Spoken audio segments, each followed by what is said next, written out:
the shadow play. Oh, hi there, Tom Thomas. What are you doing here? I dropped a paper clip. Give me some light. Huh. What's so funny, huh? We're trying to help you out. You've got funny shadows, that's what. Hey, check this out. It's an eagle. And Simka is a goose. She looks more like a moose. I do, huh? All right, and take that. You're like real actors performing in a show. Uh-huh. Actors playing a theater, you know. And we're just under a bed. And so what? How about we make our very own theater? A theater with shadows. Class! Tom Thomas, we need a piece of paper, a huge sheet. It's really quite easy to make your own shadow theater. You can make the screen out of a white sheet or a big piece of paper. Next, make sure the room is dark and shine a desk lamp at the screen. Now, to make the shadows, just put yourself or a cardboard cutout between the lamp and the screen. Your shadow or the shadow of your puppets will come to life. But make sure that the audience sits on the other side of the screen. The play will be much more magical for them from that side. Tom Thomas, light. Oh, wow, Simka, you look totally like the real Red Riding Hood. Hello, dear granddaughter. Hello, dear grandmother. Grandmother, what very big eyes you've got. The better to see you with, my dear.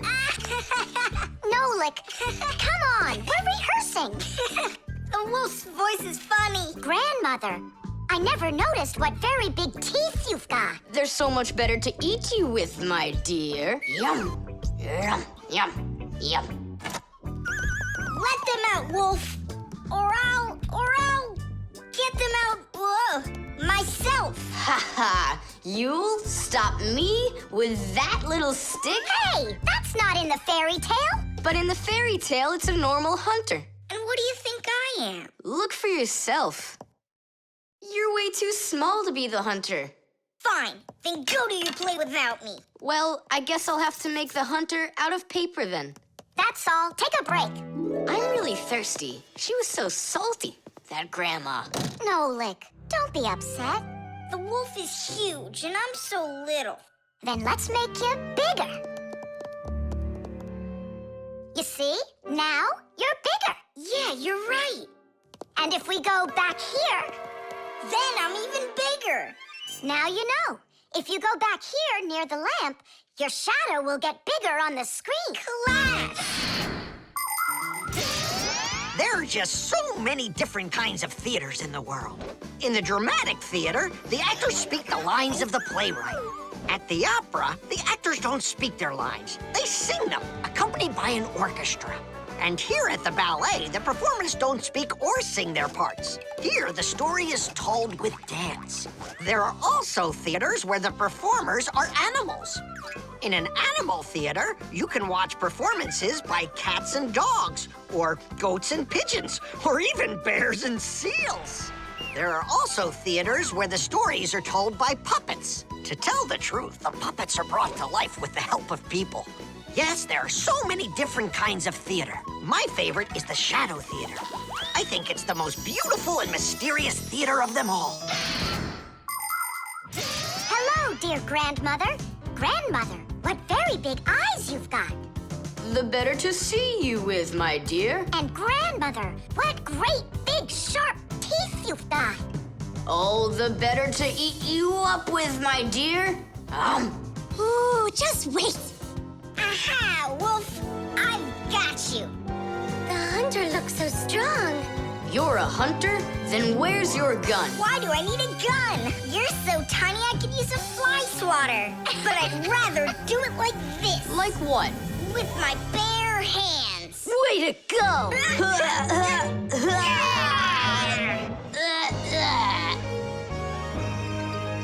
Hooray! Splendid! Who was your favorite? Mine was the grandmother. Well, I think Red Riding Hood was the best. For me, the hunter, he was so mighty and so fearless. And for me, the special effects. The bee. Tom Thomas, Hello. how come you're eating jam straight from out of the jar? Because it tastes so good. Oh, a bee!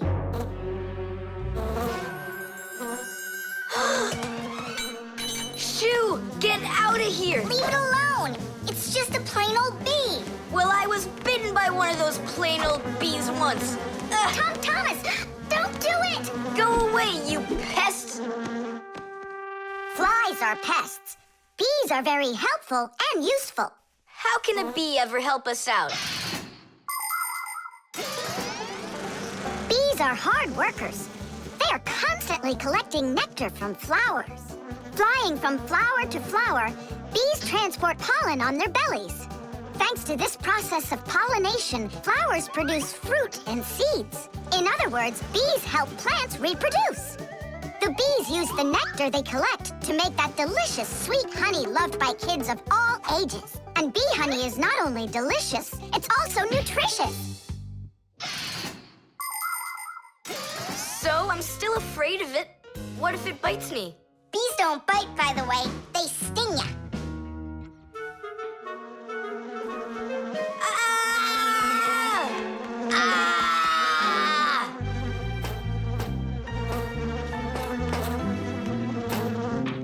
Well, now I'm gonna show ya. Don't! The bee's the one who should be afraid, you tyrant. Yeah, you let it go, tyrant. Why are you calling me names? Who's stopping her? She can fly away if she wants. We need to show her the way out. Well, how? Here, little bee. Fly this way. Why don't you try going? Then what can I say?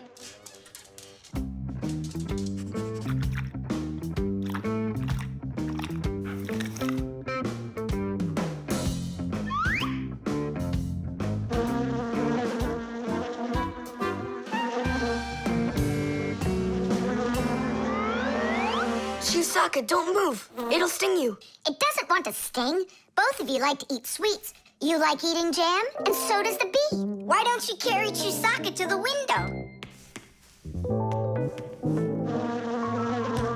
Go on, fly. No, that's not gonna work. You need to go and get more jam.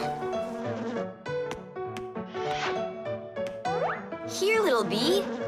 Yum, yum. Go on and fly. You're free. Let her eat first. Don't be greedy. I'm not being greedy. If she eats, she can make honey out of your jam. Long ago, people could only collect honey by destroying the nests of wild bees. And that went on until someone came up with the idea of taming those insects. They started by leaving enough honey for the bees to survive through the winter. People took care of bees in these hollows until they learned to build small houses for them called beehives. And a town made of these bee houses is called an apiary.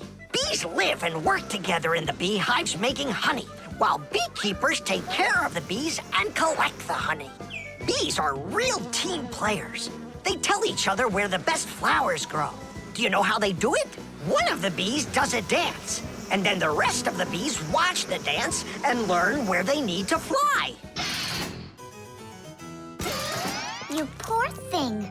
Tom Thomas tired you out. I told you there's nothing to be afraid of. You see? She's just so nice and kind. I'm not afraid of her. She wouldn't let me eat my jam, that's all. Well, now it's time for you to fly away. Whoa! She's playing rough here. I want to try. Nolik. You're too little. You'll have to grow to do this job. Whoa, whoa, whoa. Calm down now. Now let's fly. Hey, Simka, the window's back there. I can see that without you. So how can I get you to turn around? Cool. Hooray! She's listening to me. Woohoo! Don't miss the window. Now! So long, honeybee! Taddeesh! Tom Thomas, do you have any more of that jam left? Yeah. What for? Bring it here. We'll get more bees to fly in. How come? What do you mean, how come? Because it's my turn for a bee ride. The clocks. Go around. Left side. That's crazy, you'll crash. No, I won't. See, I told ya. What? Huh? Nothing. Now you talk with your computer like it's your friend. Listen, that's enough playing for today. Oh, Mom, just a little more. I'll give you half an hour while I cook dinner, and that'll be enough for today with the computer.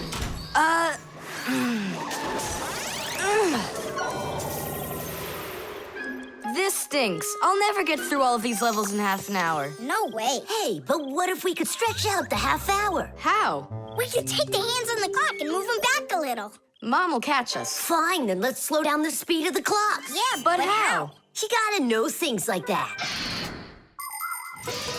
Since olden times, many clocks run with the help of a pendulum. The pendulum controls how fast the hands of the clock turn.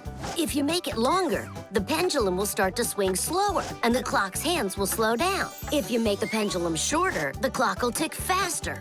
Most clocks that are made today don't use pendulums. They run with the help of springs or with an electronic chip instead. But even so, there are ways to change the speed of these clocks, too.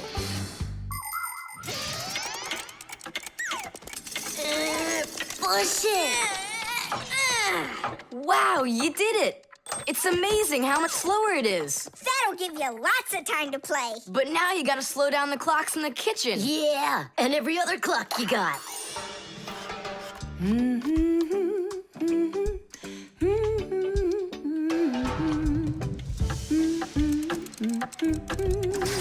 I just have to turn this to make the pendulum longer. Uh-huh. And now the clock will go slower.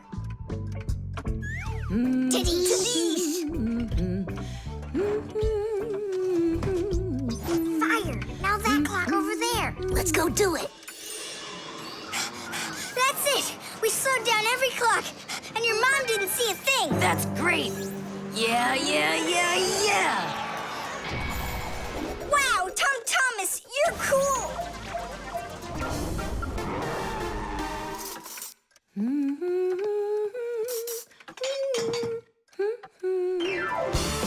Amazing! He got another one. Awesome! You're unbelievable. Way to go. Huh. That's strange. Hooray! Incredible. Yay, I did every level. Oh, thanks. You're both just... The time masters of the universe. Yeah, but I'm getting really hungry, and Mom hasn't called me for dinner. Because a half hour hasn't passed on the clock. Hey, do you smell that? Something is burning. What happened? A fire? I don't get it. I was just waiting for 30 minutes like I always do, but everything burned this time. Maybe the clock stopped? No, take a look. They're working. Oh, I'll make you some oatmeal. Oatmeal for dinner? Mom, I need to, I'll be right back. You see what you've done? Time masters of the universe? You gotta go speed those clocks back up. Okay. We'll speed them up. They'll be caught up in no time. Humans have come up with lots of different ways to measure time. For example, if you stand a stick in the ground, you can measure the time of day by watching where its shadow falls. That's a very simple clock called a sundial. Another simple and ancient clock is a water clock. It keeps track of time by measuring how much water has poured out of it. And if the clock uses sand instead of water, it's called an hourglass. But humans weren't able to accurately keep track of the time until they invented mechanical clocks. They come in all sorts of sizes, from grandfather clocks to watches worn around the wrist. Today, we also have easy-to-read and accurate electronic watches and clocks. But the most accurate clock of them all is the atomic clock. It tells the entire world the exact time.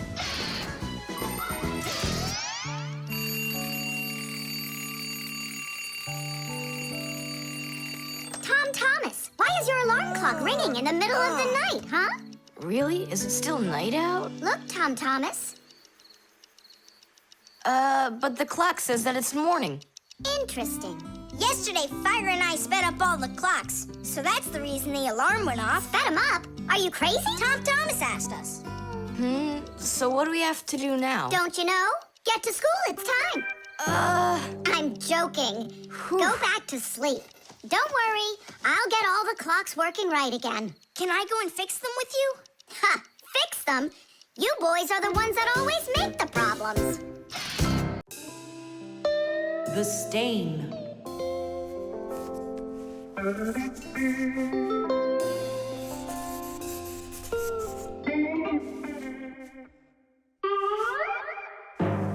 Tom Thomas, what's going on? If you really want to watch TV, then you gotta turn it on first. I'm not watching it, I'm looking at my reflection. I'm working on a self-portrait. And which shelf will you be painting in your shelf portrait? It's not a shelf portrait, it's called a self-portrait. It's when an artist draws or paints a picture of himself. Of himself? Ha! You think you've got muscles like this superhero I see here on this paper?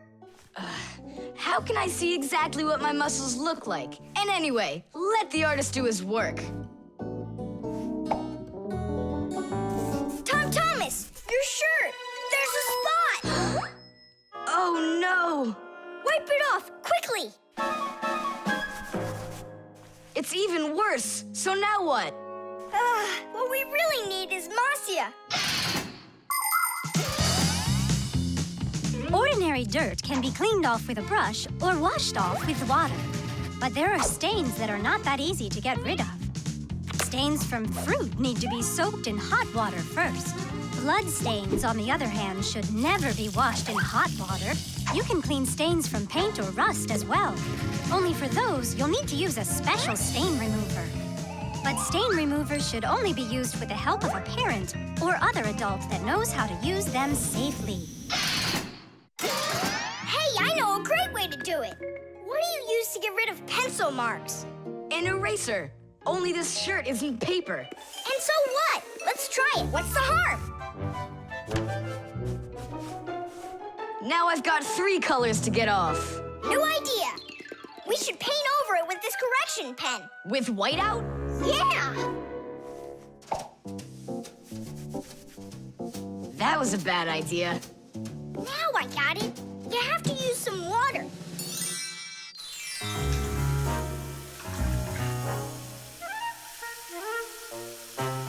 The wash should be better, don't you think? No, you can't wash whites with colors.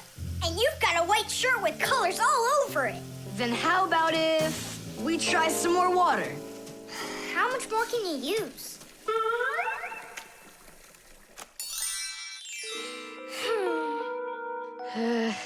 Any more ideas? You know what? It's possible we did something wrong. Everything you did was wrong. You should have used a spot remover to clean off that stain. A spot remover? No way! Oh, take a look at it, Simka. I think it's marvelous. They painted that white shirt so nicely. Tula is Simka's best friend. She's very tall, almost as tall as Papoose. Yeah, she's the tallest one in her class. And she's strong, too. Tula loves to laugh, and she does it louder than everybody. That's just the way she is. Cheerful and kind. Ready to help anyone who needs it, and making sure her friends are getting along. Of course, I don't like that she treats me like a baby, especially since she's the one that's a scaredy cat. She can even get scared of a cute little spider. And she believes in all sorts of silly superstitions and horoscopes. Tula will believe anything you tell her, which is really great because it makes it so easy to play tricks on her. But she takes it all in good fun. That's because she's Tula. It was on purpose, wasn't it? Well, yeah. Tom Thomas, no! Your mom will punish you for just one of them. And now you're gonna make more stains? Don't worry, Nolik. I forgot that this is an old shirt, and I'm allowed to get it all dirty if I want. And I tried so hard to clean it. Put another spot there. And over here. one in the middle, and a line over there. Splendid! That looks great! And how about down there? Wow, it's like fireworks. Splendid! There's a name for this style of painting, and properly speaking, it's an abstract painting. They have lots of lines and spots, and everyone sees whatever they want in them. Yeah, look! A golden ball by the river! And there's Tom Thomas with an F on his report card.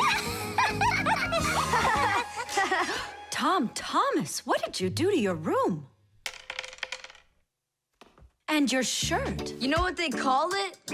It's, abstract art. There's something good in it. I like it. Abstract art. Isn't it great? Ah, my little artist. Tubes. Today's lesson will be on pipes and tubing. Right here inside of this laboratory, you can see them all over. Look! Over there. And there. Some more over there. And there's another one. So, who can tell me some different uses for tubes? Digit. They're used in plumbing to carry the water. Nolik, in school we don't give an answer without being called on. Digit. You can... And for carrying waste. I am talking to Digit now. Gas goes through pipes too. Stop interrupting us. And don't forget about smoke in a smokestack. Nolik, that's just rude behavior. Out right now.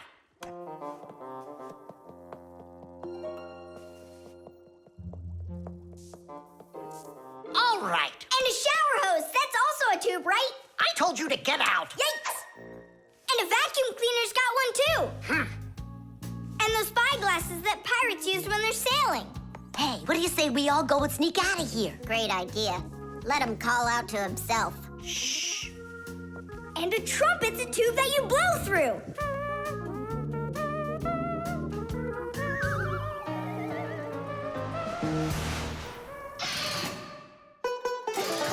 Nolik is my younger brother. There's a lot he still doesn't know, but that doesn't stop him from getting involved in things he probably shouldn't.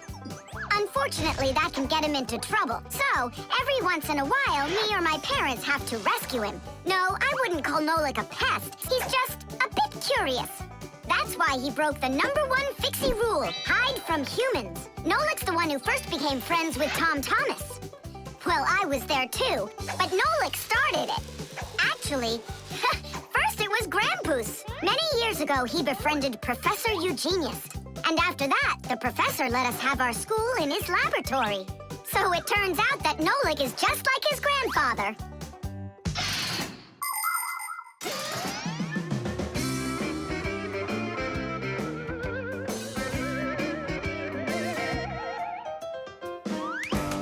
Digit, go on then.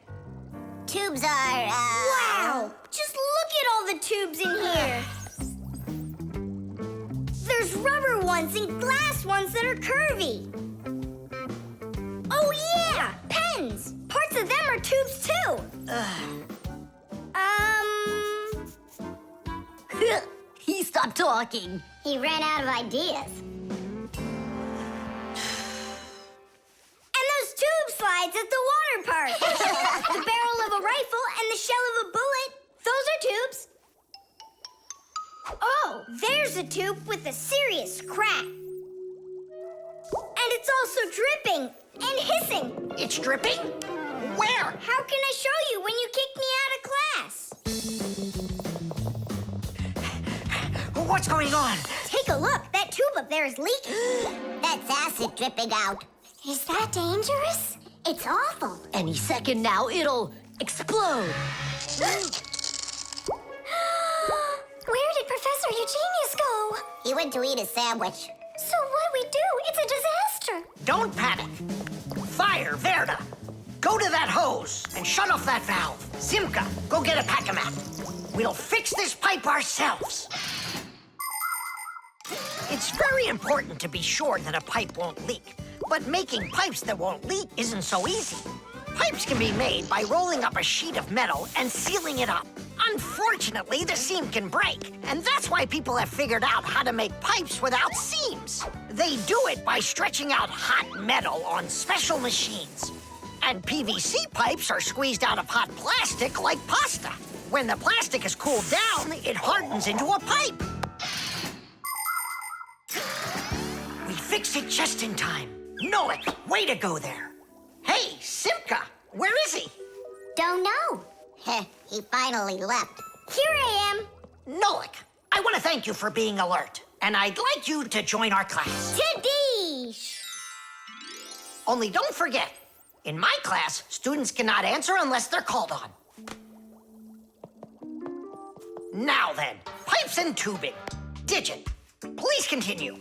Well? But Nolik said all of them already. Nolik. Not all. A straw for drinking a shake is a tube, and some noodles are tubes made out of dough. And what's it called? That thing. A hole in a mountain. Wait a second, I'll get it. A volcano. That's not it. They go this way. I mean the kind that go like that. Heh, they're tunnels. You got it. Well done there. Yeah. The camera.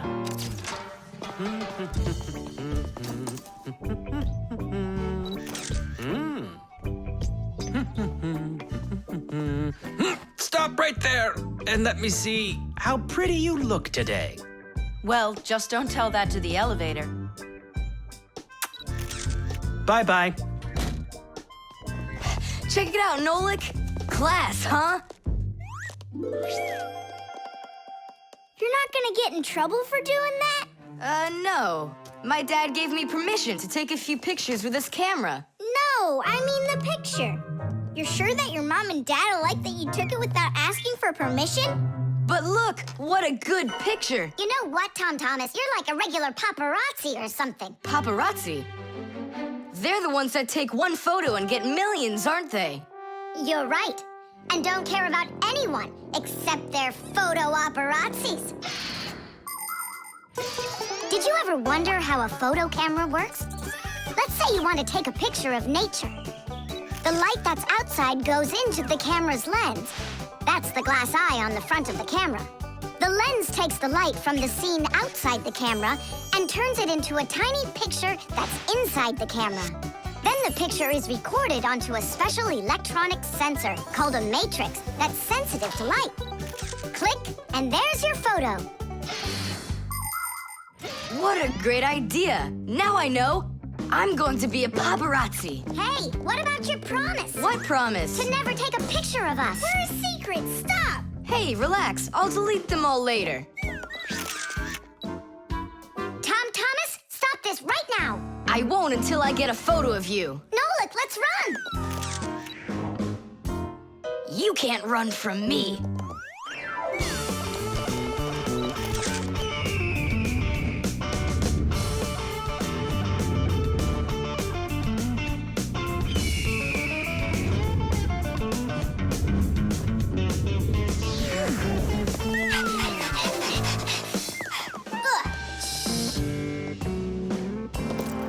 Chusaka?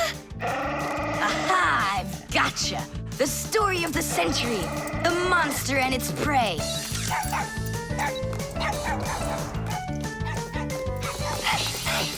Tom Thomas! Help! No, he won't help, because he's a paparazzi.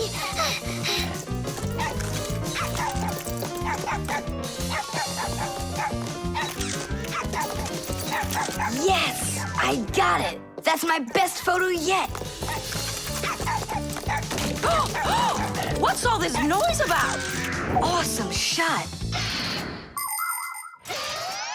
The first cameras were invented almost 200 years ago, but they worked very slowly.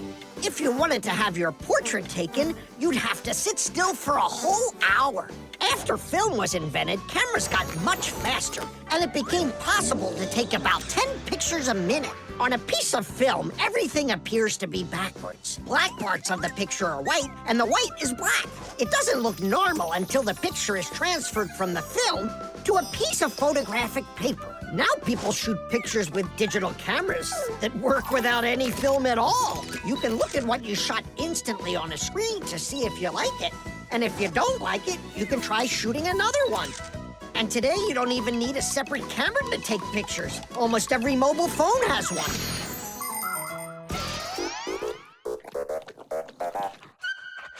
Simka and Nolik, are you in there? Hey, come out. I'll stop shooting photos of you. Aren't we friends? I'm sorry, guys. Well, your friends were almost eaten alive by a dog. Please forgive me. Want to look at the photos I took? Sure, go on. Show us what you got. We're not in that shot. We're not there either. Well done there, paparazzi. Hang on a sec. I still got another one, and you're in it. I know for sure. Look. I'm zooming in. It's impossible. I don't believe it. It's possible. But when did you have time to turn into screws? The same time you were pushing the button. When we're scared, we can change faster than the blink of an eye. You lost. Paparazzi. And what are you gonna do with your millions, Mr. Paparazzi? Would you please stop calling me that? You got it, after every one of those photos is thrown away. All right, I'll delete them. And do I have to delete this one too? No, keep it. It's a great shot. I never even saw you take it.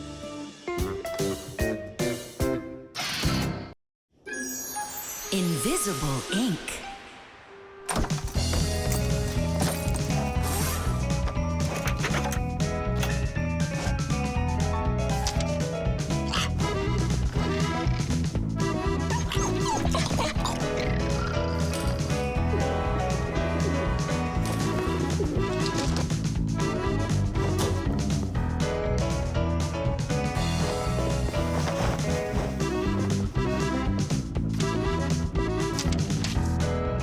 To Tom Thomas.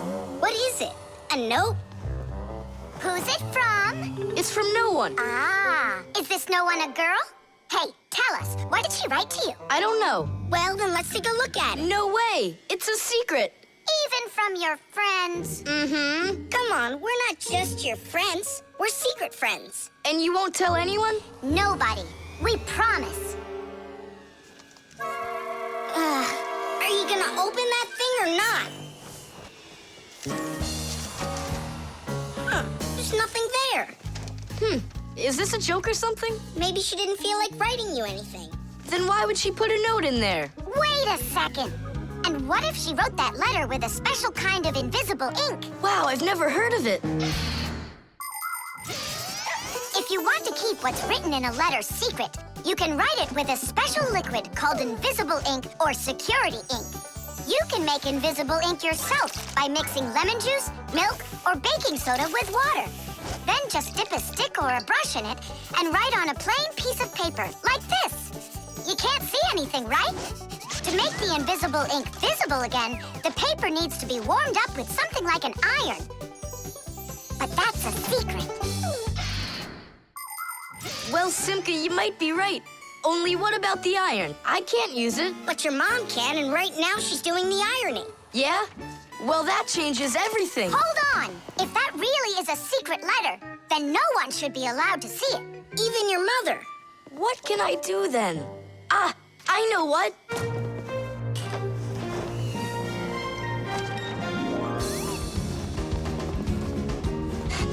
Mom, can you iron my shirt too, please, will ya? What's wrong with it? There's nothing wrong, it's just that the pocket's wrinkled. Ah, sure, I'll do it. Since when did you start worrying about things like this? All done. Thanks, Mom. That should do it. What? What is it? Huh? Tom Thomas, I really like you. Katya. Katya's in love with you, isn't she? And what about you? Do you like her? I don't know. She does get straight A's. You like her. You and Katya kissing in a tree. Nolik, stop your teasing. Well, are you gonna write her back? You think I should? Of course, silly. I'm scared that someone will see it. Then why don't you write it with invisible ink like she did? Yeah, go get a lemon. Nowadays, it isn't very common for people to write letters by hand and send them by regular mail. Today, people mostly send letters through the internet. But even electronic letters should be written with some of the same simple rules of politeness used in handwritten letters. For instance, you need to write a greeting at the beginning of your letter, and a few kind words at the end are always appreciated. Something like hugs and kisses, or all the best, or see you soon. And before you send off your letter, it's best to read it through to check for any mistakes. And one more thing. If you receive a message from someone, don't take too long to answer them, because they might think that you'd forgotten about them, and that can hurt their feelings. To say it simply, when you write, be polite.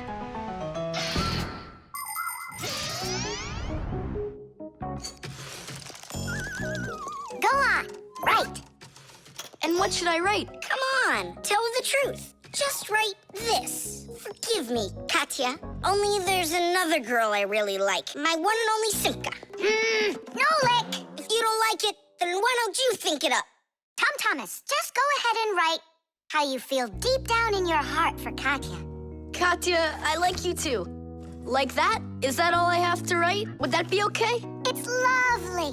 Kissi. Just zip it, will ya? Tom Thomas, is that everything? And did you make sure to check that you didn't make any mistakes? No, but I'll check right now. Huh. All the words disappeared. Well, if there's something wrong, only Katya will find it. The chain reaction. Tom Thomas, what you doing? Nolik, leave me alone. No, really. What is that? Quit distracting me, will you? Nolik, look at what you've done. I? It's all because you wouldn't quit it. Wouldn't quit what? I was struggling with that thing for half an hour and you ruined it. Ugh.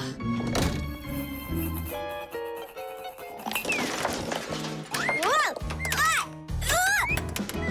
Oh! Hey, Tom Thomas, can you hear me? Tom Thomas, let me out!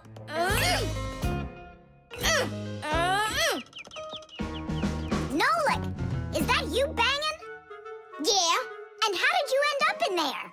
none of your business. Why are you so rude to me? 'Cause I feel like it. Oh, yeah? Enjoy sitting there. Well, who needs you? Goodbye.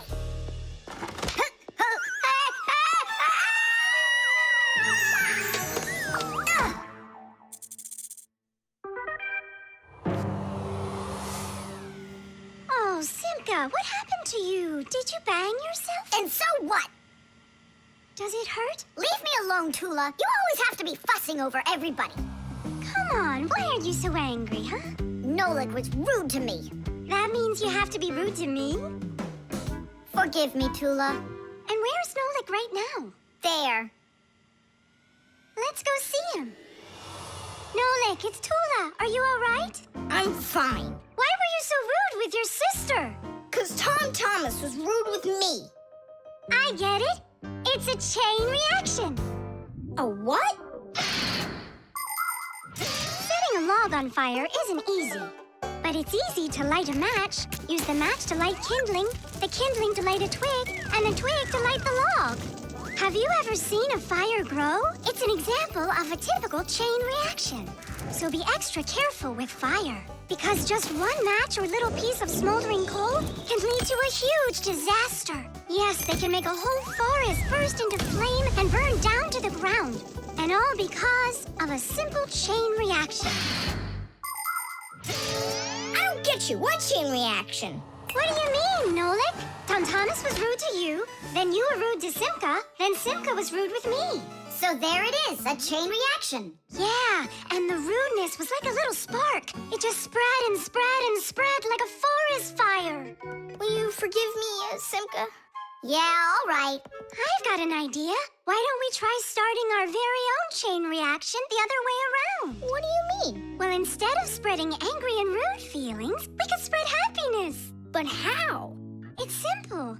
All we need to do is smile and say nice things to each other. What a great idea. We could work together and fix Tom Thomas's mood. And I know how.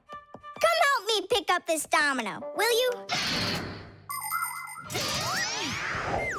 Everything in the whole universe is made up of atoms. Particles so extremely small that you can't even see them through a microscope.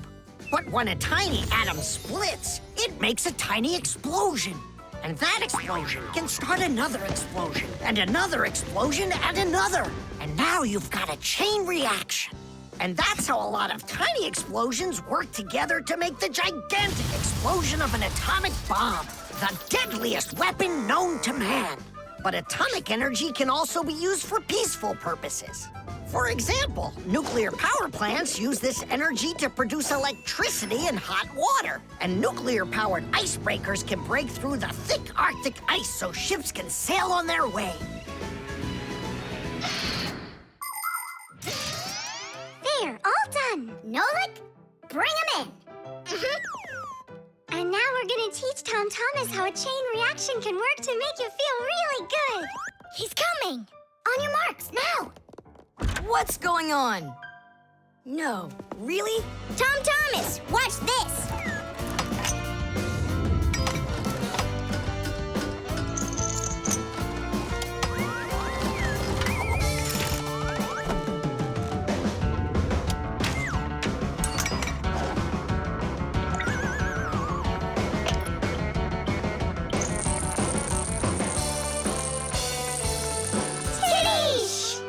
That was so totally awesome! I can't believe what I saw.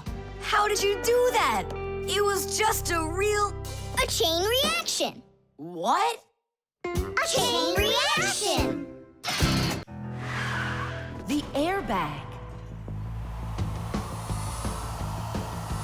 We're gonna be late. We'll make it.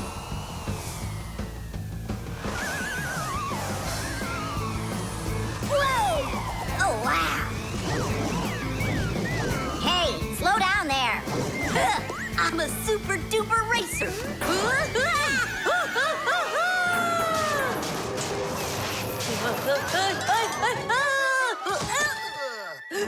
Well, Fire. Again risking your life. And super racers like me can always count on luck. You know, Fire, counting on good luck is stupid. It would be better if you would keep your mind on safety. Actually, today, Professor Eugenius has something really special to show us. He's going to be testing an airbag. What's that? Ditch it. Explain it. Everybody riding in a car has to wear their seatbelt, because if the car has to stop quickly, the belt will hold the person back. But there are times when even seatbelts don't give enough protection, like when a fast-moving car crashes into something. When that happens, the driver and passengers can be protected by an airbag. You can't see them when they're folded up because they're hidden, but if the car is in a crash, the airbags blow up very quickly, and the person bumps into the bag instead of banging into the steering wheel or flying through the windshield.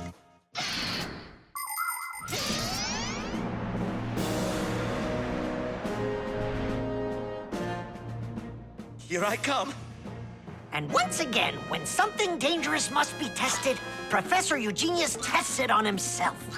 But Grandpoos, aren't you scared that it won't blow up with air? Don't worry about the air. A 3 and a 2 and a 1.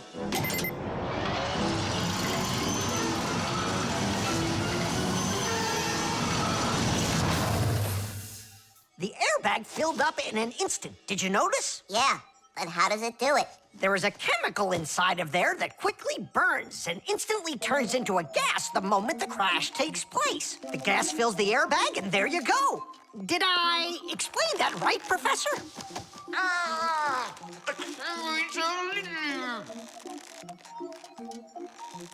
We've got to get him out. Stop! We'd better call for help.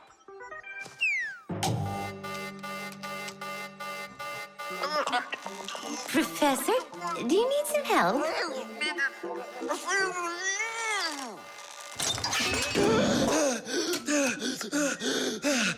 Thank you, Elisa. Sorry to take you from your work. You're free to go. Professor, how did you manage to press the button from way over there? I managed to hit it on the fly. You are just astounding. To keep small children safe while they're riding in a car, they must be buckled up with a seatbelt inside of a special booster chair. But kids also need to be careful when they're riding a bicycle, skateboarding, roller skating, riding a scooter. First of all, it's best to keep off of roads where there's too much traffic. Second, put your protective gear on. For your arms and legs, wear elbow pads, gloves, and knee pads. For your head, wear a helmet. That way, if you fall down, you won't get badly hurt. And third, make sure that people can see you. If you're out riding in the evening, your clothes and bike must have safety reflectors on them. They let drivers see where you are by reflecting the light from their headlights back at them. Remember, better safe than sorry. Here we go. Well, I hope this time I've got it. Should we call his assistant right now, just in case? Let's just wait and see. Ready, set, go! Grampus, he needs to be rescued. No need. I made a change to it. Now the bag not only inflates automatically, it deflates itself as well. Splendid! As you Fixies say, Today's lesson is done. Hooray! Come on! Where's my Fixie board? I've got your Fixie board, Fire. Here you go. I just went and equipped it with an airbag. Really? Ha! How come? You know I'm a super racer. See? Woohoo! And that's why I installed it. Super racers don't need airbags. We never, ever.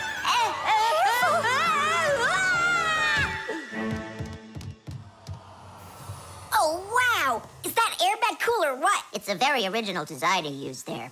That design is my own, and Fire ran the test. Professor, will you make an airbag for each one of us? You all will get them real soon. But even so, Caution and care make accidents rare.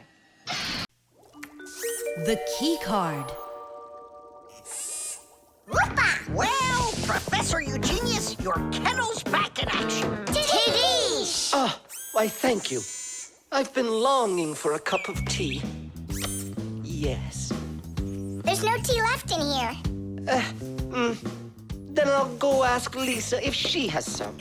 Look! Professor Eugenius! You forgot the key! The key! Don't close the door! Simka, you must be joking. That's a key. This is nothing but a plastic card. But it is a key. A special kind. It's called a key card. To open up a combination lock, you need to enter a code in the correct order. That means if you can't remember the code, you can't open the lock. But if the lock uses a key card, there isn't any code to memorize because the code is held inside the card's memory, and the lock can read the code from the card. Of course, key cards don't work with any lock. They have to be smart locks that are able to read electronic codes. When the smart lock reads the correct code, it opens right up.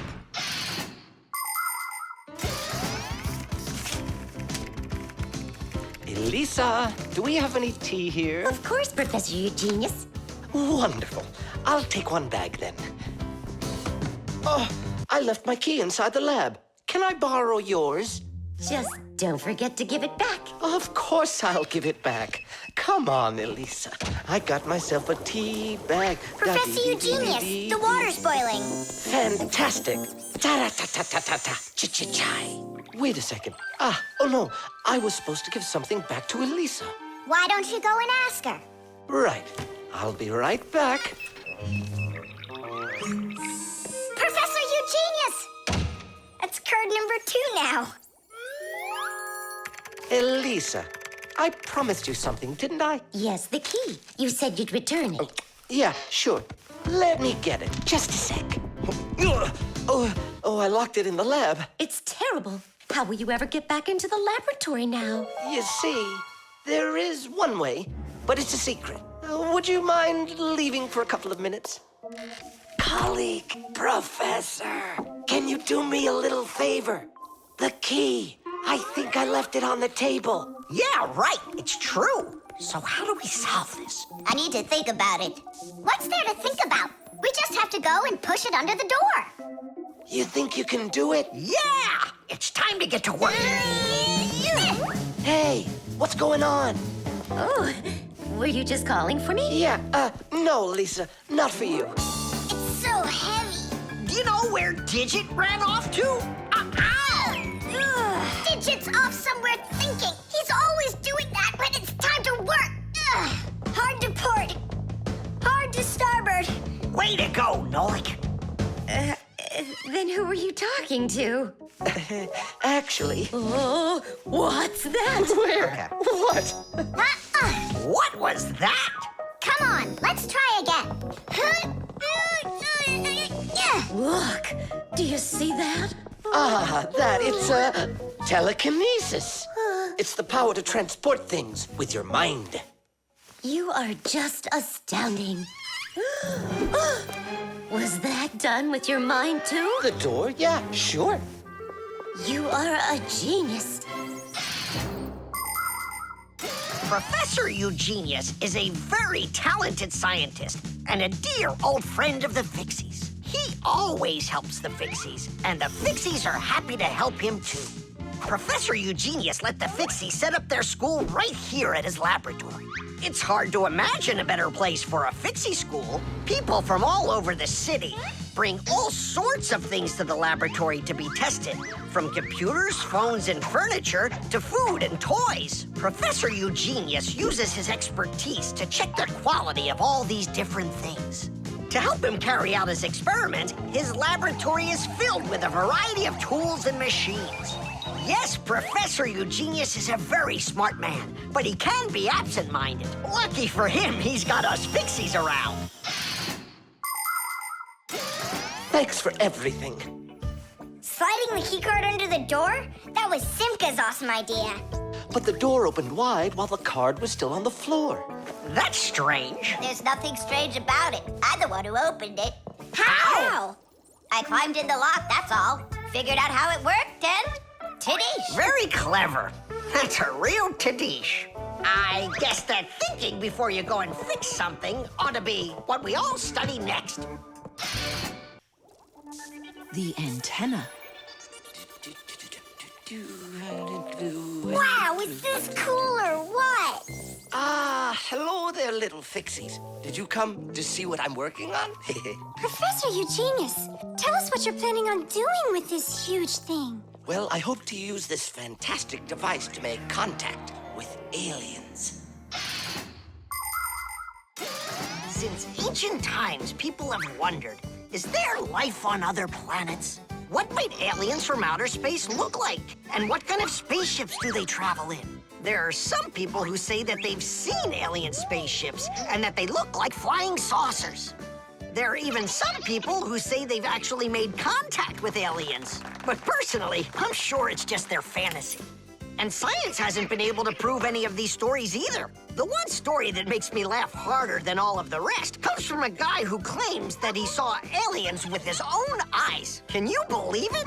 He said that there was a group of tiny aliens that looked like humans with glowing hair. It seems to me that this guy just happened to spot a few Fixies who weren't able to hide from him in time.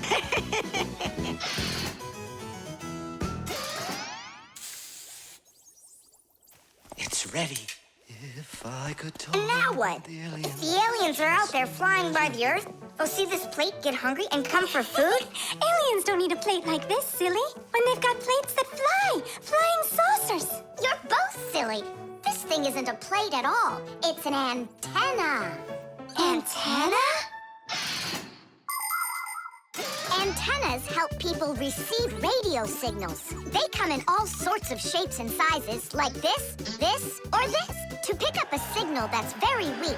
Powerful antennas that are shaped like large dishes work the best of all. When radio waves hit the dish, the waves all bounce off of it and gather together into one point.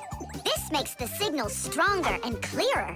The most powerful dish antennas can even pick up signals from outer space.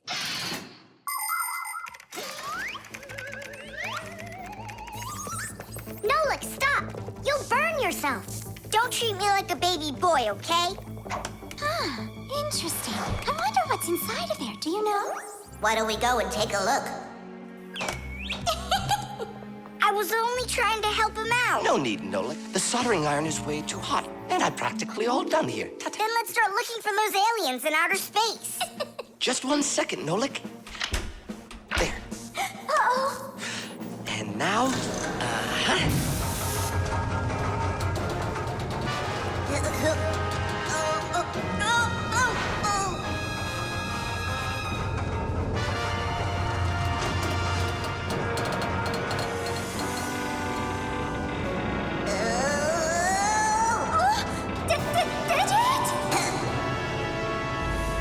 here we go.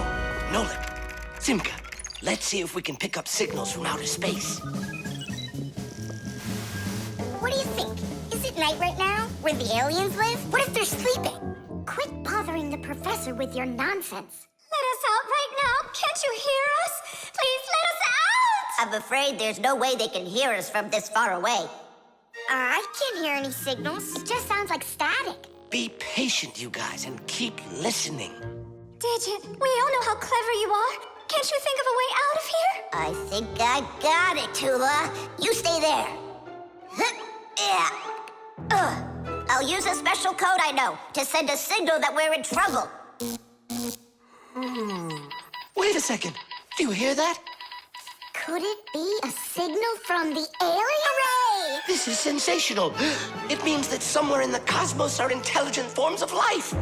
3 dots, 3 dashes, 3 dots. Ooh, it's Morse code. It's a signal for help that they're sending. You don't think the aliens are in trouble, do you? Yeah, I think so. And who do you think they learned Morse code from out there? Yeah, that's strange. There are hardly any Fixies that know that code. Digit does. Ah, and where is he, you know? And where's Tula? Well, I think I know exactly with which aliens we made contact. I think I know it too, Professor. Lower the antenna.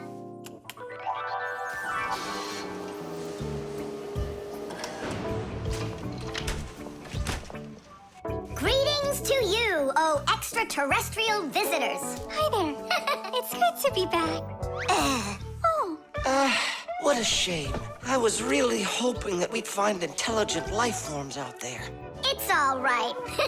At least we found 2 unintelligent ones. Friction.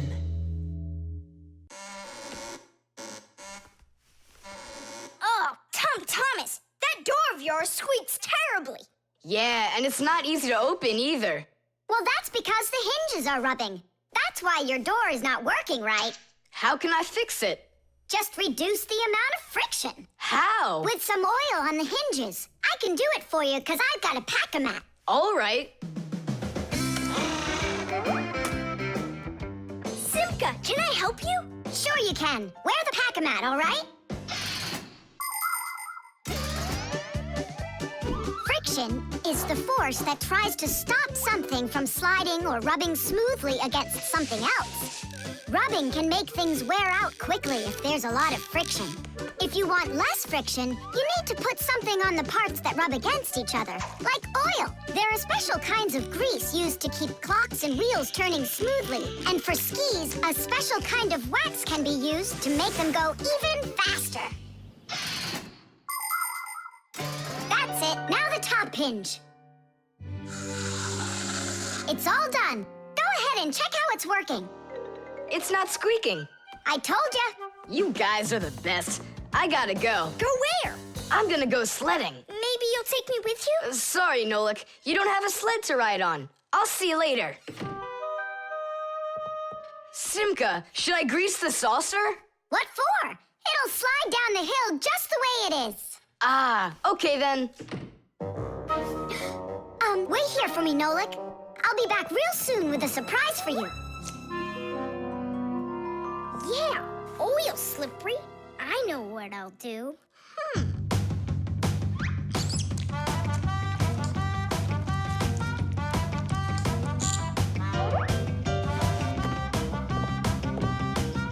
Wow! Talk about no friction!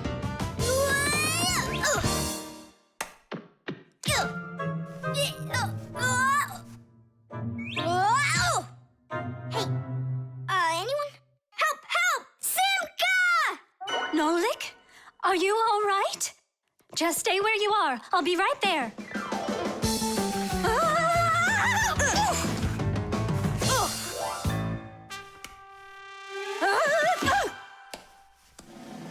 Papu! called for me. Help is on the way. Hey, what are you up to? Grandpa, stay away from here! You'll fall over. Huh? What did you say? Stay where you are.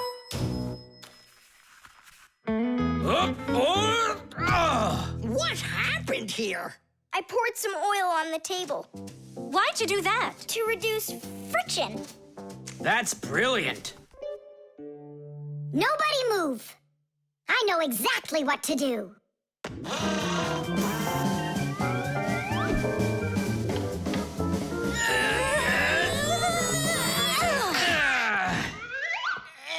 And what was the problem you had with the friction? I want to see all of this oil gone in 5 minutes. Engineers are in a constant battle with the force of friction. They want less friction so that cars will run faster and their parts will wear out less quickly. But just imagine what the world would be like if all of a sudden there was simply no friction at all. Everything would start slipping out of our hands and falling off the table. Knots would untie themselves, and that's not the half of it. Cars wouldn't be able to run without friction either. Wheels would spin around and around in one place, unable to grab onto the road. We wouldn't even be able to walk.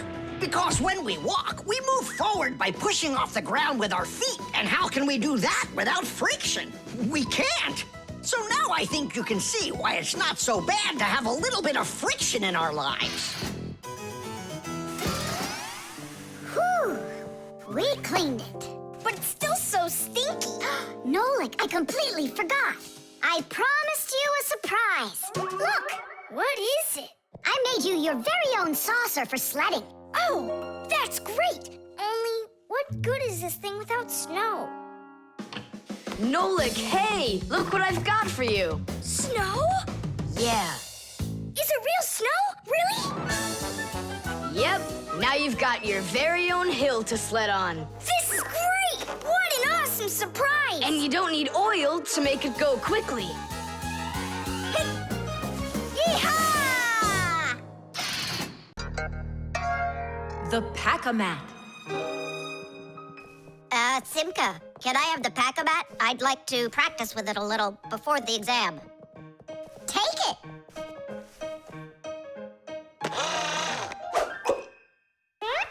You're really good with that thing. Good. I couldn't be any worse with it. I wanted a vacuum cleaner. Actually, you were pretty close there. You did manage to get the hose at least. This is not at all funny. In order to get a tool out of a Pac-Man, a Fixie must not only press the button on his chest, but he must also clearly picture exactly the tool he needs. By the time they are adults, this is easy for Fixies to do. But while they're children, they must study hard to master this important skill. As Fixies learn about new tools, they take exams to prove they know how they work. And if they pass an exam, the new tool is added to their Pack-A-Mats. And there's no end to what you can find inside. Screwdrivers, hammers, ladders, vacuums, and even soldering irons. But many of the tools that Fixies use look quite different from the ones that humans have. And the reason for this is very simple. It's because Fixies have to fix appliances that are much bigger than they are. I just wish I knew which tool was gonna be on that exam. I got it! You just stay right here. Grandpoos! What? On the exam, which tool are you gonna ask about? It's a secret. It's too bad. But I'm sure you can keep a secret, right? Of course. Then I'll tell you. Today's exam is on pliers, you see? You won't tell anyone, will you? Not a chance. I'll never pass it. You will. He's gonna ask about pliers. Huh? How could you know that? It's a secret. Okay, Digit. See if you can get the pliers out of there. A pair of pliers is a great tool indeed. To grab and turn things, it's the tool that you need. Just be careful how you use them, or your fingers you could bruise them. Pliers are a great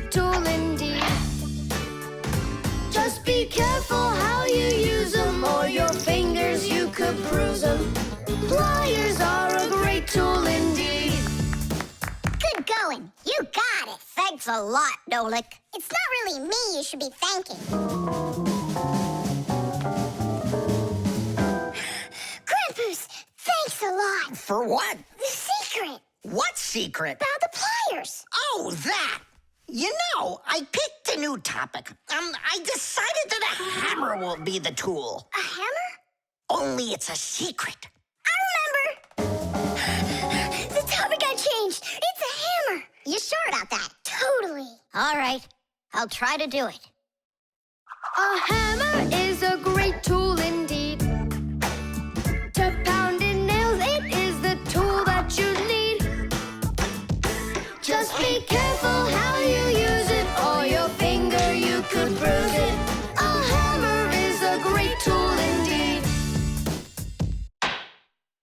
Super. I'm sure you're gonna pass. That's only if he asks me about a hammer. I'll be right back. Grandpa's, it's a hammer for sure. Nah. A hammer would be way too easy for those kids. So now it is a drill. A drill? But only... It's a secret. Now I know. There's no doubt about it at all. It's a drill. A drill is such a great tool indeed. To drill a hole, it is the tool that you need.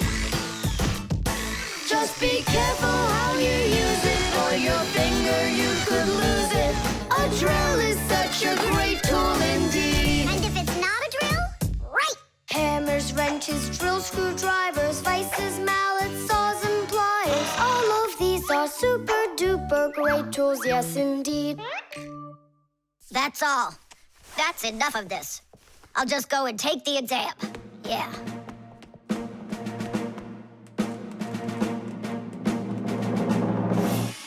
Digit? Come on in. Professor, well, what do you want to ask me on today's exam? Nothing. You already passed. What? You mean you're not going to ask me anything at all? No need. You're excellent at getting tools out of a pack-a-mat. But how could you know that? That's a secret. And we Fixies sure know how to keep secrets. Knots.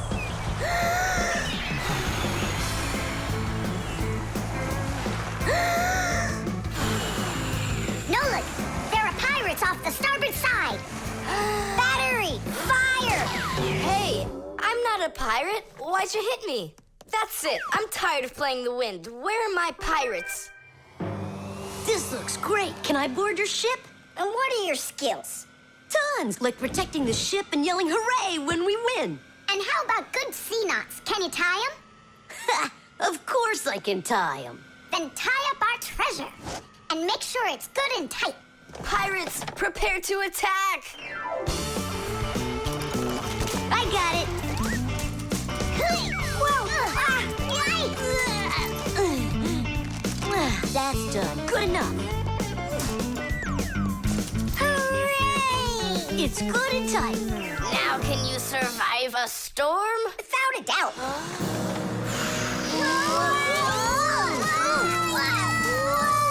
Our treasure! It sunk into the sea. That was my mom's necklace we sunk. I'll pick it all up, don't worry. No, thank you. We'll manage ourselves. He calls himself a sailor. Go and learn to tie some knots. Try tying 2 ropes into a knot. You think it's easy? A badly tied knot will untie itself before you know it. Here's one way to tie it right. First, cross over the 2 ends like this. Now, to finish the knot, you've got to cross them over again. But not this way. It's got to be in the opposite direction. When it's done, it looks like one loop inside another. This kind of knot is called a square knot. And it won't untie as long as you tie it right. And that's just one of the many kinds of knots a sailor has to learn.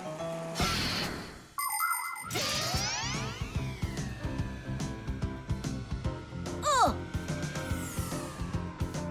Okay. I knew I could tie it. Now, what else is there to practice on around here?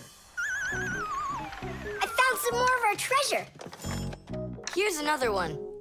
That's 19, but we're supposed to have 20. I know it because I counted our treasure. So what happened to the last one? Well done there. So what else could I tie? Perfect. I even remember what it looks like. It's a different color. It's a bright red one. Oh, Mom's gonna notice right away that the red one's gone. I gotta go find it. Yeah, I think it's on the floor. Who tied my laces together? I was just practicing, sorry. And what else did you tie up to practice your knots? Not sure you want to know. You're funny. Let's go untie them.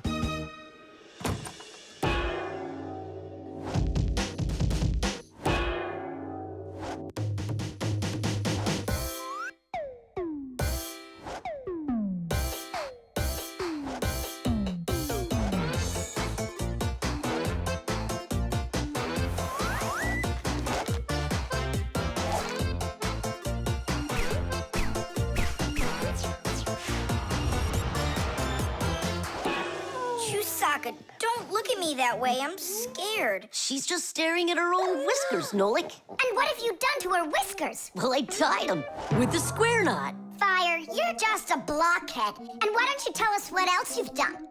Well, okay. I tied a decoration on her tail. That's where it is. We were looking everywhere for that thing. Fire, go and fix everything you've done. Chusaka, don't run away. Don't be scared. We just want to untie the knots. Sailors have developed all sorts of different knots. Without them, they couldn't control their sails. But we couldn't get by without knots on land either.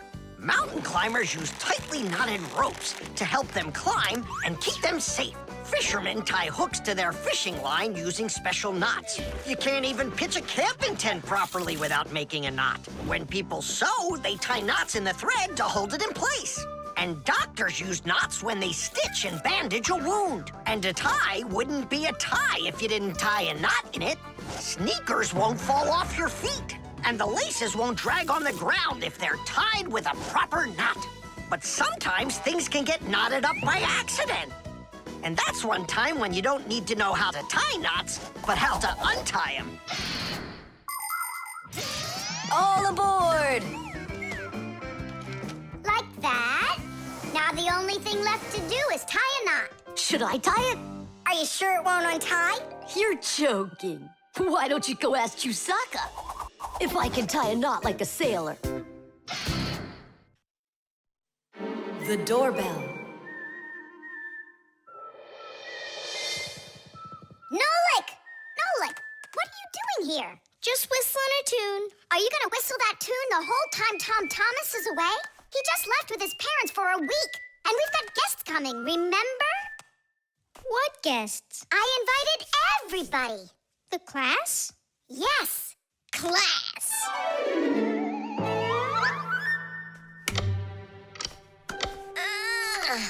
Are they sleeping in there what, huh? First they invite us, and now they don't want to let us in? I'll share the present with you then. Fire. Maybe you'll get it to work now. When they get here, they'll ring the bell. How come? Why don't they just do what they always do and climb through the keyhole? No way. It's not that simple, Nolik. Today they're our guests. Ah. The guests ring the bell, and the hosts let them in the house. It doesn't ring. You think the doorbell's broken? I say we go fix it. Before we fix anything, we need to know what went wrong with it. First we'll fix it, and then we'll know what it was. Back in the olden days, people would hang a bell over their doors with a string, and guests would tug on it to make it ring. Today, doorbells are electric, and they make all sorts of different sounds. Some buzz, some ring, and some even chirp like birds. The sound comes from a box inside the house called a chime. To make the chime ring, you push a button that's located outside. The button works just like a light switch, but instead of turning on light, it turns on sound. Verda, will you join me? Whoop! I gotta think about this. Yeah. Simka! You think your guests are gonna come at all? Simka! Tula? Hey! The doorbell doesn't work. It must be broken. That's odd. We heard it ring this morning. Nolik, let's go. we'll examine the contacts. Yep, good and tight. Okay, let's check the speaker.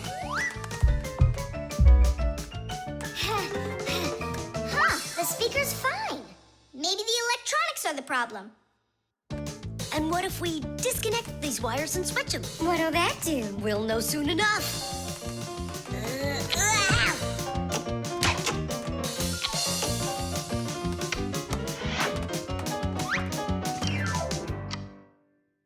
You know what? Why don't we connect the wires straight together? Isn't that dangerous? We'll find out. Don't worry, nothing happened yet.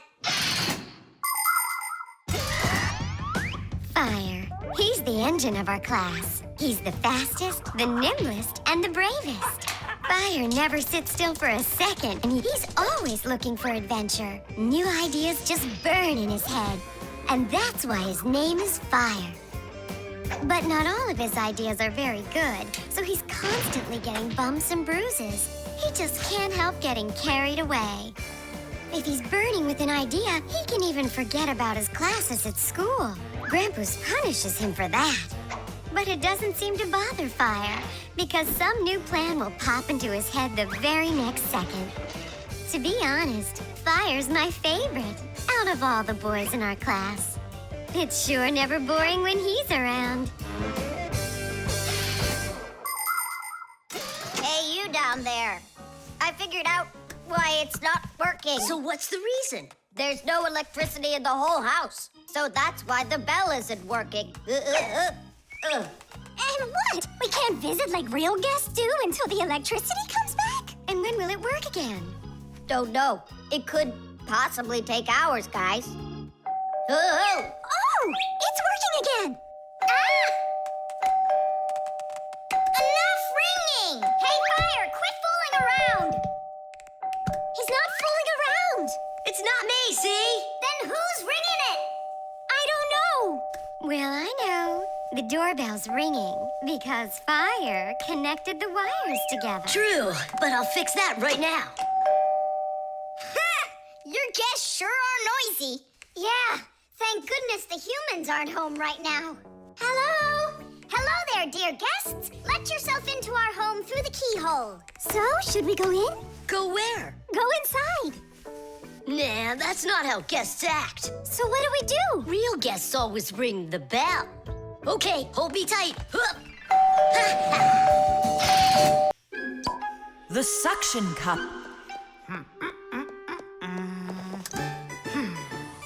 Where's Professor Eugenius? Did you see him? Not yet. Strange. He told me he'd be here today to conduct some tests. Rampus, right here under the glass. There's a note.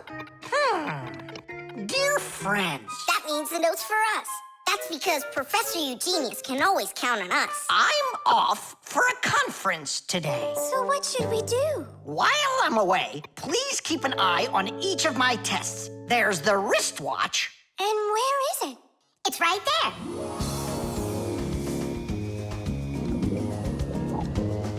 Look! How come the watch is in the water? So the fish can know what time it is? Nolik, don't be silly. This is the test he made for the watch. You see?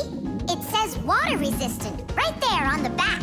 That means that water shouldn't get inside of it. I see. So the professor needs to check if it will work underwater. Understand? Yep, I got it. The watch is working. So now, the doorbell test. We'll go look. It's over there.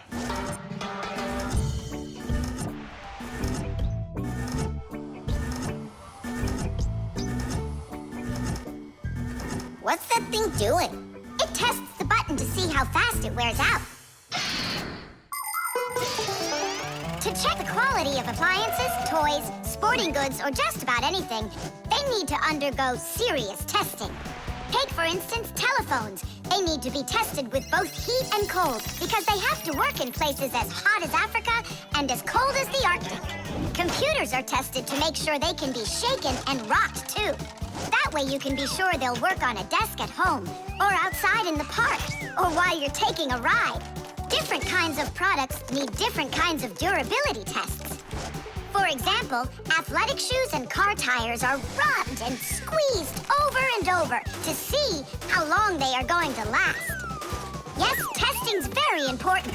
Without testing, a machine or appliance could let you down at the very worst moment.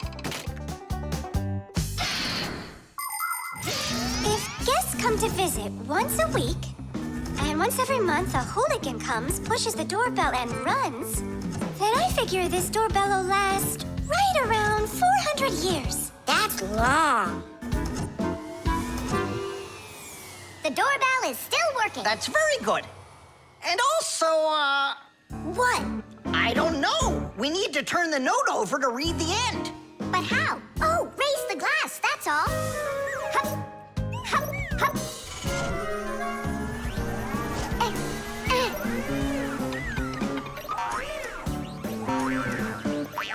I can't get a hold of it.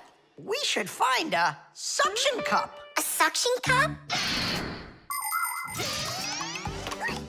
Suction cups are made out of rubber or other elastic materials.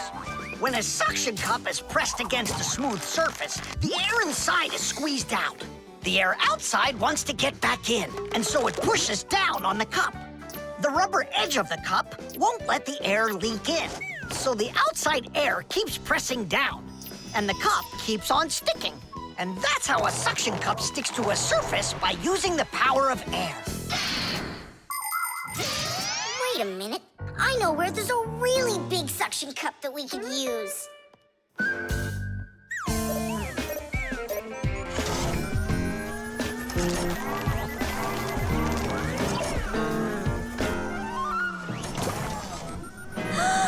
That's a huge suction cup, Nolik.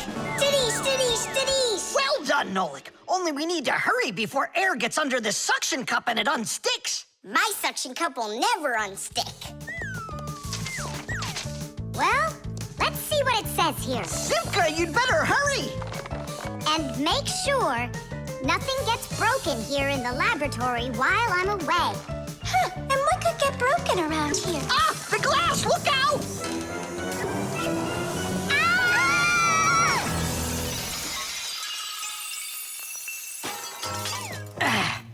Yeah, so much for that. And who's going to clean up all this broken glass? You don't know? Nolik. He told us to use that suction cup. Simka, she was reading way too slow. Listen, there's no need to fight. I came up with the idea of the suction cup. I should clean this. Come on now, Grandpoos. We'll clean up this mess. Professor, I still think the suction cup was a great idea. The eco-tester. Are you ready to see my new invention? I just can't wait to show you what it does. Whoa, what is it? An eco-tester. And what is it for? This device lets you check vegetables or fruit, so you'll know if they're safe to eat. To grow apples, tomatoes, or melons faster and bigger, people add chemical fertilizers to the soil. But there's a problem if too much of these chemical fertilizers is used. When there's too much of them, the harmful chemicals get inside the fruits and vegetables, and that makes them very dangerous to eat. An eco-tester is a special device that quickly shows how much of these harmful chemicals have gotten inside of the food. And if the reading is too high, that means you shouldn't eat it. As you can see, the eco-tester shows that this apple is good. Well, let's see. Look, this one is safe too. Ugh, it's not interesting this way. These apples are all safe. Now let me take this delicious apple and, make it bad. We will inject this apple with a harmful amount of nitrates. How come? What do you mean, how come? So we can see how the eco-tester works.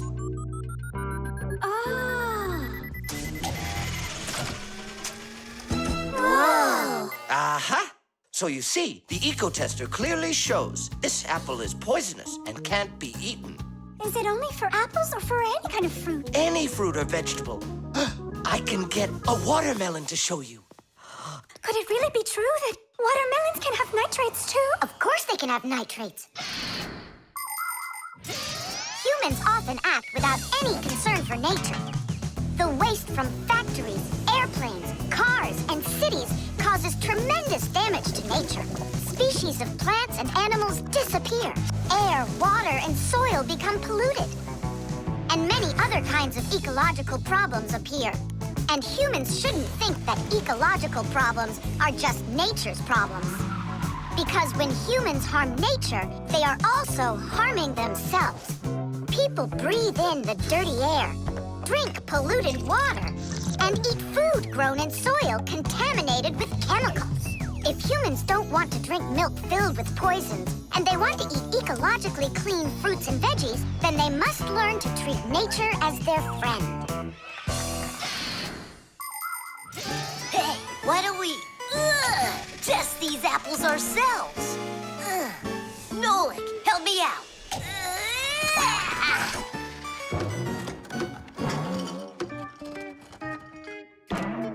Oh, it rolled away. I don't care. That apple's poisoned with nitrates. Oh, apples.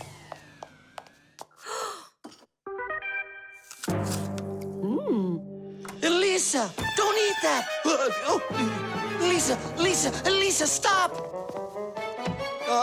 Please sit down. What? You bit into it? Yes, and what? Oh no, it's poisoned! What? Do you have trouble talking? Oh, yeah. You feel faint? Oh, I'm fainting. Lisa, hang in there. What? There's no poison in that apple she ate. Oh, my assistant. Oh no, I've poisoned her. Oh, Lisa, please. There was no poison in that apple. Oh no, he didn't hear us. What should I do? I know how to make him hear. Hello? It's an emergency. It's a case of poisoning. Not me. I poisoned someone. Yes, with an apple. Fire. Poison. Oh. Professor, this apple has no poison in it. The bad one rolled away onto the floor. Did it really? This is just fantastic news. Can you see me, Elisa? I can't see anything. How's that? I see you. I can see you. I can see again. I have great news. There's no poison at all in this apple. Are you sure? It's perfectly fine. Here, take a look. The eco-tester shows that there are no harmful chemicals inside. It's wonderful news. This is one excellent apple. And nutritious. This appliance of yours is simply wonderful. Now she'll say he's a genius. Professor, you are a genius. Thank you for saving my life. Oh, it was nothing. Actually, it was Nolik. He saved her life. I did? Dropping the watermelon was your idea, wasn't it? Ah, you're right. I saved her life. The vent. Tom Thomas! Tom Thomas! Okay.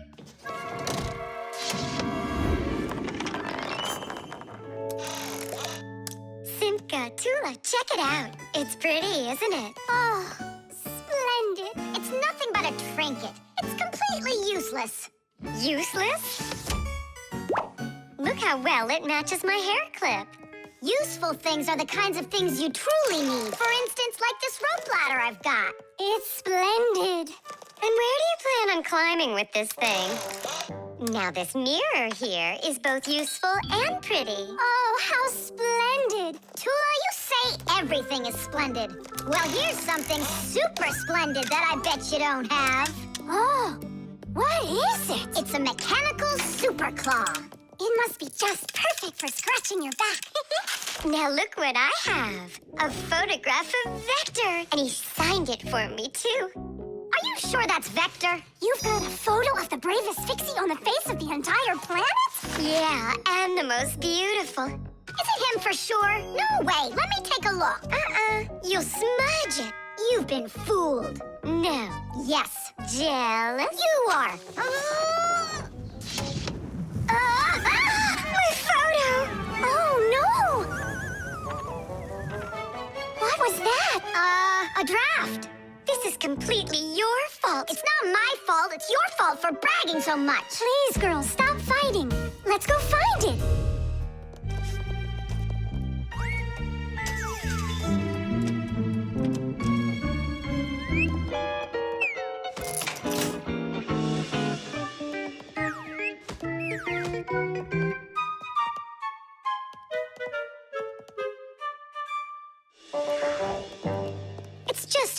terrible to lose a picture signed by the most famous Fixie ever. It will be horrible when that picture of a Fixie is found by humans. So where could it be?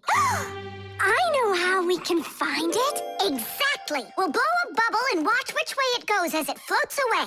We'll follow it and find your picture. Do you know why you can blow bubbles out of soapy water? At the surface of any liquid, there's an invisible film that is very thin but very strong.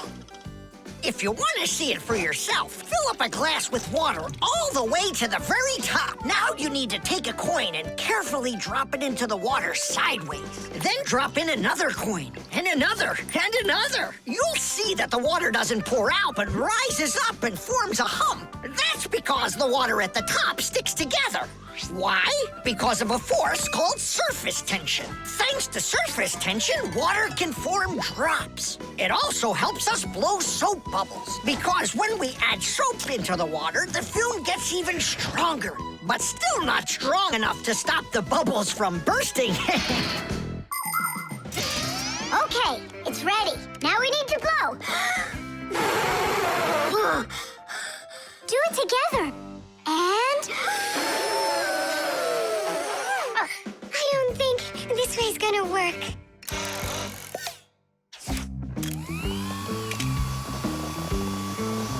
Look, it's flying! We did it! The vent! Of course! Why didn't I think of that before? Have you ever seen holes in the bathroom or kitchen that are covered with grids? Well, those are called vents. And behind the vent is a long pipe called an air duct. Unpleasant odors and musty air can be forced into the ducts and sent out of the house. And if you want that old, stale air to leave the house even faster, open a window and let in some of the fresh air from outside. Keep the air in your home as fresh as it can be. Hey, take a look! It got stuck over there! Get it before it flies away! How can we grab it? What do you mean? Don't you remember what I've got? Tish! Thank you, Simka.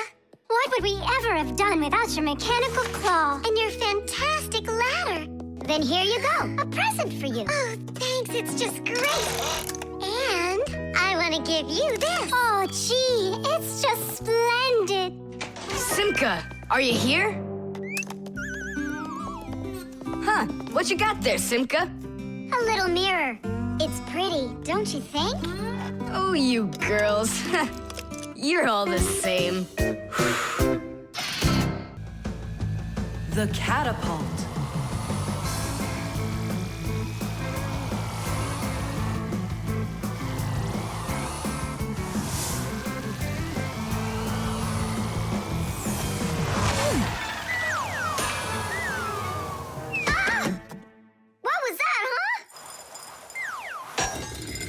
Strange. Tom Thomas isn't here.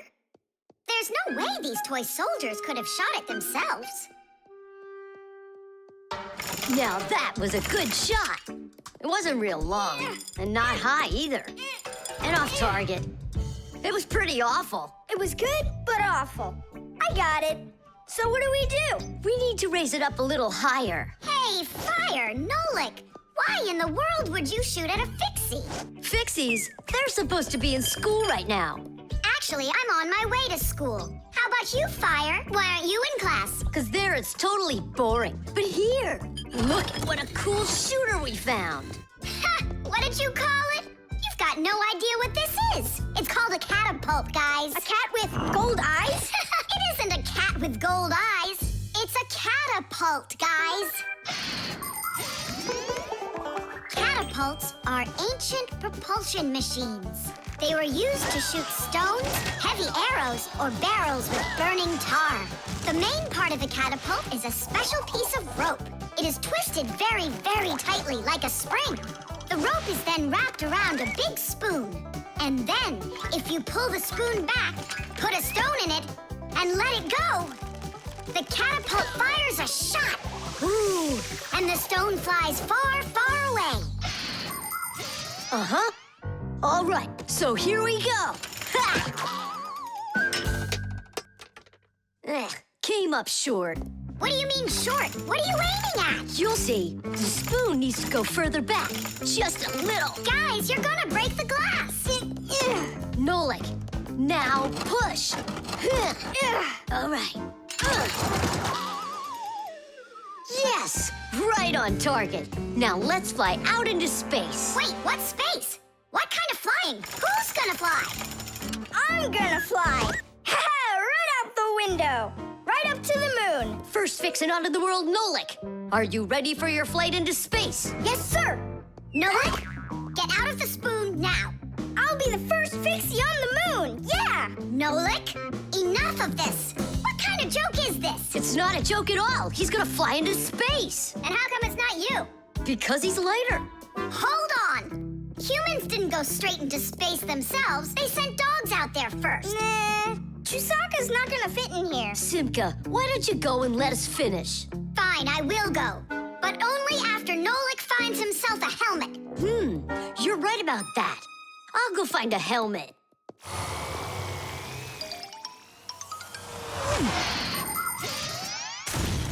The catapult was invented in ancient times, but people still use them today. Only now, instead of launching stones, catapults are used to launch jet airplanes. You see, the runway on an aircraft carrier is quite short, so catapults are used to help the planes move fast enough to take off. Catapults can also be used to save the life of a pilot. When an airplane has an accident, a catapult activates in the cabin. The pilot is shot into the sky and comes back to the ground with a parachute.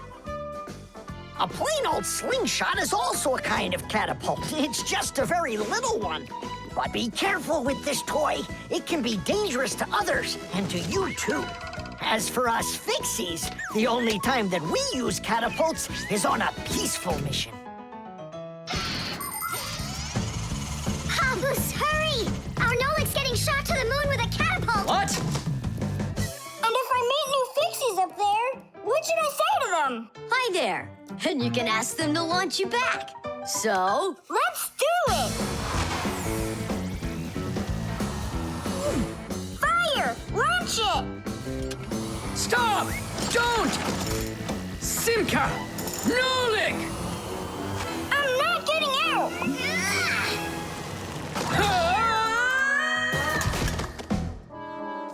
Whew!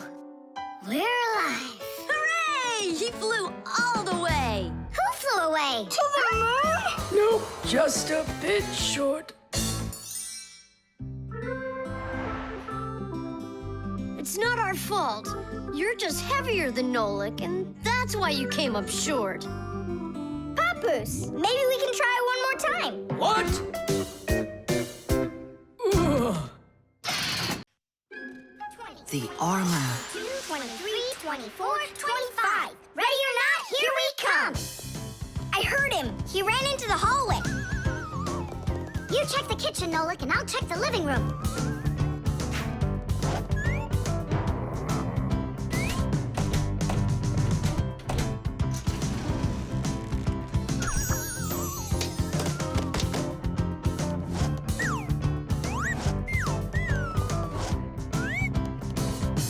Well, I just don't get it. Where could he be hiding? The office. We forgot to check in there.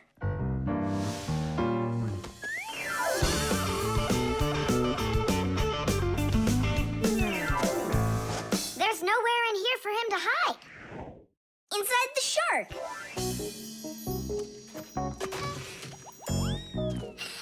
Nolik, Tom Thomas couldn't even fit half of himself inside of that shark. Yeah? Then in that huge vase. Uh-huh. He's all scrunched up in there and laughing at us. Oh! Simka! There! Did you hear that? He is in there! There's no one. But I know that I heard a hee-hee. You imagined it. Let's go take a look in the bathroom. I imagined it. It's so stuffy inside this armor.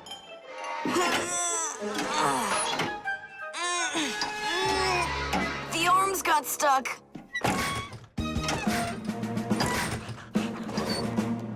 Where else could he be? Oh, who is that? Ah! Simka the Knight, he came to life! Well, how much longer are you gonna look for me? Armor is very hard clothing worn by warriors to protect them against swords and arrows. People started making armor in ancient times, but the full body armor that knights wore didn't start until the Middle Ages. The armor worn by knights on horses was heavy. It could weigh 100 pounds, and if a knight got knocked off of his horse, he'd need help to get back up again. By the way, the knights' horses, they wore their own heavy set of armor for protection. Hey, did you turn into statues? Tom Thomas? Is that you in there? Who else? Lift up this visor, I can barely breathe. And how come we should do it? 'Cause I can't. Don't you see? My arms got stuck. We see. You look funny. Funny to you, but now I'm stuck and I can't get out of here. Come on, help me out, please. Great! Chusaka's just what we need right now. Chusaka, what's wrong with you? It's me. Hey, stop it.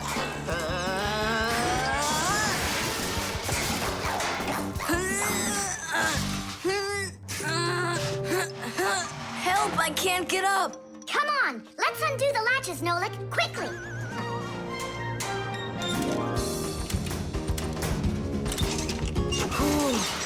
Thanks for helping me. It was nothing. I couldn't have done it without you. Let's put the night back together. Uh-huh. Before Dad gets back. Protective clothing isn't just for people who are fighting in battles. Travelers put on special nets to protect themselves against mosquitoes and gnats. And beekeepers wear protective clothes too. If they had nothing to protect them from bee stings, their job would be quite painful. Without their protective clothing, it would be impossible for firefighters to go into burning buildings and save people. And how could astronauts go into outer space without special clothing? It's freezing up there and there's no air to breathe at all. And that's why they wear a special costume called a spacesuit when they travel. The spacesuit not only protects astronauts from the cold, but supplies them with air so they can breathe. By the way, the Fixies also wear protective clothing so they can stay safe while they work. Well, there. Did we get it right? It looks like we got it right. Only, where's the helmet? Nolik went to get it. Tom Thomas! Helmet delivery! Thanks there, Chusaka. Whoa there, Warhorse. Calm yourself down. There we go. It's all back in place again. Too bad that your knight looks like a ballerina twirling around. You see, his arm. I can't move it. It's stuck. Here's what we'll do. Give him something to hold.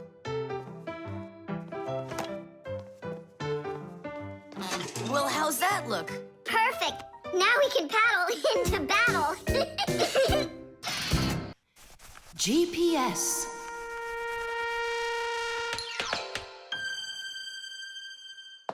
And 3, 4. Stop. Who goes next? I'm next. 5. 1, 2, 3. 3. And Wait, I gotta choose a route. Should I go here or there? choose already. Nolik, what are you doing over there? Nothing at all. Just waiting at my place. Good, and don't get off it. Wellfire? What was that? The alarm on my Fixie tab. Oh, our lesson's about to start. Hurry! What about the game? Later!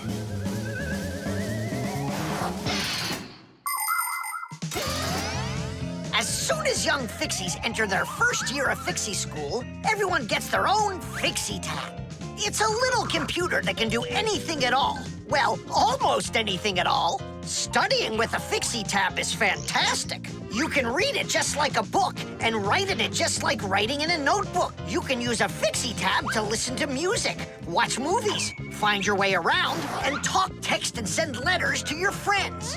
And if you want, you can use a Fixie tab to go on to the internet that humans use, or you can visit the secret Fixie internet, where you can find news about the world of the Fixies. And Fixie tabs have games on them, too. Of course, these games can be a lot of fun, but you shouldn't play games until your homework is all done. Faster, or we'll be late. I know a shortcut we can use. This way.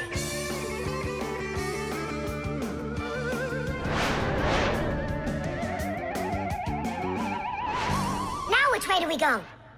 I need to remember the route. I think it's this way, or it could be that way. Well, which is it, this or that? I have no clue. Uh-huh. So what's our plan? We'll go back and start again. We flew in from there, right? No, I think it was there. That's not how we flew in. It was there. I think we're lost in here. Uh-oh. Nolik, stop the panicking. I only went uh-oh. I'm not panicking yet. It's your fault, Fire. I know a shortcut. Go this way. How are we gonna get out of here? How do I know? All I know is that we're late for our lesson. Thanks to someone. It wasn't on purpose, I swear. Now Grandpa's will punish us. What's going on? Well, I think I found a way to get out. Which way? Right here. I forgot that inside of my Fixie tab is a GPS navigator. Class. What's a navigator? A GPS navigator is an interactive electronic map that can help you find your way around. The navigator can figure out where you are by using signals that are sent to it from satellites. All you have to do is type the address of the place you want to go into it, and the GPS can figure out a route to get you there. And then it helps you as you go by telling you where and when you need to turn, so you can easily get to your destination. Let's see. Right now, we're here. And where do we need to go? You know where, to school. But where is that?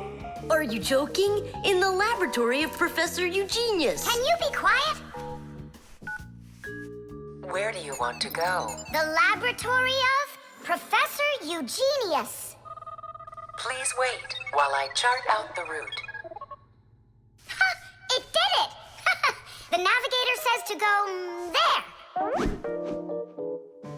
Hey, what are you doing over there? Come on!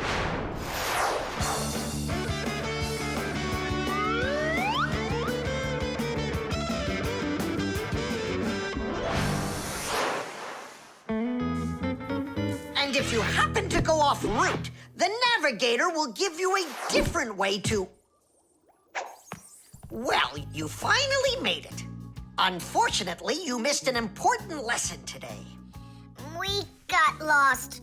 Forgive us. In case you're wondering, we were studying navigators. And you know what? We just used a navigator to get here. Yeah, it showed us the way we had to go. Well, that's certainly quite lucky for you, because now you don't get an F. But from now on, kids, you have to get here on time. I promise you that. Because now we know where to get our shortcuts from. The laboratory.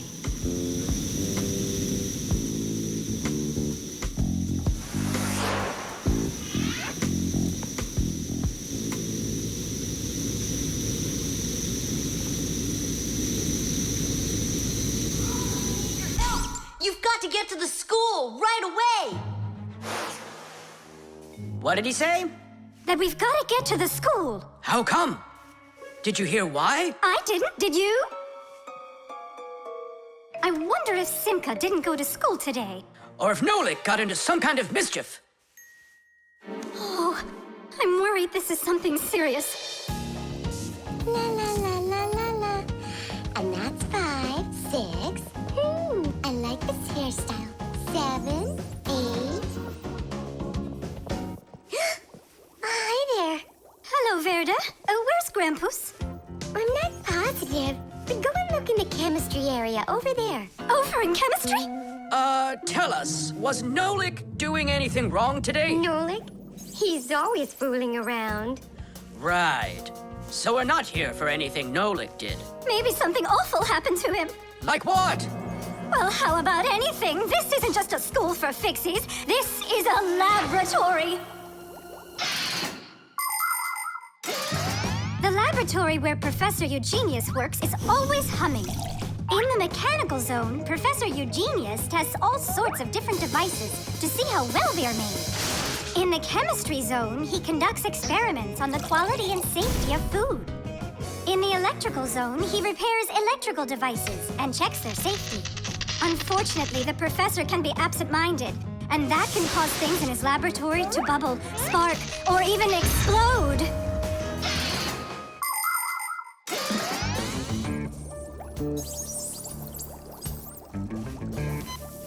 Marcia, there's nothing to worry about yet. But how can I not worry? Digit, have you seen Nolik anywhere? Do you know if anything's happened to him? This is a laboratory here. Who knows what could happen to anyone? Like what? What are you saying? Like that. I told you, things happen here. And where? Let's go, quickly! Marcia, no need to panic. Tula, it's so good you're here. We really need your help. What is going on? There! We! Grampus! What? Where? In the mechanical zone, there! And Simka and Nolik? There! They're all there! Oh, my children! Don't lose your head. Oh! Oh! Marcia is my wife, and the mother of our children, Simka and Nolik. Marcia is a real beauty, a kind and gentle soul, and a wonderful homemaker. She is also a very responsible and extremely skilled Fixie. She is our family's expert in kitchen appliances and gadgets.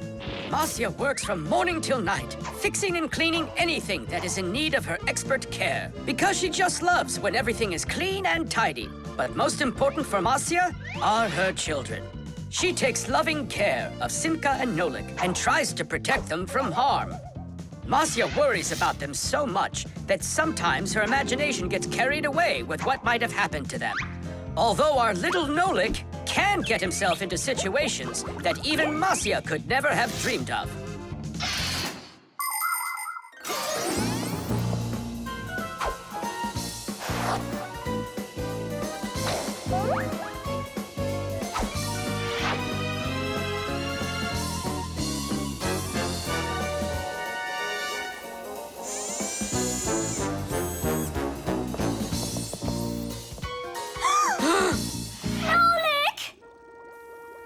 Tight! We'll save you! Hey! You're alive! What's going on? I don't need to be saved from anything. So it's Simka we need to save, not you? I don't need saving either. I'm fine. And what are you so worried about? Everyone's alive. Then why did you make us come here? I need you to help with a little accident we had. Nolik, was this your fault? Oh, no, it's not Nolik's fault. Quite the opposite. He was trying to help me fix it. Papoose, we need you to help us with one of the pieces that we couldn't get back in place. This one?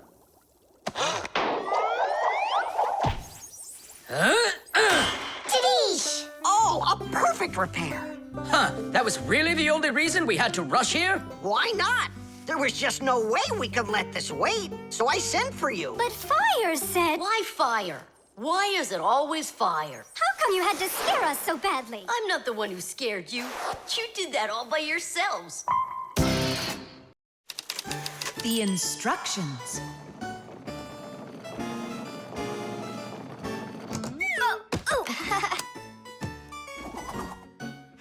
It doesn't work. Try putting it in the other way. Did you read the instructions? Why would I? Instructions are for dummies. Yeah, instructions are for dummies. All right. Oh, what's going on? Whoa! My battery! Instructions teach us how to do things right. Instructions for a piece of furniture explain how to put it together. With the instructions for a television, we can adjust the picture and sound the way we like them. Printed on a box of oatmeal are the instructions for how to cook it. The instructions for medicines tell us what the medicine is for and how to safely use it. So always read the instructions if you want to do things right and avoid a lot of problems. I found it. Here it is.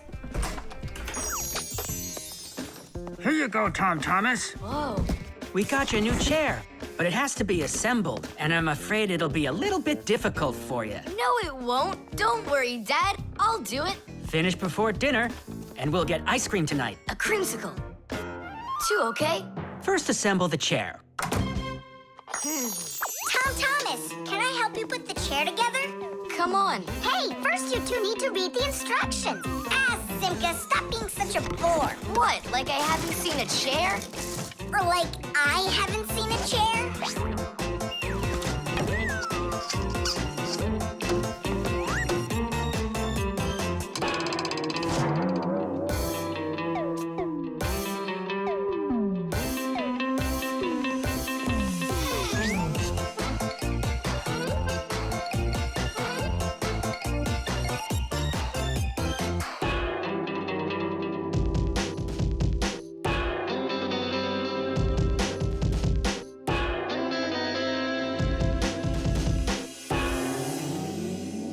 Well, Tom Thomas, you done?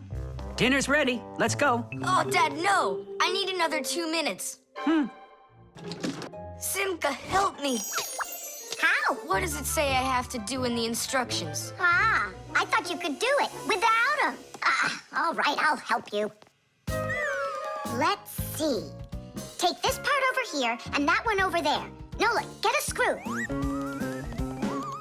No, the longer one. It's over there.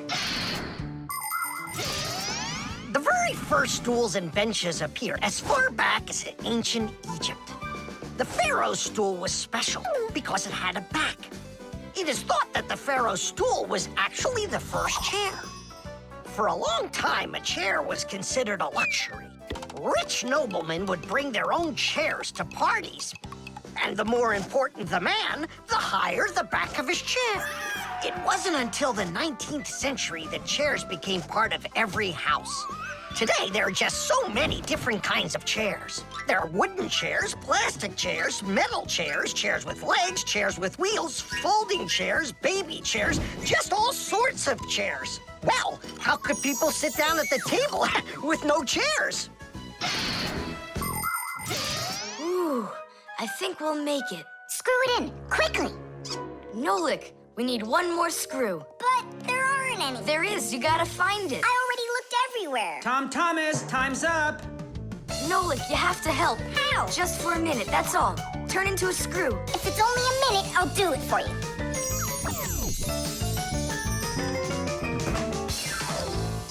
I'm done. You built it. Huh. Great job, son. Mom, see how I won the bet. Can you believe it? He put the chair together. You're so brilliant. Go on, have a seat. Oh! Huh? Whew. Now I see. You missed a screw. But I screwed it in. It must have. What? Must have what? Look. Here it is. Now this screw's not going anywhere. And that ice cream you won? Well, you just lost it. Well then, Mr. Chair Builder, time for dinner? Yeah, in a sec. Where is that Nolik? He ran away. What a traitor. No, he's not. He promised you he'd become a screw for just a minute. And the minute was up. Well, where is he then? Over there. He's studying the instructions for the clock. Hey, Tom Thomas, it says that we put the wrong kind of battery into the clock. We should have used that kind. You see, Tom Thomas? If you don't want to be a dummy, instructions are for you. The team. The first period is almost over. Tom Thomas's team is leading 2-0. There's no getting around the difference in class. Simka, pass to me!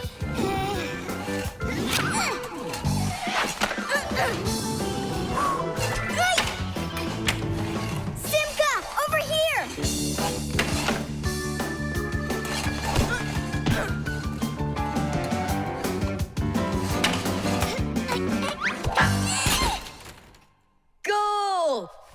me nothing. And that's the end of the period. Time for the teams to take a break.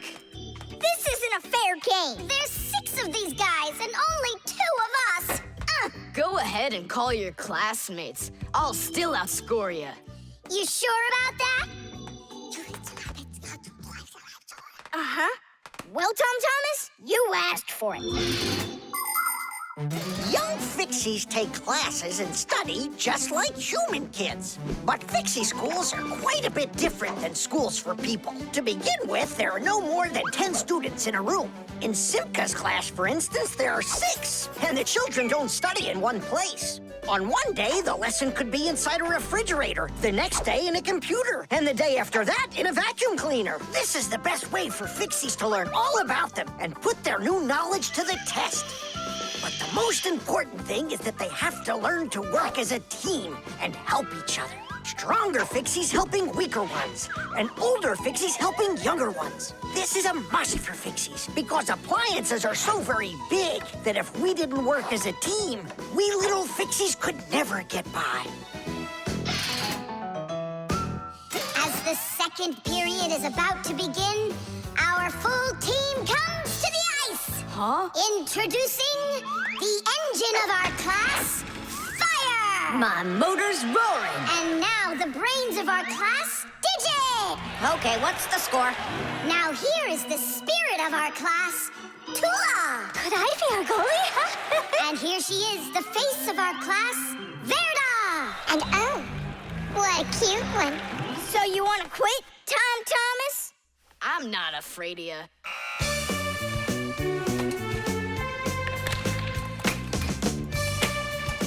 Nolik, pass! Shoot! I'm calculating the angle to use. Whoa! Oops!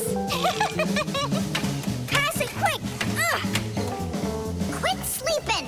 If you're gonna scream at me, I'm not going to play at all. Wow, that's some team you got there.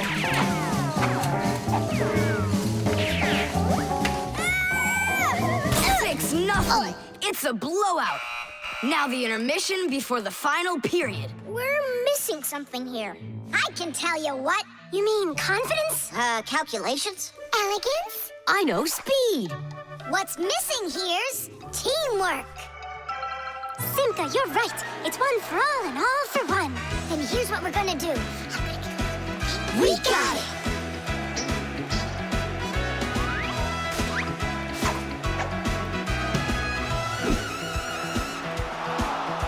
Attack and check, don't lose control. A line change on the fly. The puck is zooming towards the goal to score and break the tie. It's one for all and all for one. Great teamwork is a must. Let's go and show them how it's done. This game was made for us. Hockey's our game. Hockey, hockey's our game. Hockey, hockey's our game. Hockey, hockey's our game. Hockey's our game. Hockey, hockey's our game. Hockey, hockey's our game. Hockey, hockey's our game. Hockey's our game. Hockey, hockey's our game. Tell me again, what's the name of our game? Hockey. I can't hear you. Hockey. Oh, hockey's our game. Hockey. Hockey's our game. Hockey. Hockey's our game. Hockey. Hockey's our game. Hockey. I love that hockey. Hooray! We won, Tom Thomas. What do you say now? How did I get creamed like that? 'Cause you're by yourself here, and we are a team. The motion sensor. This part has to be replaced with one that's new. I've got an idea. How about we run to the warehouse and get it? 'Cause you don't have time to go there. And that way you can keep on working. All right, then. Only remember the code for the part. A8375. I'll remember it for sure. Why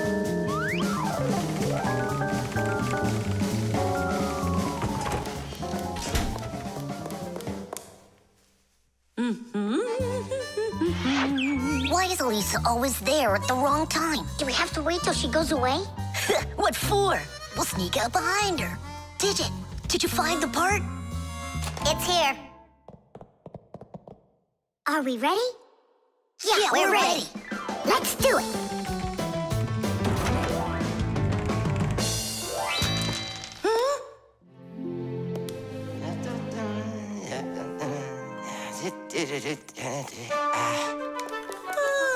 Professor Eugenius, you're in here. Do you know why this door just opened? And closed by itself? Of course I know, Elisa. It's because I converted it into an automatic one. You see, I installed a motion sensor above it. A motion sensor is like an electronic eye that watches everything that moves in front of it. Did you ever wonder how doors open by themselves at places like stores or at the airport? They open with the help of motion sensors. If the sensor sees that someone walks up to the door, it sends a signal to the door's electric motor. The electric motor opens the door and then automatically closes it after the person walks through it.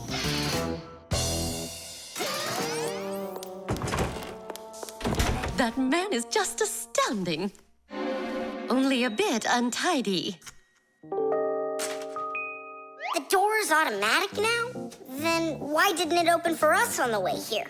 Because we're too little for that motion sensor. But the part's bigger than we are. Big enough for the sensor to see it. Then how do we get in there? We can fool that thing if we stay close by the wall. Now let's keep this as close to the wall as we can.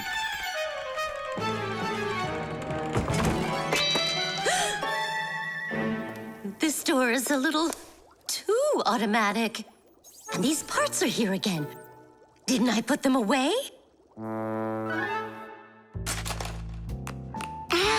The sensor still noticed us. Here's what we gotta do. Let's break it. Why do we gotta break it? All we have to do is deactivate the unit. Sensors are used to help people in all sorts of different situations. For instance, motion sensors notice when someone is moving so they can automatically open a door or turn on a light. Some automobiles are equipped with rain sensors. If it starts raining or snowing, the sensor automatically turns on the car's windshield wipers. There are also sensors that react to how much light there is. In the evening, when it gets dark, light sensors can be used to turn on street lamps. And in the morning, when it gets light again, the sensor switches them off. A smoke detector can sense when there's smoke inside. The sensor can be used to turn on a fire alarm or even an automatic fire extinguishing system.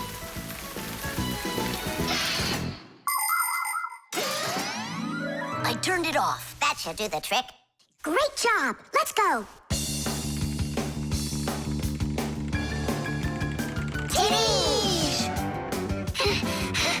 Professor Eugenius, mission accomplished. Well done, Fixies. Actually, not that well. This part here is A7583. Uh-huh. And I asked for A8375. Digit, didn't you say you knew the code number? I did know it, but somehow forgot it. Digit, I can't believe that you forgot it. All right, we'll just have to go out one more time. Thanks, but no thanks. I'll get it this time. I forgot to warn the professor that we've turned off the sensor. And I'm afraid he's expecting that the door will automatically open up. Professor! Stop!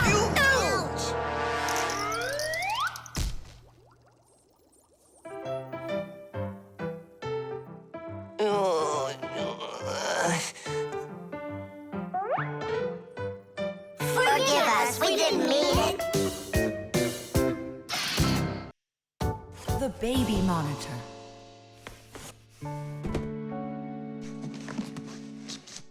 Oh, it's my old baby monitor. On.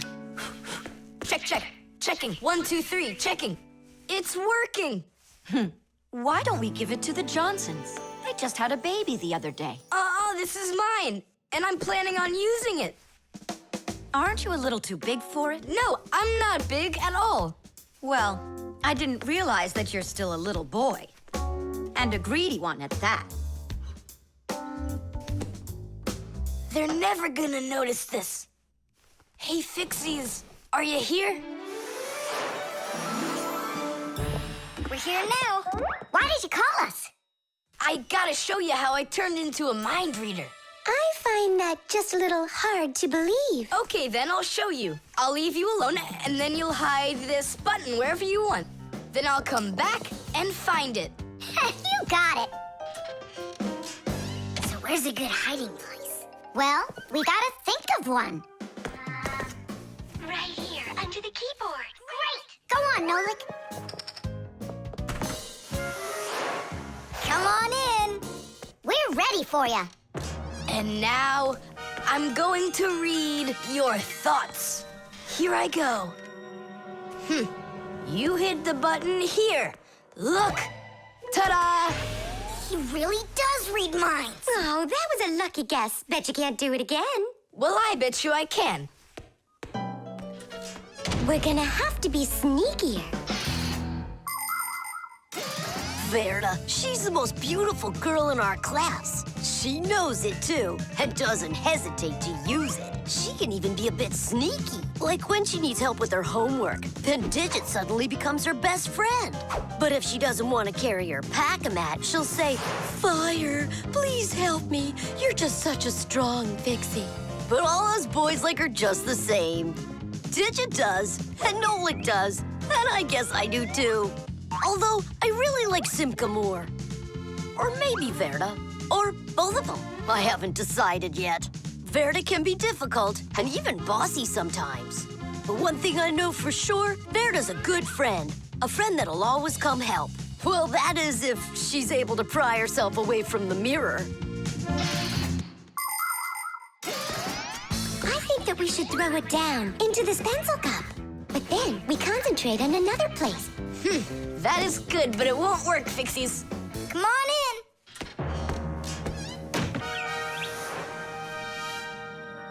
Uh-huh. Aha! It's in here. Tidish? Simka, were you thinking about the cup? No, I swear. And my mind was blank. Then who did, huh? Uh-huh. Tom Thomas, what do you say we go again? As many times as you want. I know how he's been doing all of this. It's a baby monitor. That's how we can hear what we're saying. I don't get it. A baby monitor helps parents watch over their babies. The system has 2 units that look like wireless telephones. The parents keep one of the units by their side and put the other one in the room where the baby is sleeping. If the baby suddenly wakes up and starts crying, the unit in the baby's room will pick up the sound and send it by radio waves to the parents' unit. Mom or Dad will hear the crying and go and comfort their child. And so he's listening to us now. This time I know what we should do. We'll hide it under the globe. Ooh. Go on. Uh-huh. Aha! Huh? Where is it? If you read our minds, you'd find your button under the baby monitor. You tricked me. That's really not nice. And spying on us is nice, you think? I'm sorry, I just thought it'd be fun. Well, anyhow, Tom Thomas, you're too old for this thing. Unless, of course, you still need it. I'm not a baby. I was just, checking it. I'll go and give it to Mom. Mom, I'm not greedy. About what? Let's give this monitor to the Johnsons, and this car is for their baby boy. I don't think that baby's big enough yet for your car. So what? Soon he's gonna get bigger and become a big boy, right? Like me. Chess. How about that? Then I'll play my pawn. And I'll play my pawn. Grandpa's, we need our spool, and it's missing. Oh, congratulations. Professor, have you seen it anywhere? The spool? I haven't seen it. We're playing chess, can't you see? Do you like board games? Like dominoes, for instance. Just about everybody has played it. But do you know where it came from? Dominoes was invented by the ancient Chinese. They made tiles and decorated them with dots like on a pair of dice.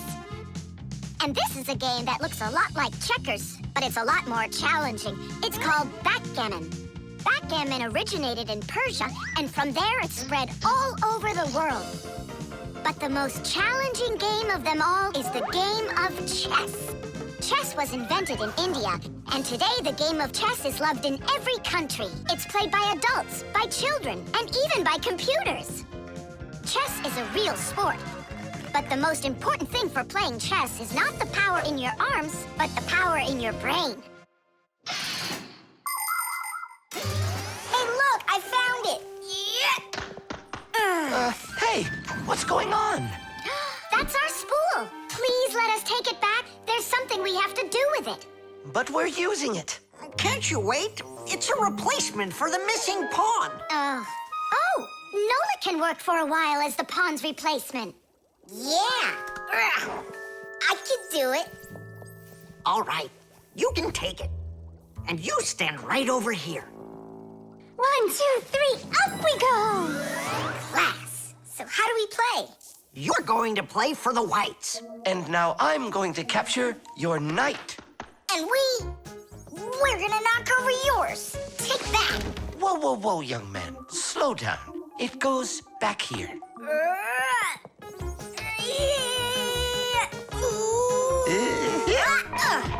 Nolik, get back to your square. What for? Pawns don't move like that. Then how do they move?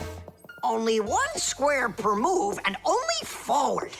Of all of the pieces, the little pawn is the weakest. What a mess. So which one's strongest, huh? This, it's the queen. She's the most dangerous threat to the other king. Aw, how come I couldn't be queen? Then that black king would have to deal with me.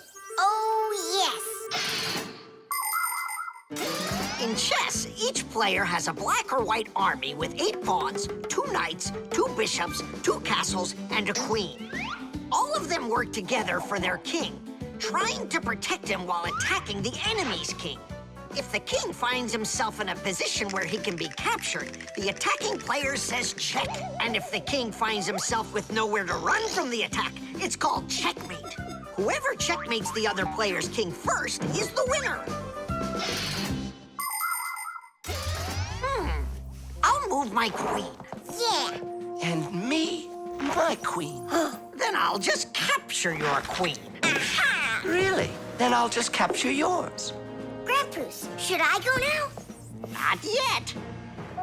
So, do you feel like surrendering? Ha! You're kidding. Do you?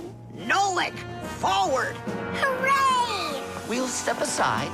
Forward. Aha! Next I'll go and capture the knight. He got away.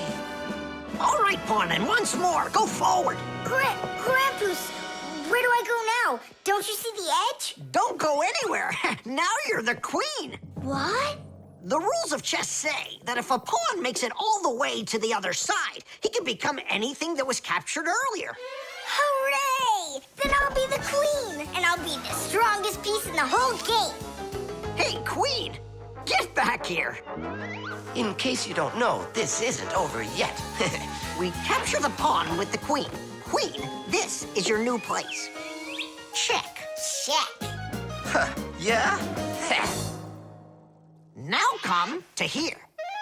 Checkmate, my colleague. Of course it is. It is, mate. Yeah, I lost. Hooray! Tadish, tadish, tadish! Professor, we found the missing pawn for you. So that means Nolik can leave with us. I'm not going anywhere with you. Chess is the greatest game you'll ever play in your life. Oh, you should have seen how I put Professor Eugenius into checkmate. Really? Well, Grandpa's helped me a little. Actually, Actually, it was Grandpa's telling me where to move. But I'm the queen now. The tools. Hang on. There are these really cool things that I want to show you.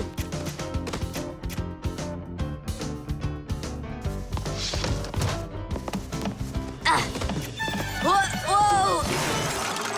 Whoa, look how many things you got all at once. Your dad's gonna be so angry when he sees what you did with all of his tools. I'm gonna put them all right back where they were. And where were they? Open the box and you'll see. It's neat. There's a special place in there for each one of the tools. Try hammering in a nail or drilling a hole with your bare hands. Uh-huh, there's no way.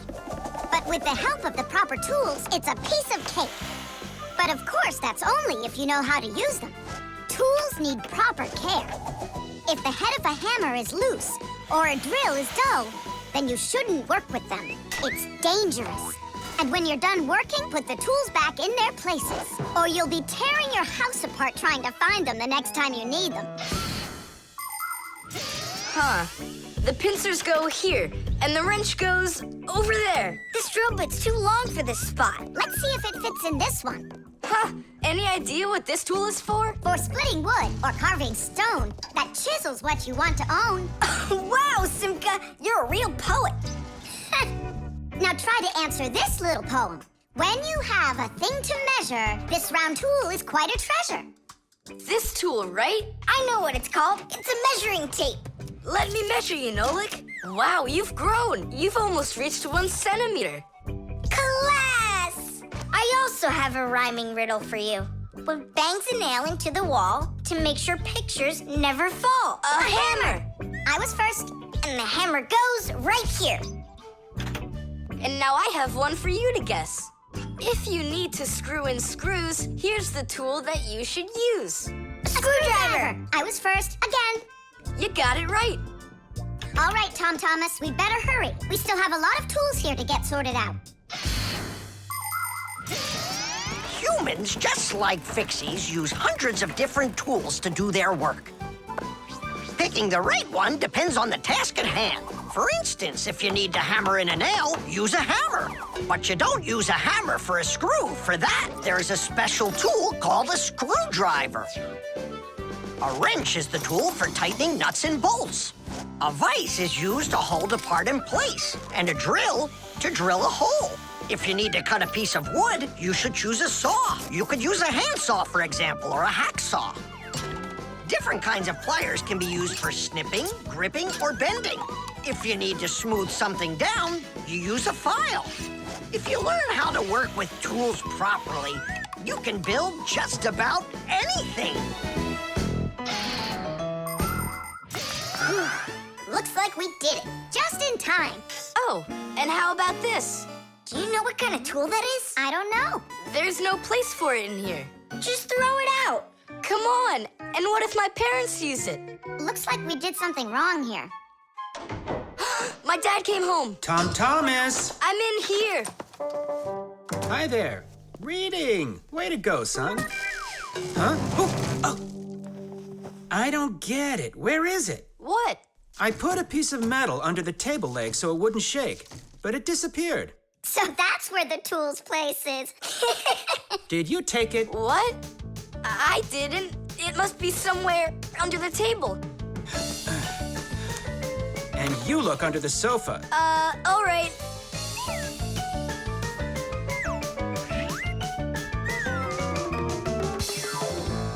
What do you think he wants? He wants us to get that metal thing out of his dad's box. Come on, let's go. You got it.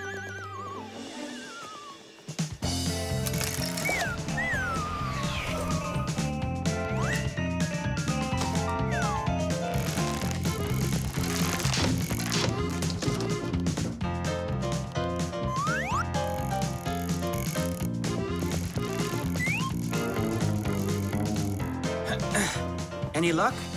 Uh-uh. Me neither.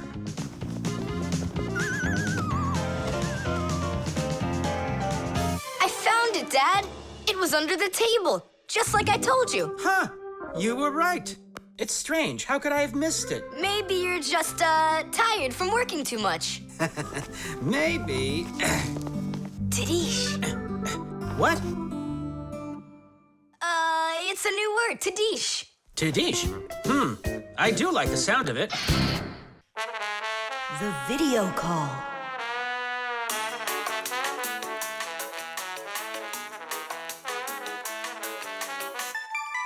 Turn on the camera right away. It's me, Simka.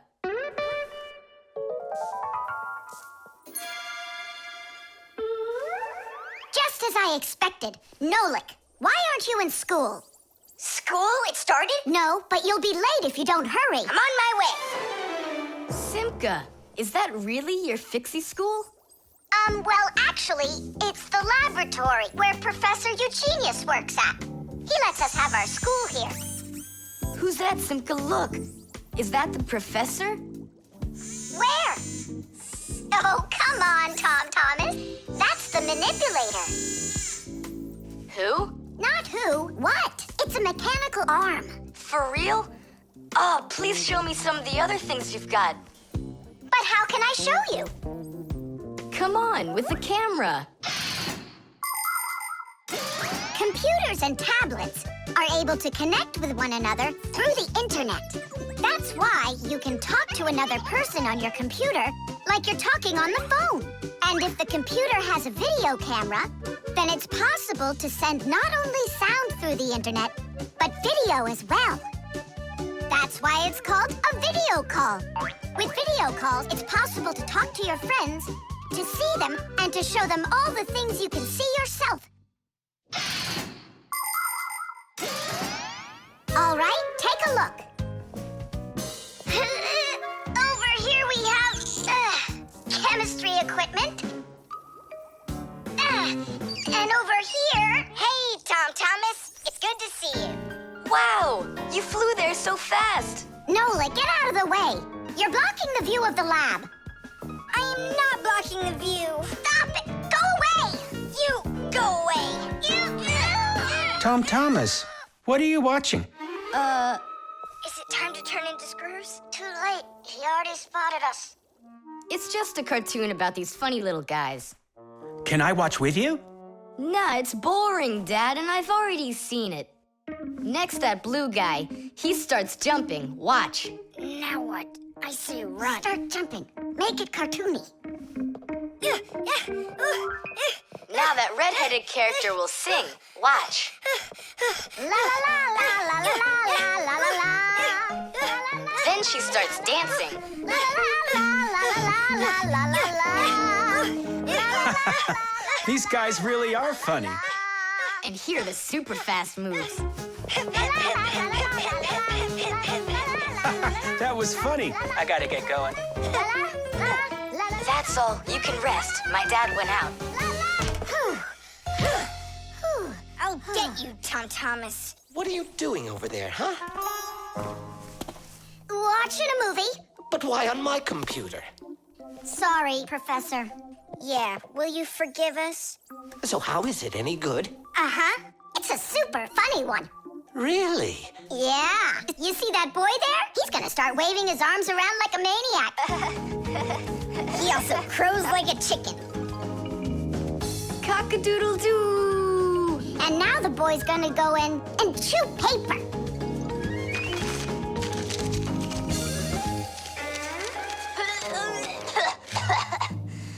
I can't do this all at once. A movie. That's what we're watching here, right?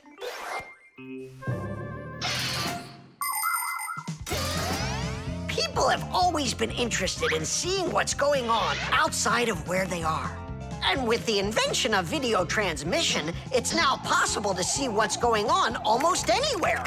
Now, without leaving your home, you can see what's happening on another street or even in some far corner of the world. With the help of video calls, doctors can help their colleagues perform complicated surgeries.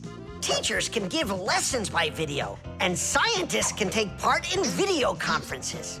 With video, you can watch a live theater performance in another country. And even in outer space, an astronaut can feel right at home just chatting away with friends and family. And it's not just for astronauts either. Now almost every tablet and phone here on Earth has video in it. Introducing Tom Thomas. Nice to meet you there, son. And I'm Professor Eugenius, so I guess you're also a friend of the Fixies. Yeah, only it's a secret. My friend, that's a secret the two of us share. And you know, keeping secrets is what friends do. The disguise. Ugh, good. Tom Thomas, why do you need a second aquarium? Especially without any fish. First of all, it's a terrarium. And it's not for fish, it's for lizards and snakes. Ooh. My friend Katya asked me to take care of him while she's away. That's why I brought him here. Take care of who? There's no one in there. Ah! What is that? It's a chameleon, Nolik. I think he's awesome. It's a bad idea to take him out. He might run away. Don't you worry, I got him. What a monster. But how come I couldn't see him before? It's because a chameleon knows how to disguise himself by changing the color of his whole body. Have you ever seen a military uniform? They have special patterns and colors that help soldiers hide. That's called camouflage, and people learned it from animals. For instance, a caterpillar can look like a twig, and a seahorse can look like a piece of coral. An ordinary gray rabbit becomes white in the winter, so a wolf will have trouble finding it in the snow. But the champion of camouflage is the chameleon. This master of disguise can change its color in just a matter of seconds. Hey, Tom Thomas, where'd your chameleon go? Oh, it disappeared. It didn't disappear, it camouflaged. He won't hide for long. Let's find him.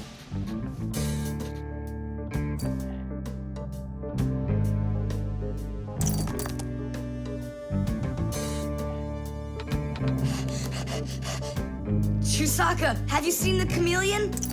Where is he?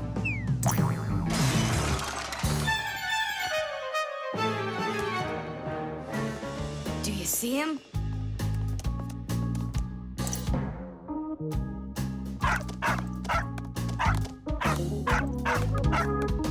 No, he's not gonna let us catch him.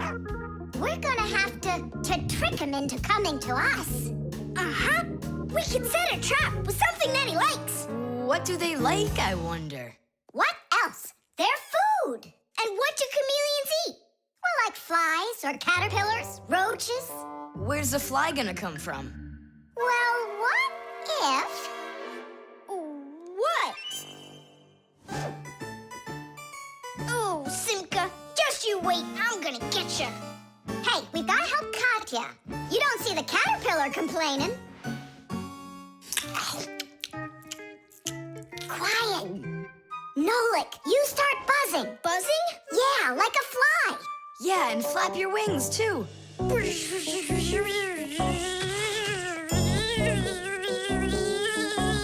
Simka, how long do I gotta keep doing this? Until the chameleon shows himself. Just keep buzzing.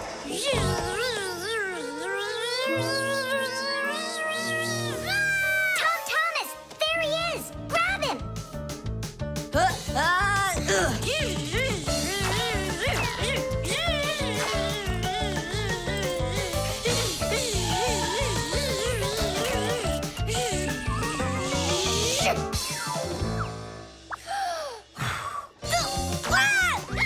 Let go of my brother.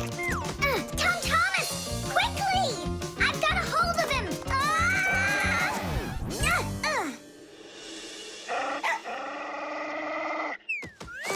Yep, I gotcha.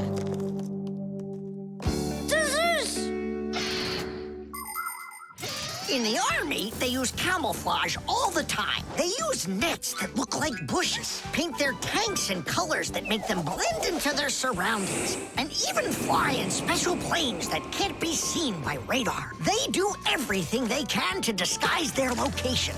But it's not just the army that uses disguises. Photographers camouflage themselves to take pictures of wild animals. People use makeup to camouflage their blemishes. And artists, they disguise old walls with bright, happy pictures. And people just love to put on masquerade parties where they disguise themselves in costumes and masks. And of course, Fixies have their own great disguise.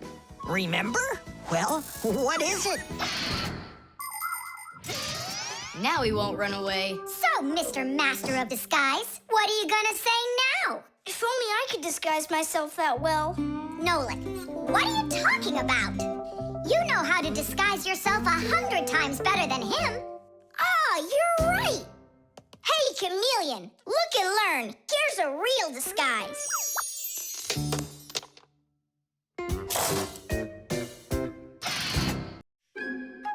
The oven.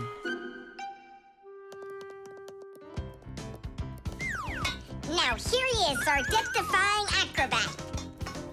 Nolik, don't! I'm not Nolik, I'm an acrobat. You're going to fall. I'm not going to. I see.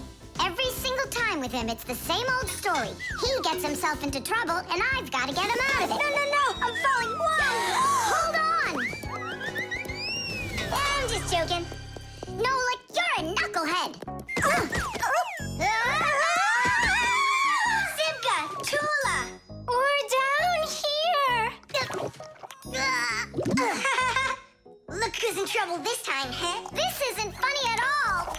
Need some help? We can manage this ourselves. Right, Tula? Well, all right then. See you later. We gotta get out of here. Tom Thomas's mom is coming. Hide!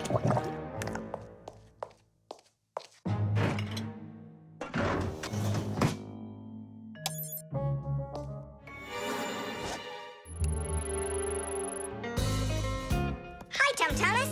Hi, Nolik. Are you up for a ride? Because this train's leaving the station.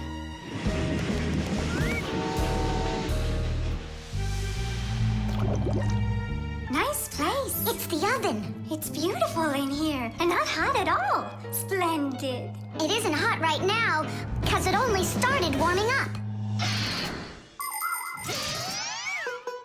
An oven is a cabinet with a heater.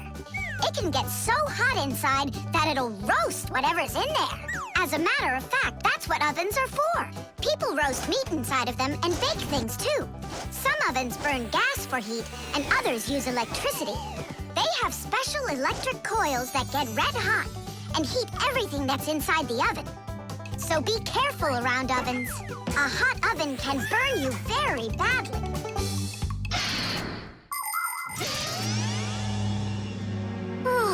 It really is getting so hot.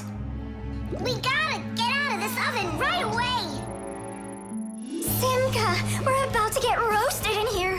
Yeah, inside of a fresh-baked Fixie cake. I don't want to. You think I do?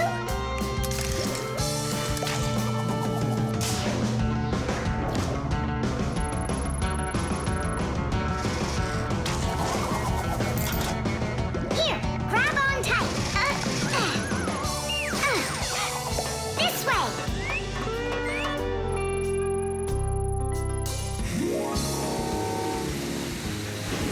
Be careful, you'll fall off.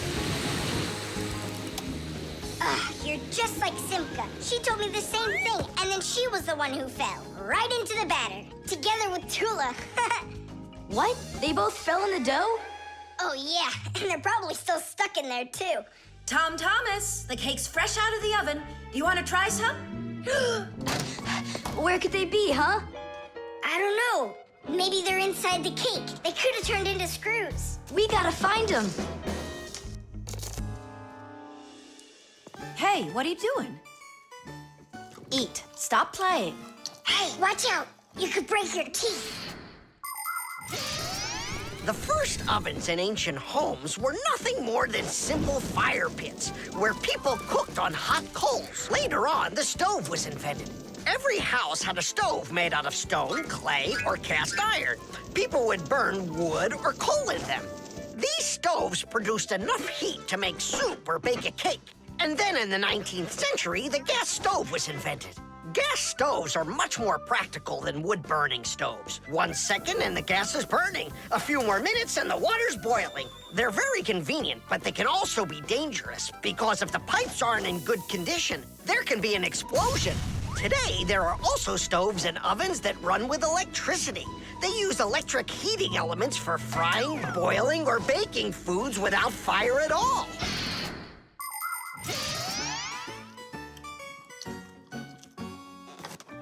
Thomas, I think you'll explode.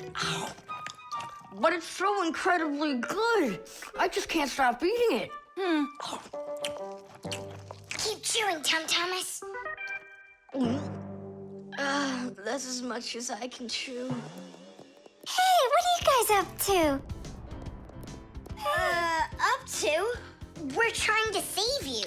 You're not in the cake? Then how come I was eating all of this? I hate cake. Maybe it's because that's what good friends do. Yeah, he's a good friend who's got a really good appetite. The wires. Quiet down. Get ready for your lesson. Be quiet. Quiet down, please. Oh, it's so hot here. In today's class, we'll learn about... Whoa! What was that, huh? It must have been an earthquake. Yeah, it was an earthquake. Hooray! Sorry there, Professor. Ooh, I have to find an outlet so I can plug in this fan. Ooh, it feels terribly hot. It sure does. Well, keep looking. You'll find one. Now then, where was I? Oh, right. Today... No, it's impossible. In this whole laboratory, there isn't one free outlet. Look at this. Just pull out one of these wires and then you'll have a free outlet. I can't. I fear I could pull out a plug for something important. Volt himself would get all tangled up in these wires. Whew. Don't worry about it, Professor Eugenius. We'll find a free outlet for you. That's right, my colleague. A cup of tea will do you good, so just go relax. Thank you, my colleague. And as always, I'm eternally grateful. Fixies have opened schools for their children in all sorts of different places, like factories, stores, and warehouses. Anywhere where there's lots of machines and appliances and places to hide from humans. And this is where we hold our school, right here inside the laboratory of Professor Eugenius. It's a fantastic place for me to hold class. Every day, new devices, materials, toys, and even food are brought here for examination. And there are lots of scientific devices and tools to study here as well. But most importantly, we never need to hide from the head of the laboratory. Because my colleague, Professor Eugenius, is someone I'm proud to call a friend. He loves Fixies, helps us anytime we need, and will never let our secret out. What should we do first? We have to start out with pulling apart these wires. That'll take a second. Over here. No, here. Nolik, come help. Let's do this. Come on, come on, come on, come on, come on. Just one more time. Stop it! I can't get out! Loosen the wires! We need to pull out this one. Stop this nonsense, will ya?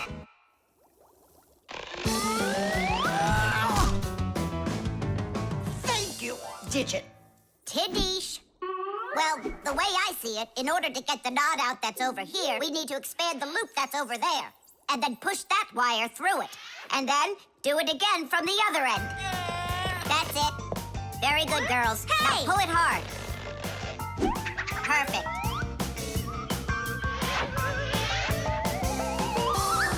Hey, check it out. The screen wire up here isn't plugged into anything. Then no one's using it. So that means we should go and pull it out from the outlet. Got it. Tidish!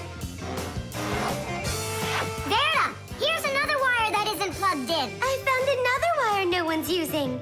Simka and I found it together. Nolik, why are you so upset? Because you guys are doing all the work. How about this wire? Nobody's checked it yet. Really? Oh, wow! What? Did you find some treasure, Nolik? Uh-huh. There are 6 free outlets under here. Great! Now Professor Eugenius can plug in his fan, and his kettle, and even his soldering iron.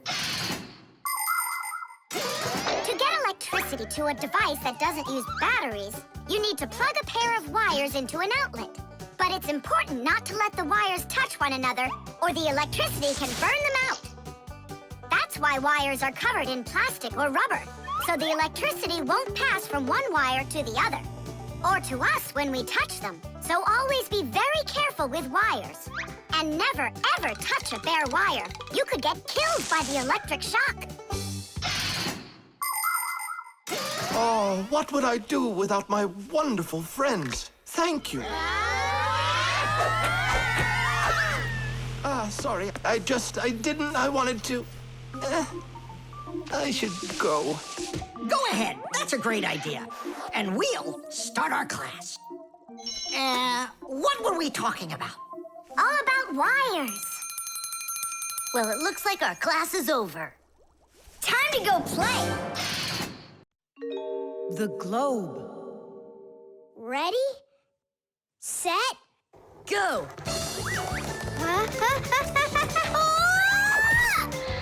Yay!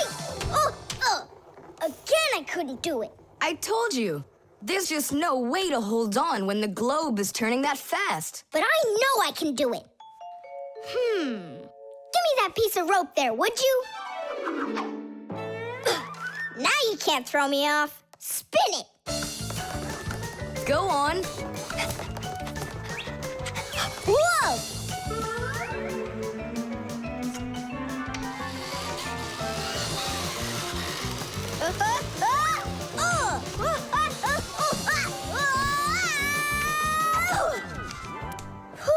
What you doing? Trying to learn a bit about the Earth's gravity? That's a globe, not the Earth. Well, a globe's a model of the Earth, isn't it? Hey, come on, Simka. The globe looks like a ball, but the Earth is flat. We walk on it. The Earth also looks like a ball. It's just a very, very big one. It's not true. If the Earth is really round like you say, then it would throw people right off of it, like the globe does to me. No, it's just that the Earth pulls everyone towards it. Are you sure? The planet that we live on, the Earth, is a huge sphere. The Earth revolves around the sun, and the moon revolves around the Earth. Do you know why they don't fly away from each other? It's because of a force called gravity that pulls all objects towards each other. The heavier the object, the stronger its pull. That's why people, rocks, air, and water get pulled towards the Earth instead of floating up into space. Thanks to gravity, we are able to walk on the Earth. Then why doesn't the globe pull on me like the Earth does? Because this globe is very light. Compared to the Earth, this globe is like millions of billions of times lighter. Compared to the Earth, we're specks of dust. He's right. Look, a speck of dust. It sticks to the globe like we stick to the Earth. Oh, come on. It's just because no one's turning it. But the Earth's spinning and we stick to it. What? I just don't believe you. There's just no way the Earth is spinning. You've really got no idea how the days all turn into the nights, do you? Do too. It's because the sun goes up and then sets.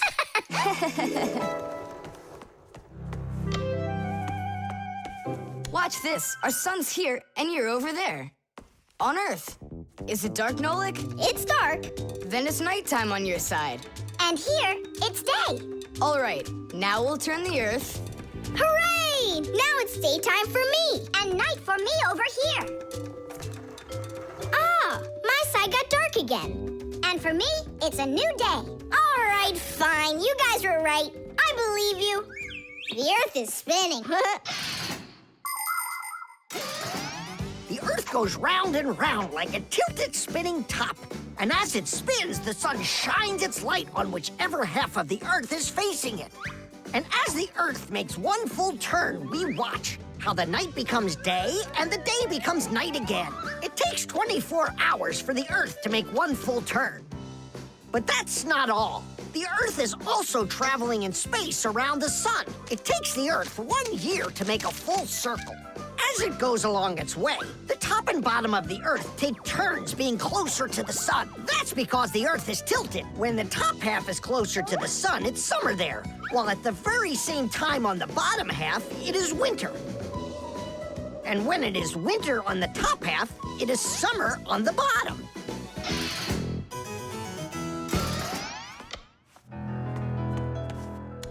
Nolik!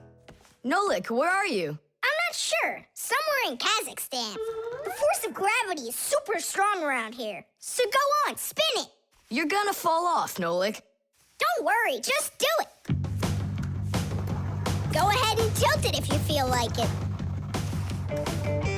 Told ya! Ha! And you were sure I was gonna fall off this globe. That's strange. Nolik, come on over here. What for? You'll see in a second. I don't want to.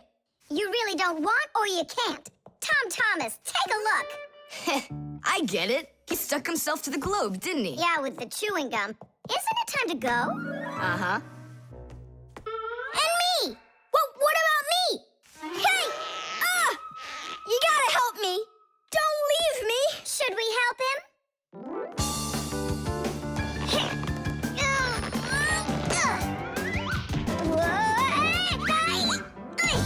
I never would have thunk it, but the pull of chewing gum is even stronger than the Earth's gravity. The elevator.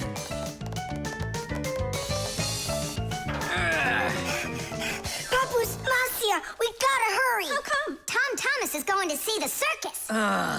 And what? We want to go with him, can we? The answer's no. Just you kids without supervision. Who said no supervision? His parents are taking him there. We'll be careful, don't worry.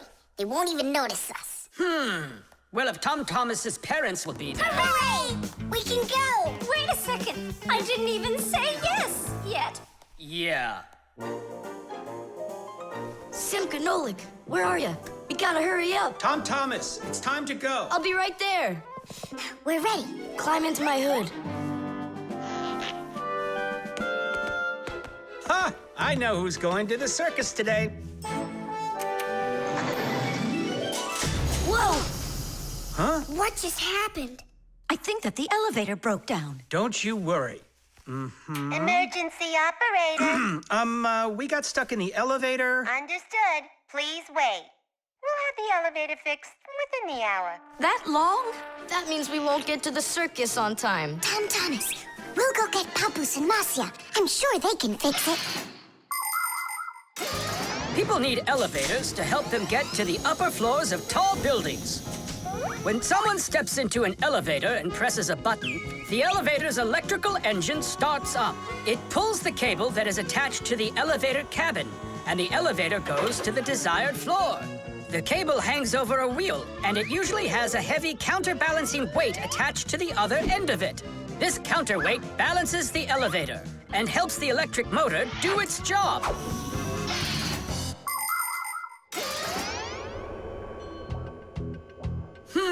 I wonder what the reason is. I think I see something over there that got stuck. Looks like you found the reason. We gotta go and fix it now, or we'll never get to the circus on time. You know, we can just have it right here. Ladies and gentlemen, presenting the Fixie Spectacular. And now your attention, please, on the high wire.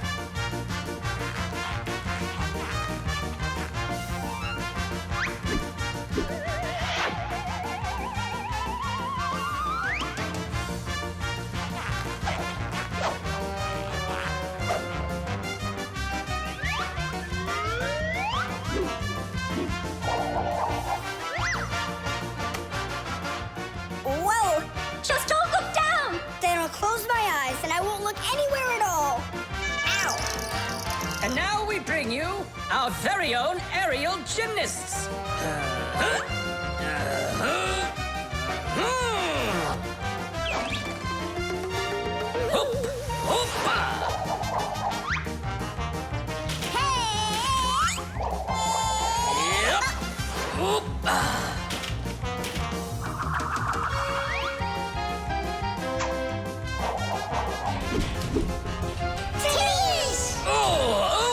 Tadish! Our next act feats of strength. It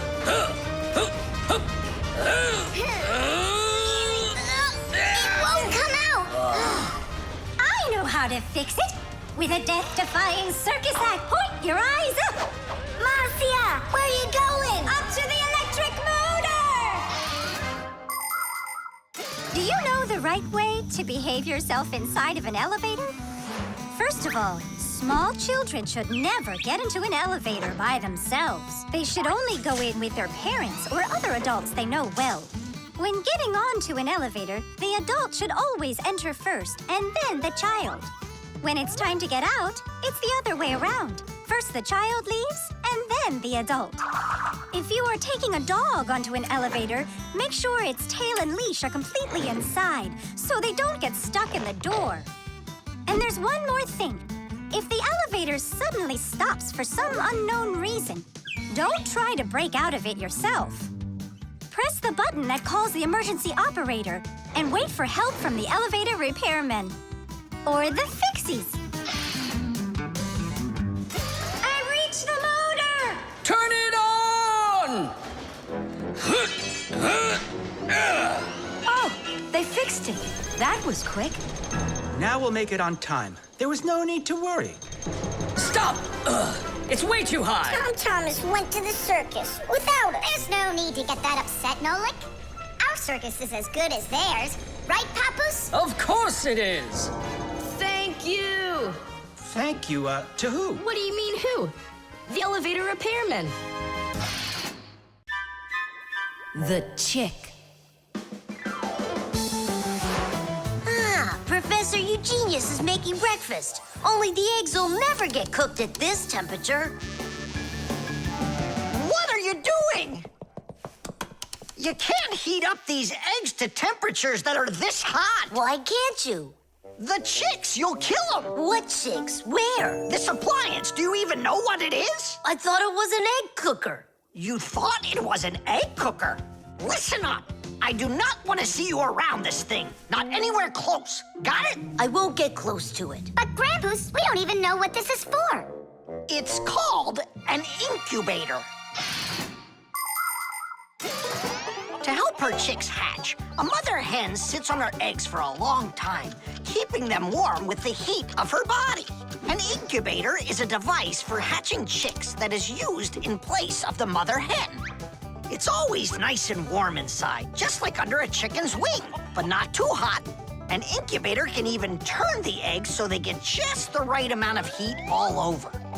Chicks that are hatched in an incubator are no different from the chicks that are hatched without them. Fire! What? This thunderstorm is really scary. Let's be scared together. I'm not scared at all. Me neither, I was joking. Just joking with you. What do you think? Are the chicks scared in there? Holy moly! Wow, that was a big one. Even the electricity got turned off. The incubator turned off too. And the temperature is dropping. And for little chicks, is that bad? I'm sure it is. It's cold in here. These chicks need help, and Grandpa's isn't around. Then we're gonna have to save these chicks without him. Nolik, get the door open. Help me. I can't. Grandpa said I can't get near the incubator, so try opening it yourself. Can't do it. And I can't help you. But the chicks are going to die of cold. Let's just do it. But don't you go and tattle to Grandpa's. I promise. Hooray! It's a bit early for hooray.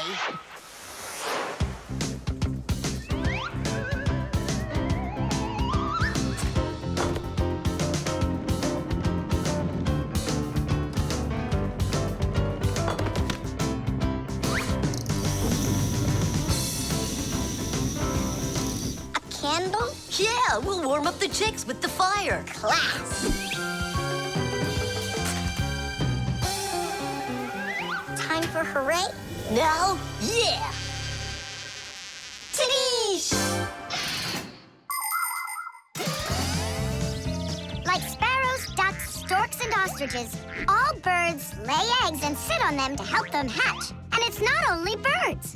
Other animals like snakes, crocodiles, and even turtles have babies that they hatch from eggs. To protect their children, they try to hide their eggs, like deep in the bushes, in the cracks of rocks, or in the sand. By the way, roe is also little eggs, just without the shells. From this fish roe, little hatchlings are born that will grow into big fish. And from tiny frog roe, tadpoles hatch that will then develop into full-grown adult frogs. And you've heard of dinosaurs, right? Well, those giant reptiles that lived millions of years ago, they also hatched out of eggs.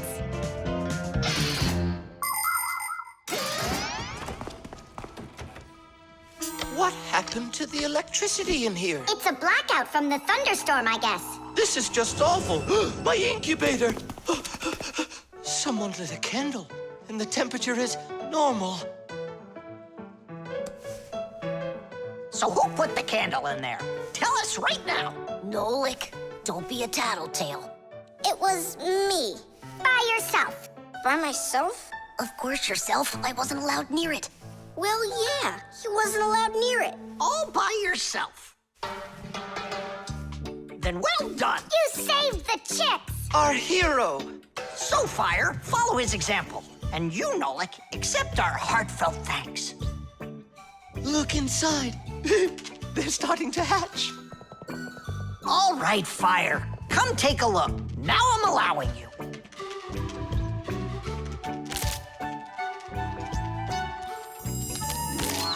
Look, a little chick. It's so cute. And so yellow. Look at him. What a little sweetie. Fire. What?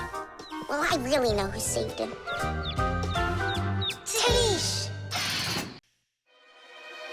The barcode. And so, what do we do if we happen to see humans? Hide from them, right?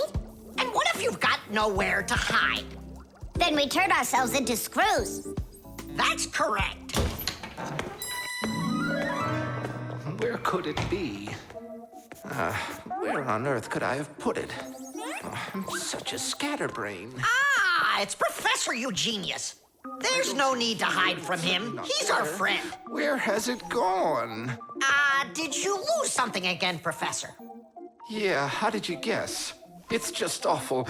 Yesterday I started testing a new iron, and today, it's totally disappeared into thin air. Where could you have put that thing? I've got it down to 2 places. It could be in the warehouse or not in the warehouse. Yeah, that information will help us find it. Or not help us find it. Class, follow me to the warehouse.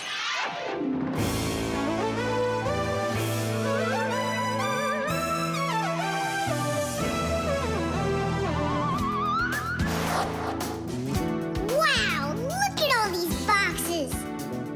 If we have to look inside each one of them, it'll take us 2 days. Maybe we'll get lucky. Let's look in this one. No. Inside there is a fan. A fan? Wow, it's a fan. And what's inside this one? A mixer. Yeah, amazing. And what's in this box? An electric kettle. Made in Germany, by the way. He's right. There is a kettle in there. Professor, is this some trick? I don't get it. Grandpus, how do you do it? It's gotta be magic. What else? Here's how I think he's doing it. I think the professor has glasses made to see through the boxes.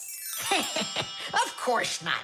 I only know how to read the barcode that you can see on each of those boxes. Oh, that.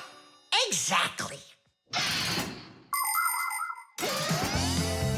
If you look at the printing on packages and boxes, you will often find a symbol with a lot of black lines and numbers. These symbols are called barcodes. Each barcode has all sorts of information. What the item is, what country it came from, and even in which factory it was made. With the help of a special reading device, a scanner, it's possible to read all the information the barcode holds. It really is an excellent system for stores to know what they've got.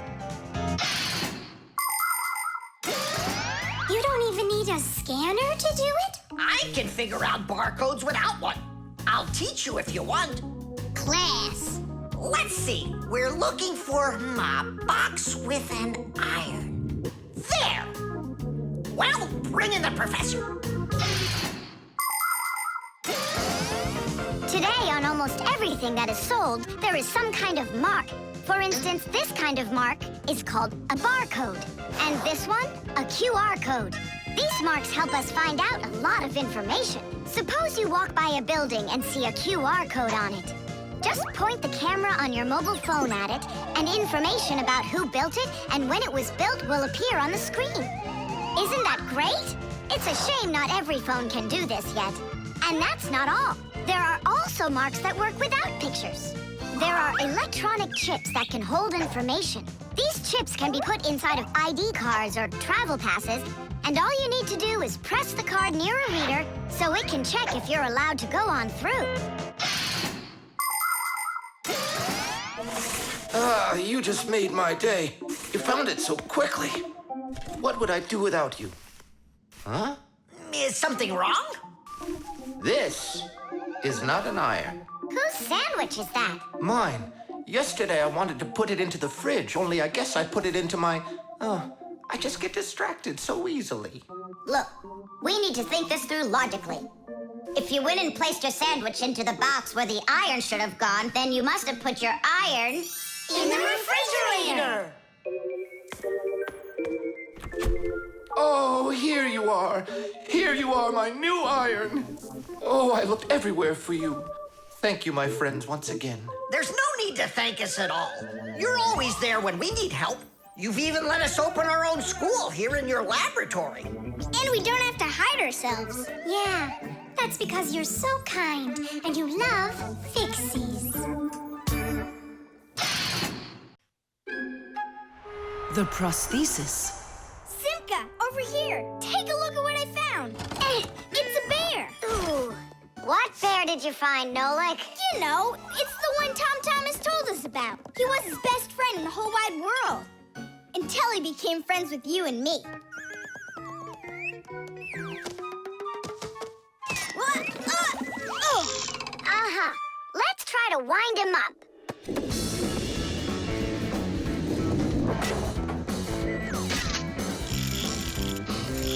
Come on, come on, come on. There you go. Now walk, Teddy. Go on, Teddy. Yeah. Oh, no. Poor little teddy bear. They ripped his leg and didn't care. We didn't rip his leg. It was already broken. It's all clear. A compound fracture. Then why don't we fix him? Tom Thomas will be so happy. Wait, it's not going to be that easy to repair it. We'll need a prosthesis. The human body is built around a frame of bones and joints. And if you break one of the bones, it'll usually heal by itself. The broken bone will grow back together, and you'll be back to normal. But sometimes bones or joints can break so badly that it's impossible for them to heal. When this happens, they have to be replaced with an artificial part called a prosthesis. A prosthesis can replace more than a bone or a joint. It can be made to replace a whole arm or a leg.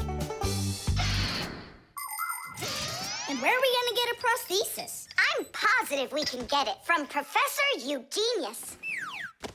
You're right. Help is on the way.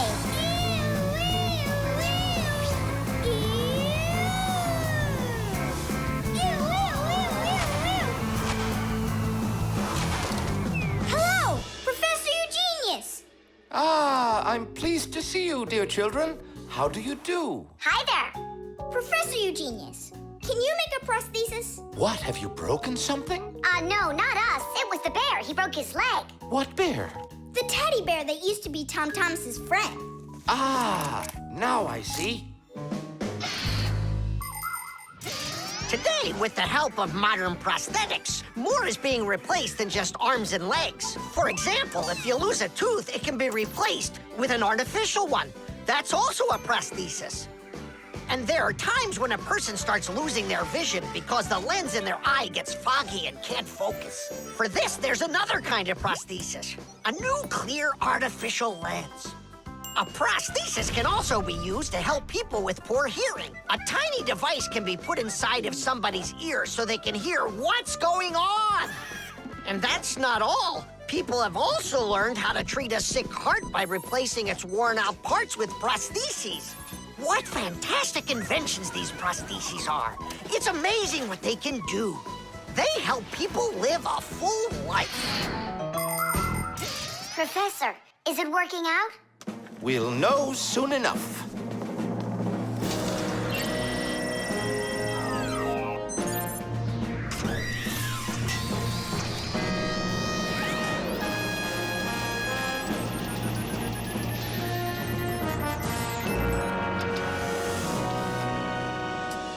Done.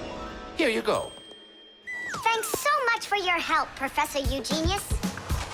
Not at all. Take care, kids. In gadgets and devices, our work will never end. Appliances are fickle, they need a loyal friend.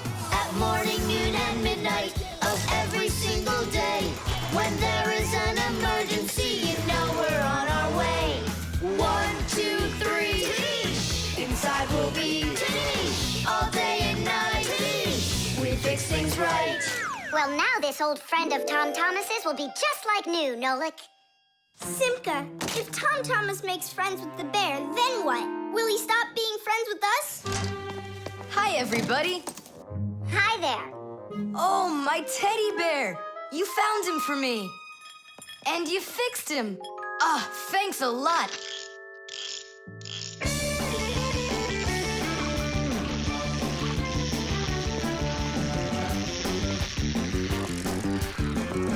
Yeah, it's just like Grandpoo said. A friend that's old is better than 2 that are new. Who's new and who's old? Well, the bear is old. And we're new. Nolik, it's not true. You're the Fixies, guys. You're my very, very best friends in the whole wide world. Tish! The fire extinguisher. So, who can tell me, in the home, what is the greatest danger of them all? Chuzaka. Well, dogs are dangerous for us, but what is very scary for us and for humans? Fire! Huh? Where? I was just answering what you asked us. Although your joke was awful, Fire, your answer was actually correct. Nothing can be worse than getting caught inside a house on fire. Don't know much about chemistry, but I can handle circuitry.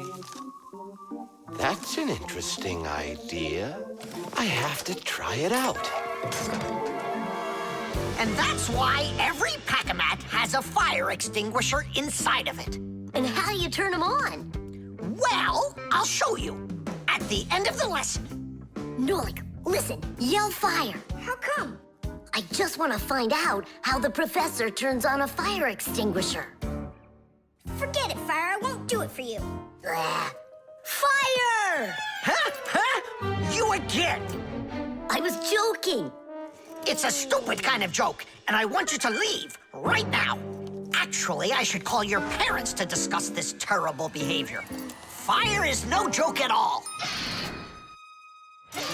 Remember, never fool with fire. Of course, you should never play with matches or with lighters. Everybody knows that. But those aren't the only things that can cause a fire inside of a house. So can a stove or a fireplace. And don't forget electrical appliances, like electric burners, space heaters, and irons.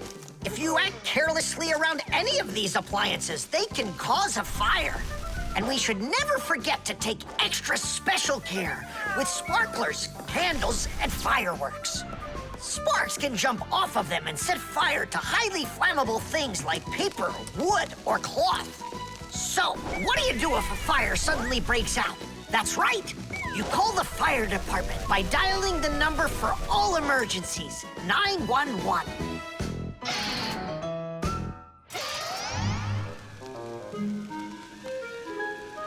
Huh? What's going on? No way. No way! Fire? It's burning for real! Fire! What do I do?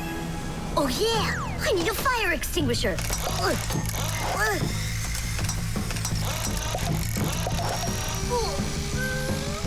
Where are you? And that's how a Pakamat can become a fire extinguisher. Do you understand? We understand. There's a fire! It's over there! Enough! You don't know when to stop fire? I'm not joking this time. Please believe me, it's there. Nice try, Fire. Oh, look, he even used smoke this time. No, Simka. That smoke's from a fire. Uh-huh. I'm sure that this time it's for real. It's the truth. I swear I'm not lying. This time I think it's true. He's not joking. We've got ourselves a real fire here. Tula, Simka, turn off the soldering iron. Uh-huh. Got it. Be careful, kids. You have to stay back here away from the fire. And what can I do to help? Take out your fire extinguisher.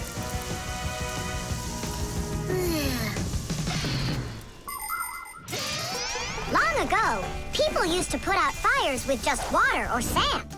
Today, people also use fire extinguishers. Fire extinguishers are cylinders with hoses. They're usually painted red, so they're easy to see. The cylinder is filled up with a special powder, or foam. If someone needs to put out a fire, they point the hose at the fire, pull out the safety pin, and squeeze the handle. The foam or powder shoots out of the extinguisher and puts out the fire. Our fire extinguishers are just too small for this fire. We have to find Professor Eugenius to put it out. I already did. All right, where's the fire? Ah. Ooh. Hooray! We put out the fire! You Fixies are just the greatest. Thank you. You saved the whole laboratory. Not at all, colleague. If not for you Fixies, I can't even fathom how this could have ended. And what I'm wondering is how the fire got started at all. Fire? I had nothing to do with that. Yeah, sure. Then who was yelling, fire, fire? You know what? Maybe it was you that set the fire. Well, if that's what happened, don't even think about coming back to school without your parents. Colleague, wait. It's all my fault. I didn't turn off the soldering iron. Forgive me. Now we know whose parents the school should be calling. The drum. Now, let's turn it on. It's buzzing. You hear it? I would love to, but the only thing I can hear is Nolik's banging. Nolik, what are you doing? I'm rehearsing my solo. Nolik's the drummer in our rock band. Didn't you know that? Why don't you go and rehearse somewhere else if you wouldn't mind? Yeah, all right. I just can't work like this. Nolik, stop it, please. Oh, my head is just splitting. Professor Eugenius, will you come to the laboratory? There's something very strange in there. What? I'm hearing some kind of awful sounds. You are? I think it's a ghost. Back from the dead. Don't you worry about ghosts, Lisa. I'll check what it is. So it's you making the racket. What? I'm just rehearsing. Well, what is it? Don't worry, it's just a piece of equipment rattling. You know what you should do? You should go and practice back at home, my young friend. It's not very hard to make a drum. One way to make it is to take an empty barrel and replace its bottom with a skin made of leather or plastic. If the skin is stretched tightly, the sound can get very bright and loud. Really big drums are usually played with percussion mallets or beaters, while smaller drums can be played with sticks or with bare hands. Instruments that make sounds by being shaken, scraped, or beaten are all called percussion instruments. There are lots of different percussion instruments, like the small hand drums that are called bongos, big shakers with handles called maracas, cymbals made out of metal. Now those really make a lot of noise. And there's tambourines, ratchets, and even spoons. That's right! People can make music using spoons as a percussion instrument.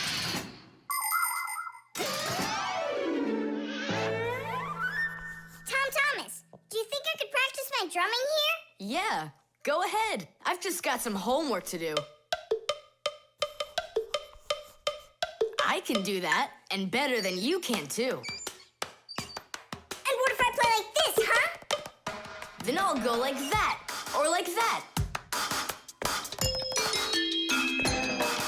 Ever since I had decided that a drummer's what I want to be, there is nothing that I won't bang on, 'cause the world's a drum to me. So I bang on radiators with a spoon, the pot goes boom, bam, bum. Maybe someone will take pity and they'll buy me my own drum. Bang it, boom, bang it, boom, bang it, boom, bang it, bam, bang it, bam, bang it, bam, bang it, bum, bang it, bum, bang it, bum, bang it, bum, bum. Bang the drum. Bang the drum. Both my father and my mother wish I play a violin instead. I don't want to. I'm a drummer, but I can't drum that in their heads. So I bang on radiators with a spoon. The pot goes boom, bam, bum. Maybe someday they will get it and they'll buy me my own drum. Bang it, boom, bang it, boom, bang it, boom, bang it, bam, bang it, bam, bang it, bam, bang it, bum, bang it, bum, bang it, bum, bang it, bum, bum. Bang the drum, bang it, boom, bang it, boom, bang it, boom, bang it, bam, bang it, bam, bang it, bam, bang it, bum, bang it, bum, bang it, bum, bum. Bang the drum. Tom Thomas, let's take a break. But I'm not done. Keep going, Nolik. This is fun. Maybe it's fun for you. Bang the drum. Stop, that's enough. Bang the drum. And now, let's turn it off. Can you hear that? It stopped buzzing. It did. Hey, everybody, it's Nolik. Yo, what's up? So, our noisy ghost is back. I thought you were practicing at home now. Tom Thomas is drumming there. I had to run away. Well, our excursion is over. And now I would just be so happy to listen to your rock group. Hooray! Bang the drum! Bang the drum! Come on, not so loud! Bang the drum! Did you say something? Bang the drum! I beg you, not that loud, please! The talking doll. Mama. Well then, now you know what you need to do to fix it. Professor! Professor! Our lesson is over. I'm sorry to be a bother. No problem, Professor Eugenius. Our lesson's over. I've got an urgent matter. You see? Mama, You've got yourself a talking doll. Yes, only she speaks Japanese. The problem is I've been asked to get her to talk in English. We can teach her. It's a new technology. I'm puzzled. Don't you worry. We'll figure it out, Professor. Thank you, my colleague. You're always there when I need it. What would I do without you?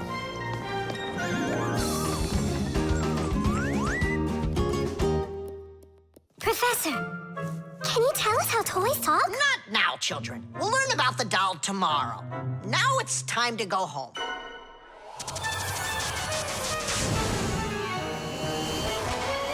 I already know everything about that doll. You do? Changing her voice is so easy that anyone can do it. How? Here, come, I'll show you.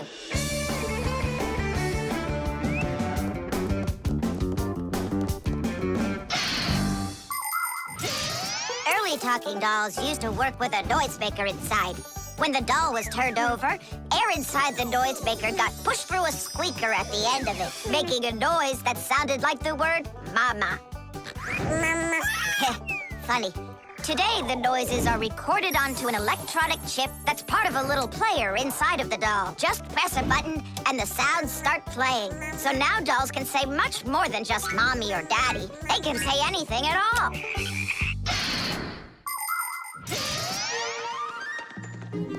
Well, here's the chip. This is where the recording of the doll's voice is. That's awesome. Can you re-record the voice on there? Well, yeah. Okay, I gotta go. See ya. Wait, Nolik, I thought of a really funny joke to pull. What if we sort them and then we do something? Uh-huh.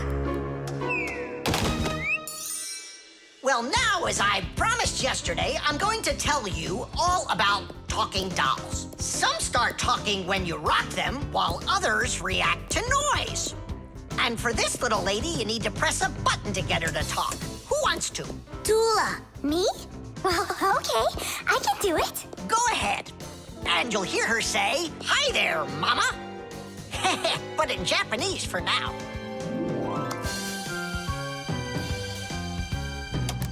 Tula! Tula? Is that Japanese for hi there? Tula! Why are you hiding a picture of Digit in the packer mat? How could she ever know that? Maybe you're in love? That doll is alive! They call that joking. I just thought of a better joke that we can play. Yeah. What? Tula, don't cry. She's not alive. She is alive. I'll tell you who did this horrible thing. It was Fire and Nolik. It's true, but now the joke will be on them. How? It's easy. All we gotta do is go. The smartest Fixie in our class is Digit. Sometimes I think that he knows everything about everything. Professor Grandpas has a lot of respect for him. Digit's always in thought whenever you see him, and he doesn't like when anyone distracts him. He just has no time for fooling around with the other boys. Digit prefers to solve problems using his brains and not his muscles. That's why he can have a tough time in gym class. But he's so sweet that it makes you want to help him. To tell you the truth, Digit isn't always great fixing things with his own hands. But no one understands technology better than he does. If something breaks, Digit can always figure out exactly what's wrong with it and the very best way to fix it.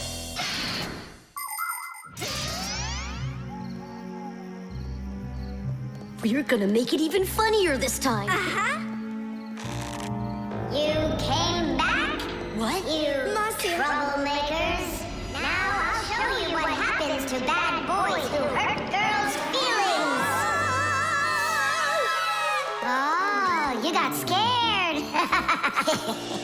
Who's crying now, huh? They probably thought that the doll came to life. You know what, Digit? I just started thinking that it might be better if she were alive. You know, Tula, you sure are hard to please. Reflexes. Add this to that. Now what do you get?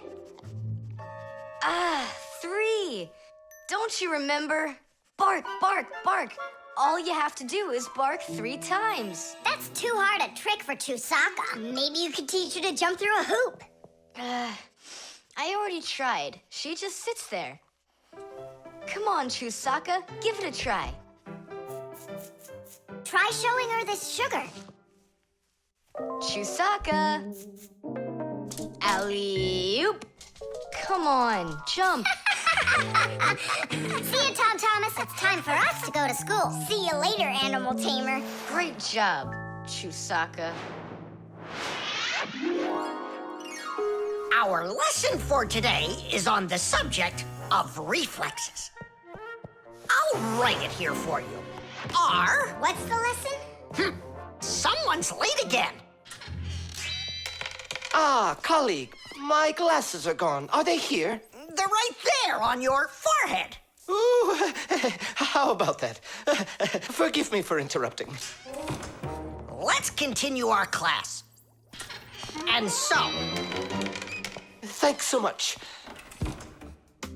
So you turned into screws again. Does anyone know why that is? Because we have to hide ourselves from humans. But you don't have to hide yourself from Professor Eugenius. But we didn't know it was him at the door. Right you are.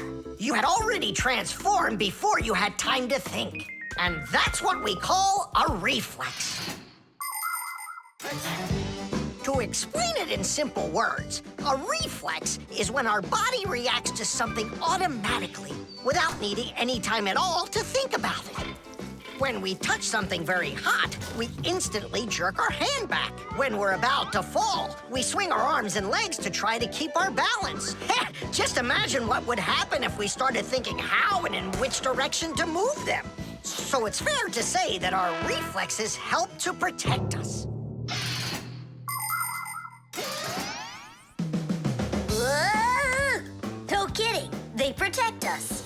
Ugh, my nose itches. Achoo! Excuse me, I didn't mean it. Professor, sneeze. Is that also a reflex? It most certainly is one. Fire didn't want to, but then his nose tickled and achoo. Bless you, too. Thank you. And do dogs also have reflexes? Of course dogs have reflexes. All animals do. Yeah. It's something all good animal trainers know. They use the animals' reflexes to teach them tricks.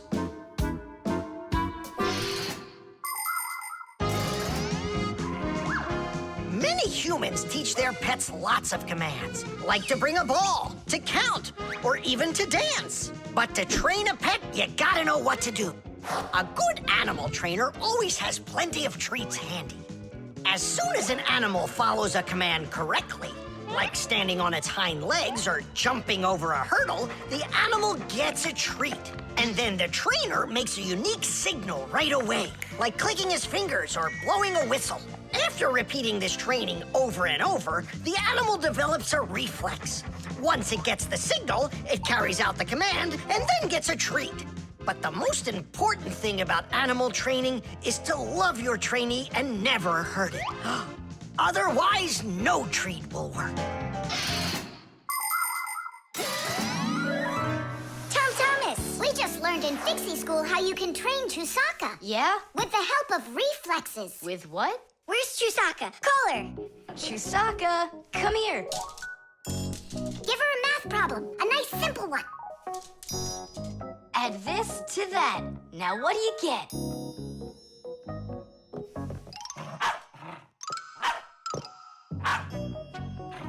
It's a miracle! 3! You got it! No, it's not a miracle. Science is what it is. You know how Chusaka barks whenever she sees a Fixie around. That's what we call a reflex, you know. I understand. And do you know how I can teach her jumping?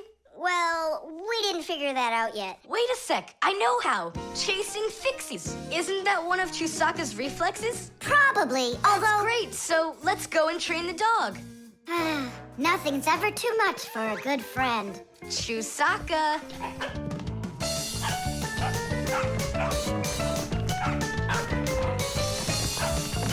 It's pretty tough work being a dog trainer.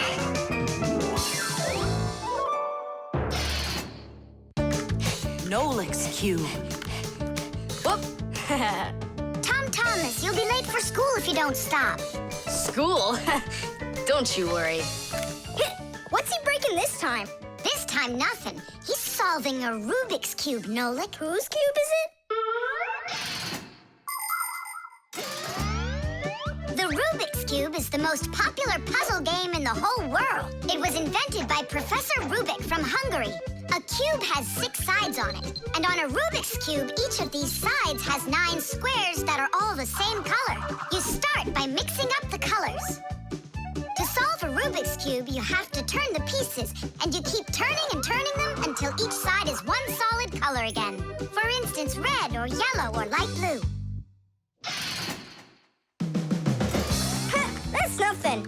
Hey, Tom Thomas, how long have you been messing around with this cube already? It's been 3 whole days of turning. 3 whole days? We could solve that puzzle in 5 minutes, now couldn't we, Simka? Oh, really? Then go right ahead. I'm off to school. Well, you ready to show Tom Thomas who's boss? Just count me out. Hey, I thought you said Rubik's Cubes are easy to solve. I never said anything like that. This problem is all yours, Mr. Bragger. All right, I'll figure it out myself.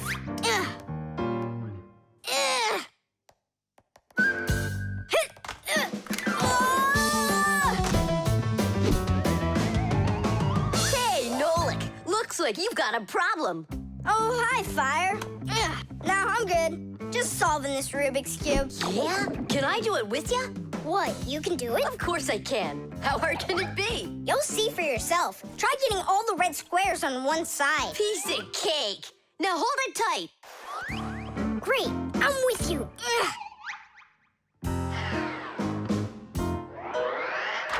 Whoa!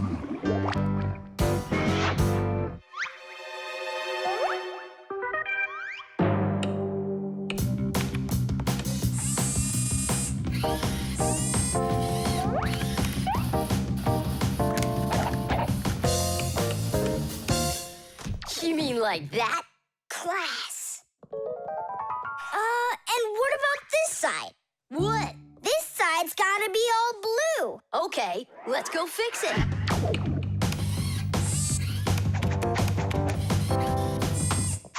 There, like you wanted. Now what happened to the red side? Huh? Simka was telling me that on each side there has to be one color. Oh, like Simka'd be able to do this? Simka can do it all. Well, if Simka can, then I can too.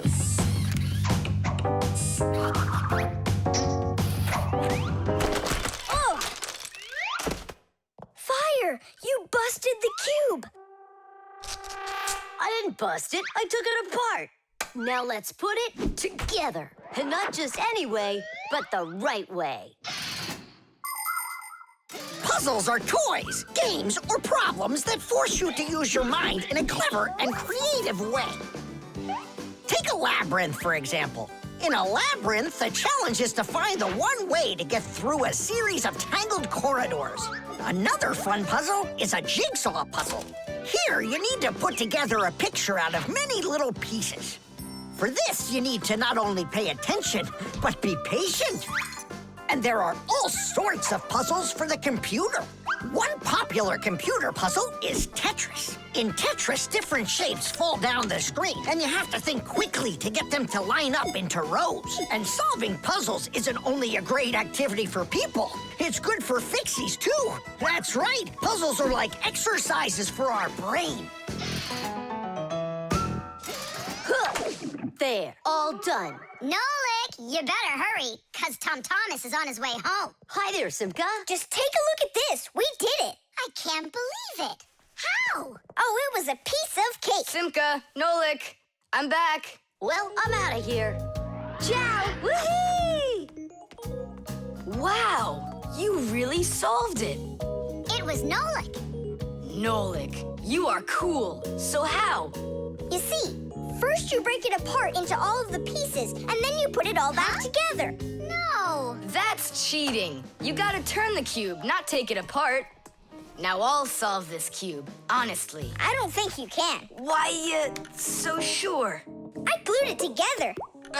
How come? So you'll stop straining your brain with it. Now the cube will always be the right way. But if it doesn't turn, it's not a Rubik's Cube. Well, yeah. Now it's a Nolik's cube, right? The gramophone. And that's a photograph of my mom when she was little. She sure looked happy, didn't she? Because parents were all happy when they were children. But then they grow up and start getting all gloomy and as boring as can be. Oh, what's this, do you know? A song about a screw? It's total nonsense. Nonsense? It's about a screw, which means it's practically about Fixies. Why don't we listen to it and find out? If it's good, we can all dance together. How do you listen to this thing? Like this? Why don't we try to use the player? We won't fit in there. Look, right here it says gramophone record. See? So we need to find a gramophone player. Find what? Let's go to Grandpa's. Grandpa's, we found a song about a screw we want to hear. We're looking for a player for a gramophone record. Ah, I understand. What you need is a gramophone. A gramophone is an old appliance that was made for playing back sound that was recorded onto records. If you want to turn on a gramophone, you need to turn the handle to wind up its spring. The spring makes the record spin. Then, a needle is placed on top of the record, and as it moves through the groove on the record, it shakes a little, which makes a diaphragm, a sort of mini drum skin, start to vibrate. The big horn of the gramophone then makes the sound louder, and we hear a voice or music. The most amazing thing is that a gramophone doesn't have an electric motor or any electronics. That's right. You don't need electricity for a gramophone to play back the sound that's recorded on a record. That's because a gramophone is an entirely mechanical wonder. If you want to know, there is a gramophone in the office of Tom Thomas's dad. It's on the desk. Great, let's go. Thanks would be nice.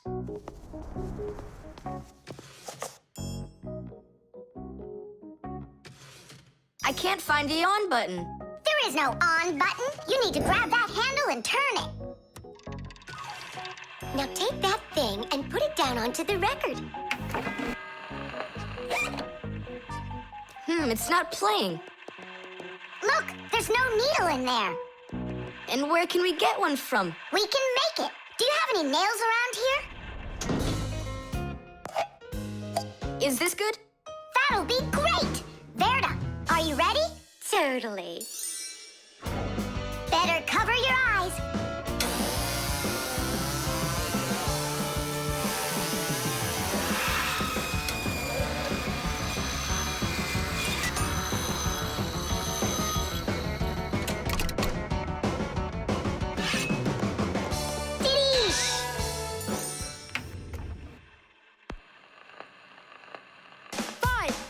It's working, listen. A little screw went for a run, and now without this little part, everything just falls apart. If you think a screw is nothing, take it out, but just beware. Everything will break without them, with no little screws in there.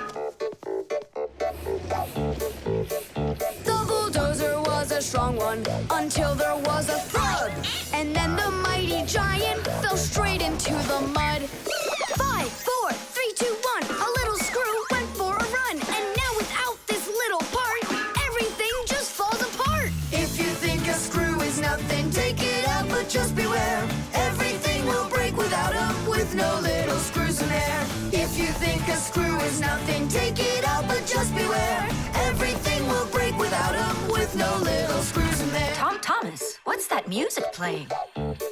It's a gramophone record. Gramophone? I thought it was broken. We fixed this old... not we. I fixed this thing. Really? What a wonderful boy I've got. Other kids are breaking things and you fix them. What do you say we play that record once more? I used to love it so much when I was little. The mighty crane was working until there was a pop, and then the mighty giant gave out and lost its top. 5, 4, 3, 2, 1. A little screw went for a run, and now without this little part, everything just falls apart. If you think a screw is nothing, take it out, but just beware. Everything will break without them, with no little screws in there. If you think a screw is nothing, take it out, but just beware. Everything will break without them, with no little screws in there. Tom Thomas's mom really dances super. Yeah, she knows how to have a good time, even though she's a grown-up. If you think a screw is... The draftsman. Pew! Ha! Huh? What? Hi there, Tom Thomas. What are you drawing? I'm not drawing. This is called drafting. What's the difference? Tell me, is that a circle? Sure is. And that? It's a circle, too. Only it's a rounder one. Of course. That's because I drafted it with a compass.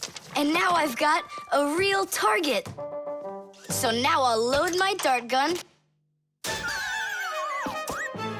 Whoa! Why'd you shoot that thing at me? It was the gun. I didn't even pull the trigger.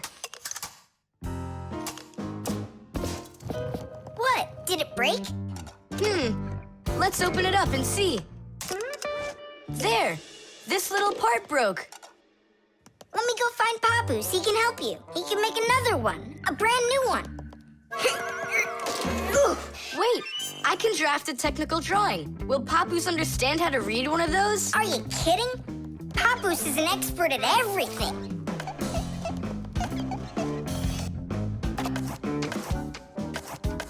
Done. Wow, Tom Thomas, you're a real technical drawer. A draftsman, Nolik. That's what they call it. Try drawing a perfect circle by hand. Can't do it, huh? Well, with the help of a drafting compass, your circle will turn out great. Just put the needle point in the center and turn the compass, and it's done. A compass is only one of the many different tools for drafting. For example, if you need to draw a straight line, use a ruler. And if you need to draft a frame for your picture, you can use a triangle. First draft one side, and then the other. And then to finish your frame, just turn the triangle upside down and draft the 2 remaining sides. You'll get a perfectly squared frame. There are also drafting instruments for making curved lines. They are called irregular curves, or French curves. But actually, now people use computers more and more for drafting technical drawings. Papoose! Huh? What happened? We really need your help. One of the parts broke in Tom Thomas's dart gun. Could you make it? What kind of part exactly? Look, here's a technical drawing. So, you even got a technical drawing. Very good then, let's take a look at it. Here you go. Super! Let's see. It's not gonna work. You see, it sticks out here on the side. I need to draft another technical drawing. Papoose! Huh? Nolik, you scared me again. Forgive me, but the part has to stick out over on this side. And you're sure that's all? That's all, for real. Tom Thomas, it's done. Listen, while you were gone, I realized that the part needs to have a hole right here.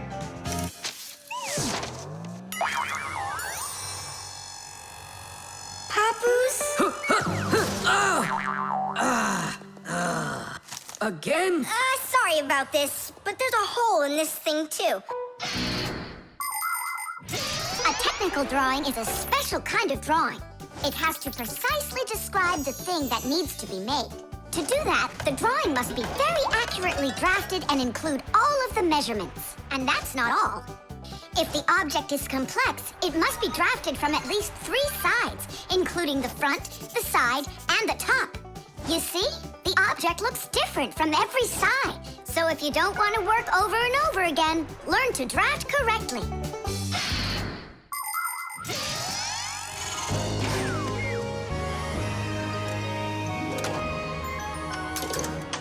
Kaboom! It works! Bullseye! And all thanks to our technical drawings. Yeah, after 3 tries, right? Some draftsman you are. Now I can draft all sorts of technical drawings. Even one of you if you'd like. No, don't bother. Hey! Great. That tickles. Now do me a favor and turn. Hey, what are you doing there? Just stop. What's going on? Now I think I got it. It's done! And what's that circle for, huh? That's the top view. You know what, Simka? That's what you really look like from up here. Nolik, take this over to Papoose. He can use it to make another Simka. No thanks, Tom Thomas. For me, 1 Simka's enough. The Fixie phone. Tom Thomas! Huh? Try to guess what we have with us. You guess what I have. A banana. A race car. No, not that. Chocolate. A pair of socks. Ha! Do you give up? My dad bought a new phone for himself and gave me his old one. He said I can keep it. Oh, wow! And what have you got? Look! Ah, you got a telephone too. It's better than that. This is a Fixie phone. Papoose got himself a new Fixie phone, and he gave this old one to Simka. And can you make calls on it? Take a guess. Come on, let me show him.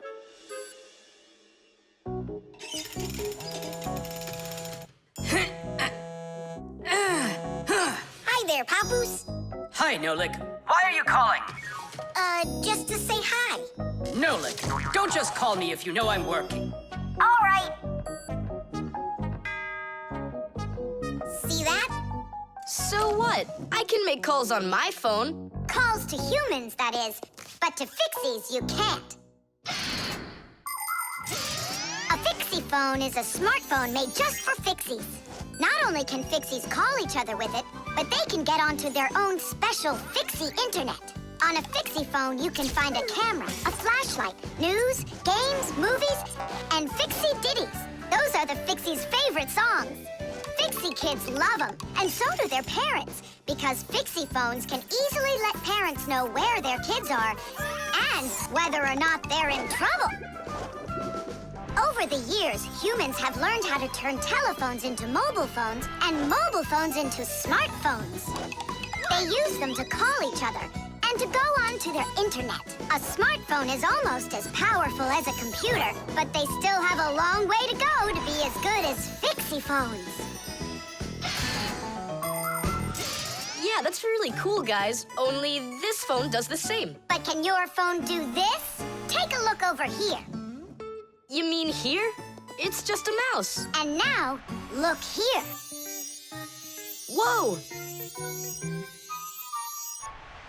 But he's not on there. But look, he's here. And that's not all. Watch. A mouse helps the user navigate around the computer. And when we move it... You get it? No one else can see the Fixie except for you. And he can help you. Super! Oh, it'd be great to have my own Fixie phone. What are you talking about? You're not a Fixie. What a shame. I'm off to school, guys. He gets so upset. He even forgot to take his phone. I have an idea.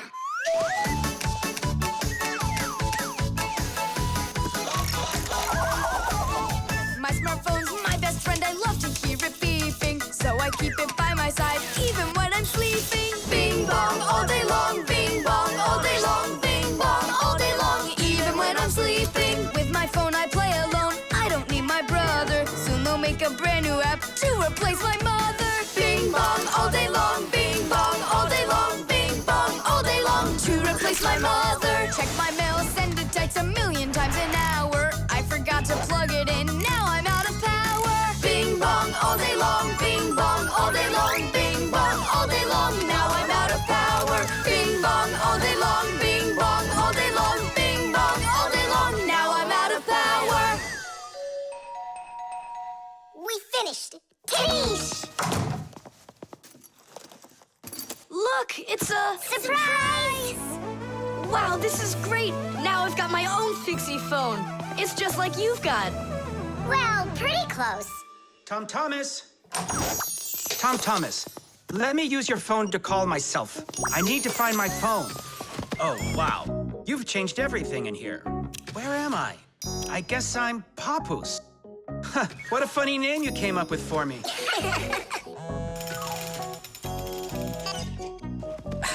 Nolik, just stop. I don't have time for you fooling around. What? Who is that? That's, not Nolik. Who is this? Do you know who I just called?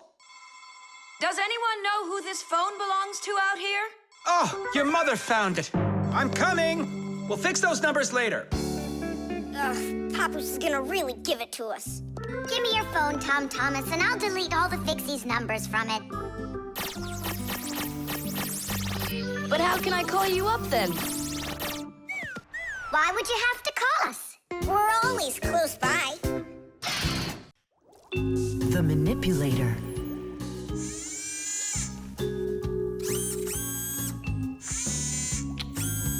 Well, what do you say, Professor? It couldn't be any more accurate. Our manipulator works just perfectly. Good! So that means that we're free to go. Great. See you later. All right, finally. Now it's our turn to experiment with that manipulator. And do you know how to operate this manipulator? Why do you think we were spying? A manipulator is a kind of mechanical arm that people use for difficult or dangerous work. To control a manipulator, humans use a remote control or a joystick. The operator gives the command, and the mechanical arm grabs and moves the load. Some robotic manipulators don't even need to be steered by an operator. They're controlled by computers and can work without people being there at all, even on the moon. What is this button for? Uh-huh. How about this one? Uh-huh. Would you like to take a ride? Right now? You're scared. Scared? Not one bit. Then off we go. Yeah, cool. Ha, this is totally awesome. Well, hang on. This is gonna get even awesomer. Professor?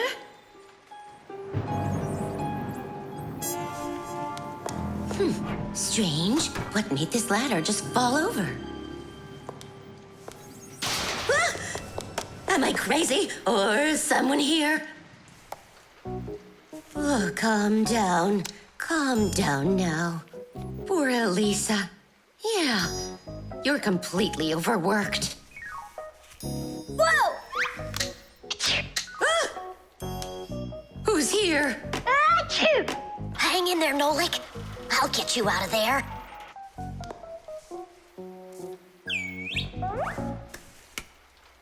My compact's gone.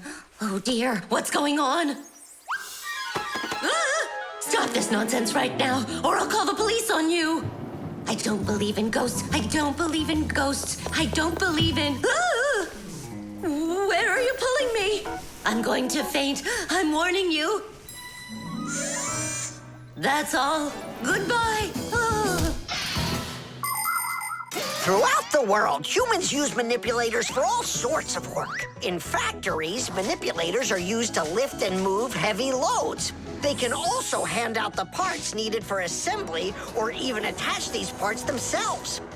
In hospitals, more precise manipulators are used by doctors to help perform operations. Manipulators are also used in places where the work is simply too dangerous for people. For instance, where there are deadly chemicals, or places where humans can't get to easily, like somewhere underground where there isn't enough space to move, or deep under the water. Or in outer space where there's absolutely no air to breathe. So you see, mechanical arms are helpful in all sorts of places where humans are unable to reach things with their own arms. Hang on, Nolik. How can I get that thing open? Ugh, I got it!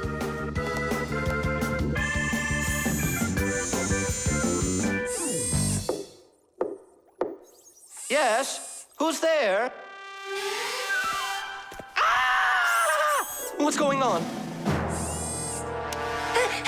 Achoo! Nolik? What are you doing in there? Achoo! We just took a little test flight. Is this yours?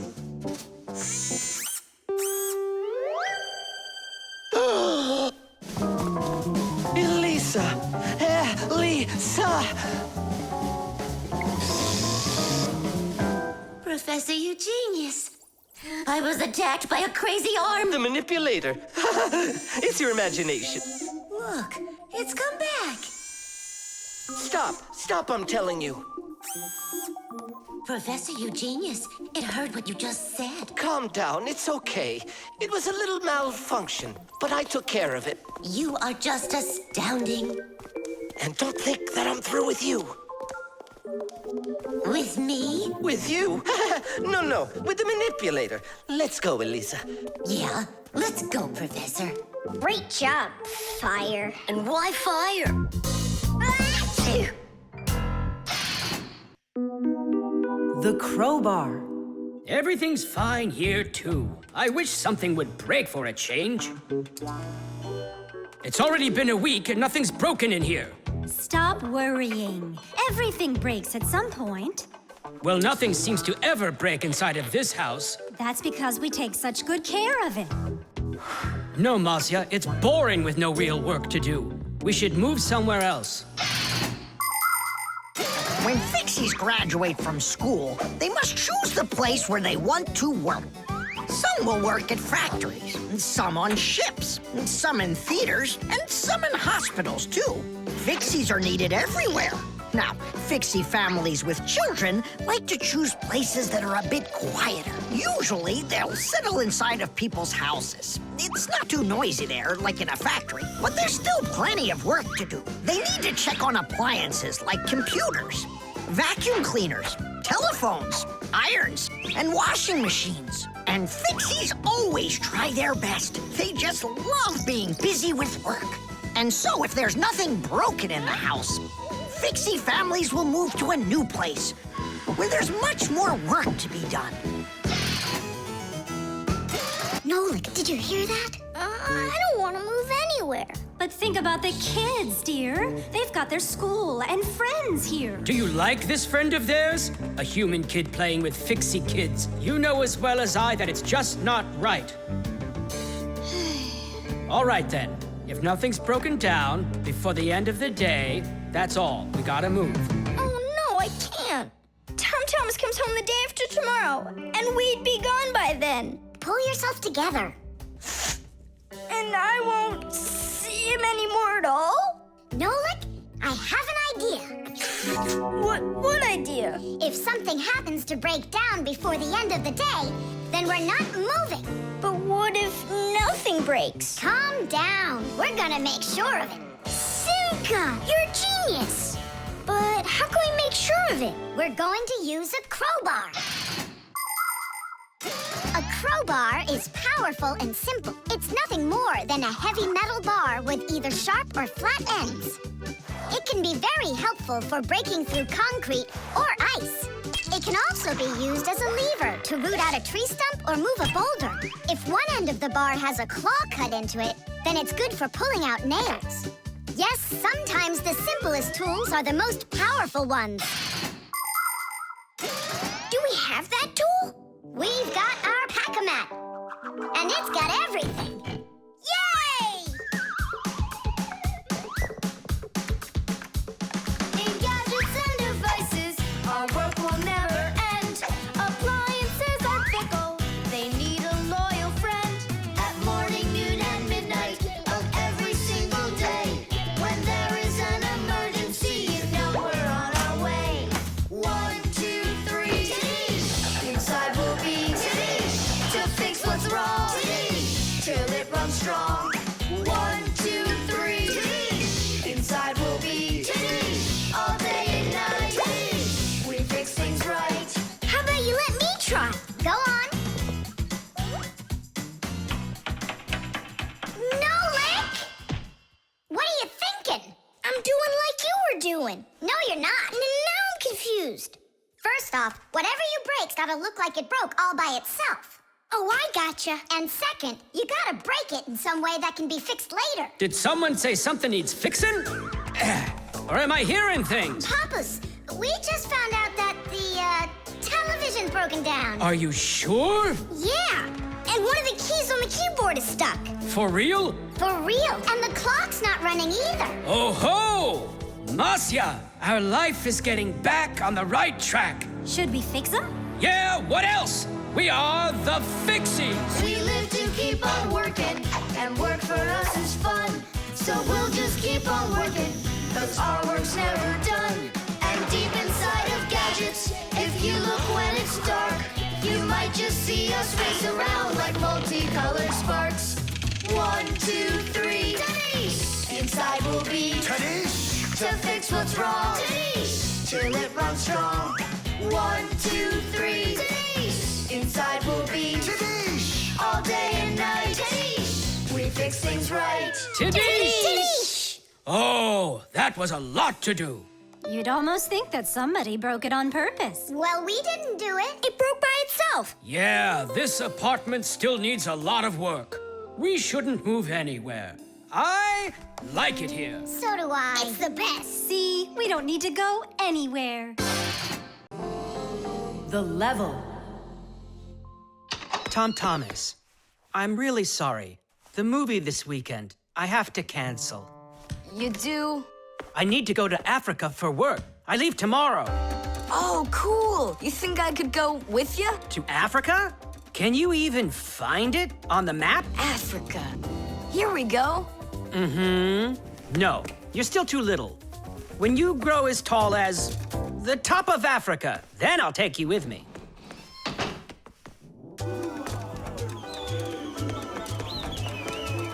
Here, there,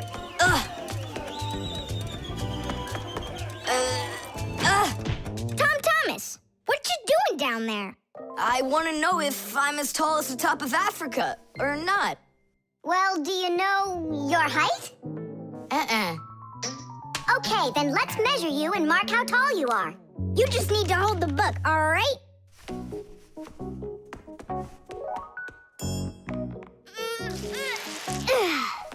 Simka, how do we measure what's higher? The top of Africa or this line over here?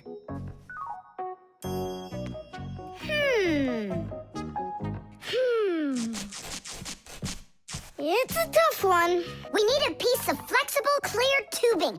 Oh, I can get it for you. I know where it is. And we'll build a simple tool to find out the answer. It's called a water level. Let's do an experiment. First, we'll pour water into 2 bottles. A little bit more into one and a little less into the other. Now we'll connect them with a tube so that the water can flow between them. You see? The water flows and flows, and then it stops. It stops when there's the same amount of water inside of both bottles. And if we do this with a simple tube, it becomes a useful tool called a water level, in which the water on both sides is always the same height.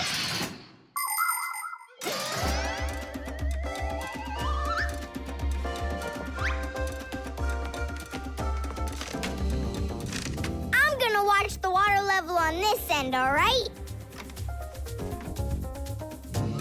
Be careful how you lift it or the water can get out. Nolik, what's going on? The water inside the tube is even with the line. There you go, Tom Thomas. Where the water is right now is how tall you are. And? Well, it looks like Tom Thomas isn't quite tall enough for Africa. What if we hold the tube a little higher? You can try if you want, but the water's gonna stay where it is. See? The water level on your side always stays the same as on the other side. I'm not getting that tall for a while yet. And what if we just lower the map a little? That wouldn't be honest. But it would be clever. There are a lot of great proverbs, but my favorite one is measure twice, cut once. And to measure things right, you need measuring tools. The simplest one is a ruler. With its help, we can find out the length of an object. A watch can tell us how much time has passed. A speedometer shows us how fast we are moving, like in a car or on a bike. An electric meter keeps track of how much electricity we are using. A decibel meter can tell us who is screaming or stomping louder. And a beam compass is used to accurately measure the size of a coin or a hole. We couldn't get by without wonderful tools like these. If we didn't measure the things we are building carefully, everything around us would just come loose and fall apart. Uh-oh. Dad! Dad! Look, Dad.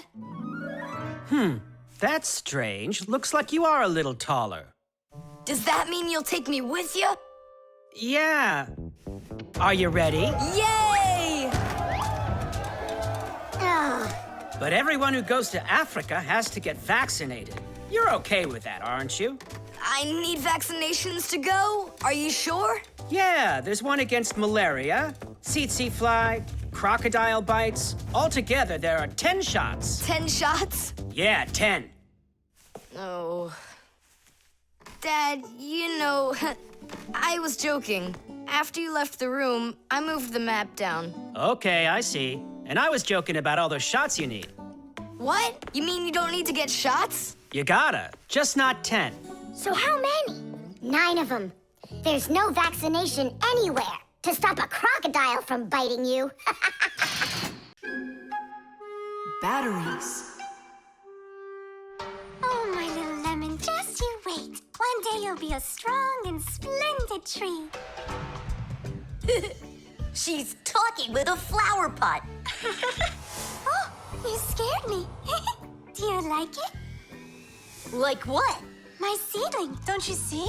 It will grow into a huge tree. And there, amongst the green leaves, will be beautiful yellow lemons. Class! From that thing? Lemons? Oh, yeah. It'll grow into a tree. All it needs for that is to gather energy. Get energy from where? From our sun. The sun? It'll be so slow. Oh, batteries would be faster than the sun. Batteries? I really don't think so. Tula, do you know how much energy they have? Let's just bury a bunch of those batteries in here, and you'll be watching your lemon plant shoot up into a tree. Are you positive? Absolutely. And where can we get the batteries? Over there. Professor Eugenius has a whole box full of them.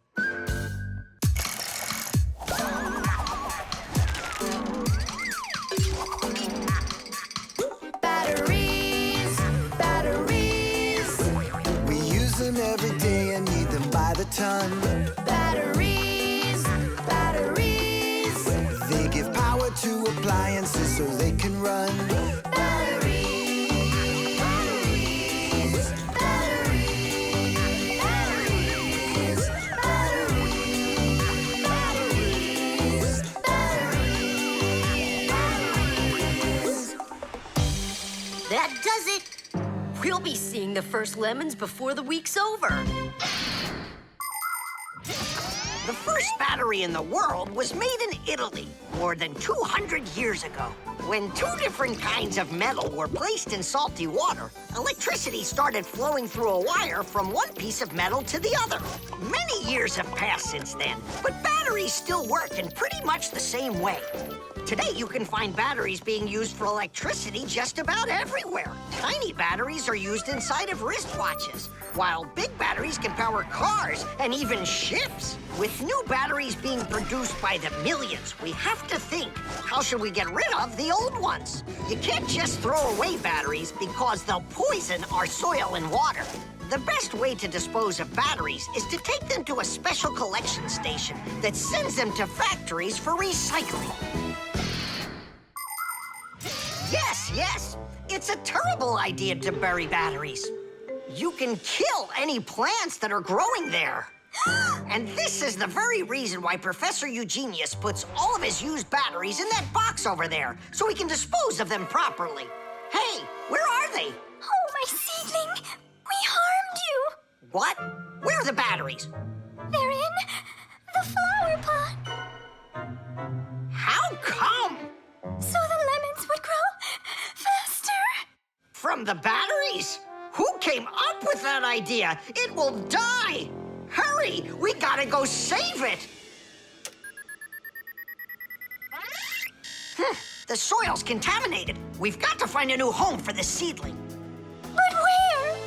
Over there. There's a pot with healthy soil. Let's do it! Batteries, batteries. They come in different sizes, shapes, and colors too. Batteries, batteries. Could be yellow, might be green, or maybe red and blue. Batteries, batteries, batteries, batteries,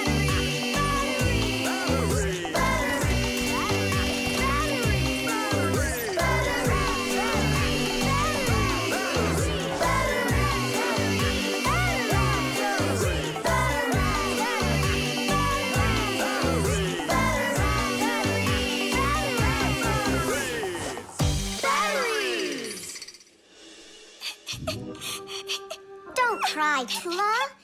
The seedling will be perfectly fine. It will grow big and strong with branches full of beautiful lemons and oranges. And watermelons. It's a lemon tree fire. Will you ever stop going too far, like with the batteries? Well, anyhow, batteries are cool, right? Look how many appliances can't work without them. You're right. Appliances can't work. Look, the seedling's coming back to life.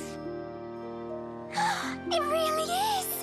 Tula, tell us, isn't it splendid? Splendid.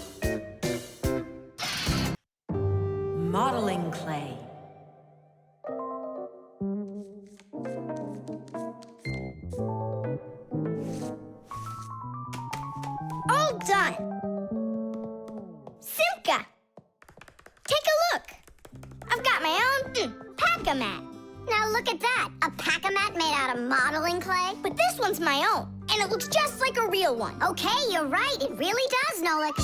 Simka, Nolik, what's up? Hi there, Fire. Want to play some tag with me? I really wish I could play tag, but unlike you, I've got tons of work. Yeah, like what? Well, a bathroom hook fell down. Tom Thomas broke the lamp on his desk. The aquarium has a tube that's leaking. So go and play. I have to get a Pac-Man. Oh. I wish I could play tag. Hold on. Nolik, you've got a Pac-Man. Uh-huh. Although I gotta say, it looks a little strange. That's because it's... Let's fix everything before Simka with your Pac-Man and my Fixie board. This'll be great.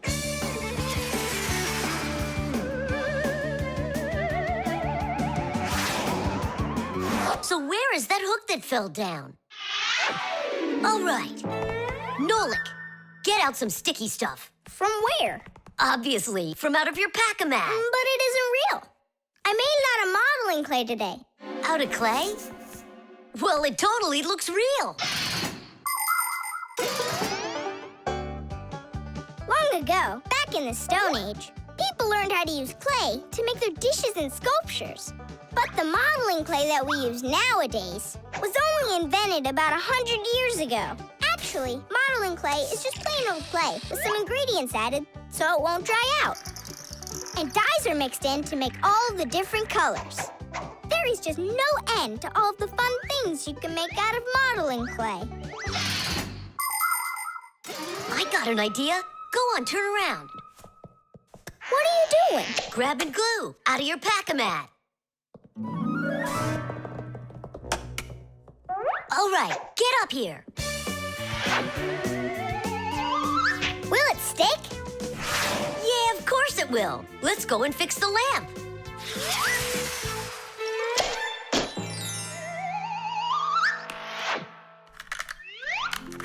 We can't fix this without a real Pac-Man. Yours will work just fine.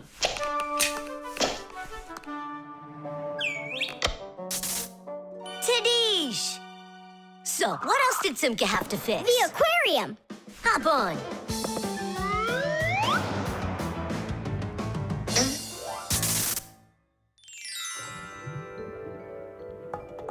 Well, where's that leaky tube? Here, it's leaking at the joint. Yeah, this tube is gonna need a lot of modeling clay. Give me the rest of your Pac-Man. Sure. And here's a souvenir. They're all done. What's all done? We already fixed everything. And what did you fix it with? Modeling clay. Ha! Modeling clay isn't gonna hold anything. Well, I say it will. Wanna bet? All right.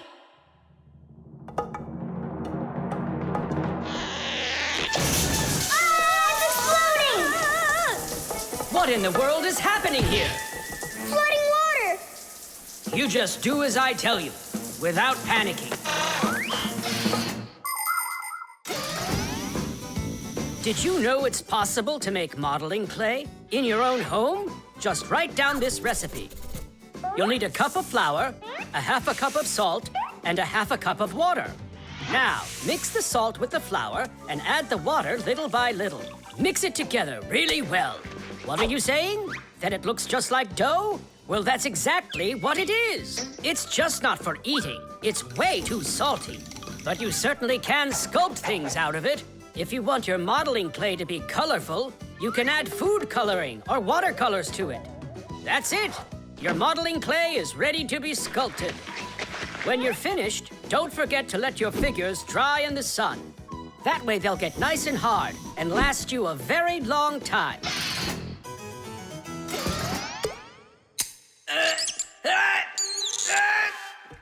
Phew. We almost didn't make it. And did you fix the lamp with that modeling clay? Uh-huh. And the hook, too. That was not a good idea. But it was really quick. Hey, that's true. That's why I want to give a medal to you. You're heroes. For real? Of course you are. And here it is, your medal. But it's made out of modeling clay. Your reward fits your heroic deed. The dog. It's about me. Fixies? It's Chusaka. It sounds like she's angry with us. I wish I knew what that mad dog was thinking about. I'm thinking about you. You better hide or people will see you. I'm leaving. See you later. It's going to rain. Chusaka, I have no time to play right now. I'm not playing. His feet are gonna get soaked. Tom Thomas, I'm off. Don't be late. Chusaka, that's enough. No, I need to go to school. He's got his math class today and he's leaving his math book. I'm trying to serve like a good dog, but no one understands me. Dogs have been serving people since ancient times, along with cows, horses, chickens, and other domestic animals. But of all of these animals, the dog was the very first. In the beginning, domesticated dogs looked like wolves. Over time, they started changing and were developed into dogs of many different breeds, from big shepherds to tiny chihuahuas. So a dog is not only a human's best friend, but his very first friend as well. What is that smell?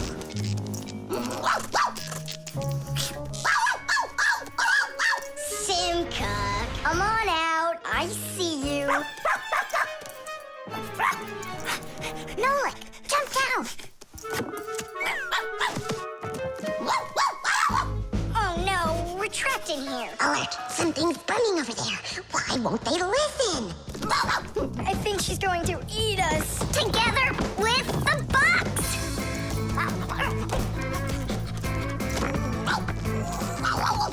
We're done for. Oh. Come on, look. The outlet is sparking. Oh no, something must have broken in there. Are we going to fix it? Kids should never touch outlets, and you know it too. It's forbidden. Then how do we fix it? Go find Papoose, and I'll stay here and wait for you. But where's Papoose? I know where he is. I don't know what she's barking about, but I think Chusaka wants to help us. Then come on, Chusaka, help us. Woo!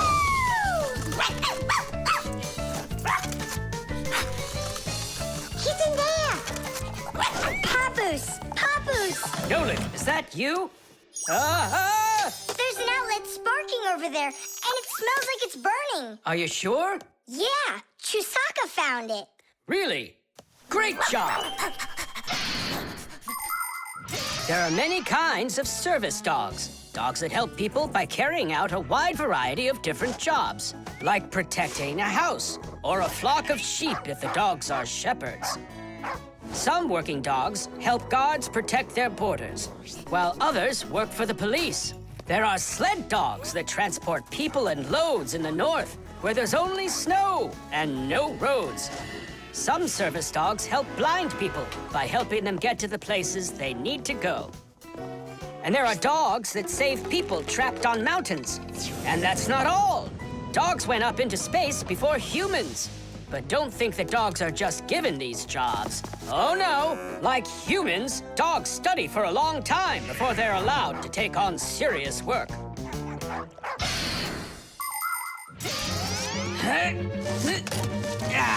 That's all. There won't be a fire, not today. Hooray! Well done, Chusaka. You're a real service dog, no doubt about it. Yeah, I'm working. I'm a real service dog. Chusaka, go away. I've had enough of you already today. Don't say that, because this working dog just saved your house from burning down. What do you mean? She smelled smoke coming from the outlet. It could be that Chusaka means well and wants to do the right thing, but nobody understands her. That's a bit hard to believe.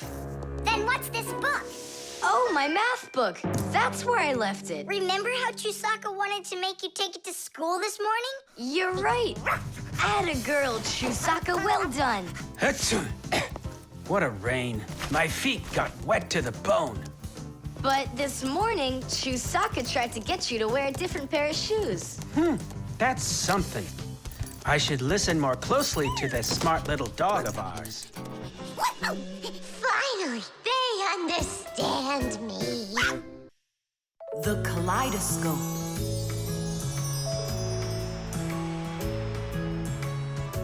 Tom Thomas, when are you gonna give me a peek at your new ball? I just can't wait. I told you, you can see it as soon as I hang it up. You're not peeking, are you? No, I'm not. Oh! So can I look at it now? Sure, take a look. Which one? This one. You broke it. It's okay. Don't be sad.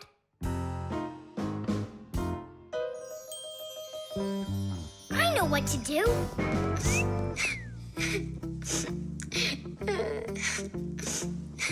Tom Thomas, look inside the kaleidoscope. What for? I looked already. Come on, there's something in there I'm sure you've never seen. Whoa. Cool, isn't it? What is it? It's my own invention, a pirate kaleidoscope. Laughs, right? Uh-huh. It's great. I really like it. Tom Thomas, hi there. I heard that you got a pretty ball to hang on the tree. Shh. Can I see it? It's right there. Where? There. No. Oh, that's just terrible. Why'd you do that, Simka? Come on now, I just cheered him up. How? Tell me. With the kaleidoscope, remember what Grandpa's taught us? Do you know what makes a kaleidoscope have such beautiful patterns?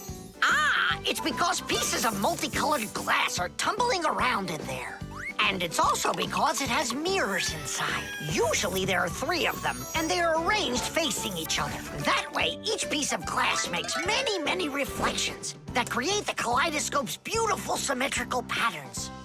By the way, you can put just about anything you want inside a kaleidoscope, and each different thing makes its own special pattern. Yes, there are all kinds of kaleidoscopes. Some with buttons inside, some with flowers, and even some that are filled with insects. Once, a very rich man had a kaleidoscope made with precious stones inside. Yeah, it probably wouldn't have been nearly as beautiful if he had just filled it up with money. Tom Thomas, look inside the kaleidoscope. I already saw it. It's pirates. Nah, it's not about pirates. We changed it. Go on, look and see. Wow.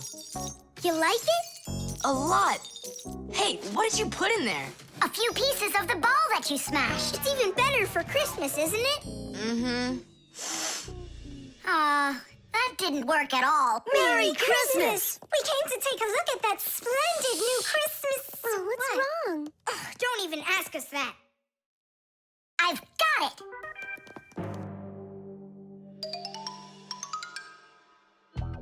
Tom Thomas! What? Look inside the kaleidoscope! Again? I don't want to. And I'm telling you, you've got to. Fine. Cool, yeah. Merry Christmas! Thanks so much. Now don't you feel good again? Yeah, it's really something. And you're the first human in the world that's ever seen it. How about that? Turn it! It's great, isn't it? Wondrous designs that tickle the eye in the kaleidoscope. Shimmering scenes, gingerbread trees in the kaleidoscope. Magical flowers just blooming with light, petals that glisten and gleam.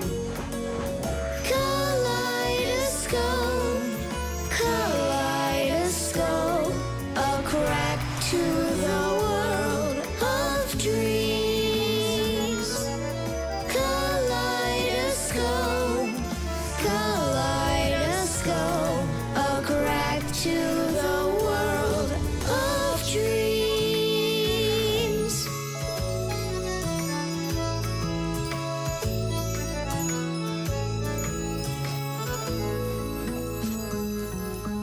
Hi, everybody. Tom Thomas, I came to look for myself at that beautiful Christmas. It's okay. What's more important? Having such awesome friends?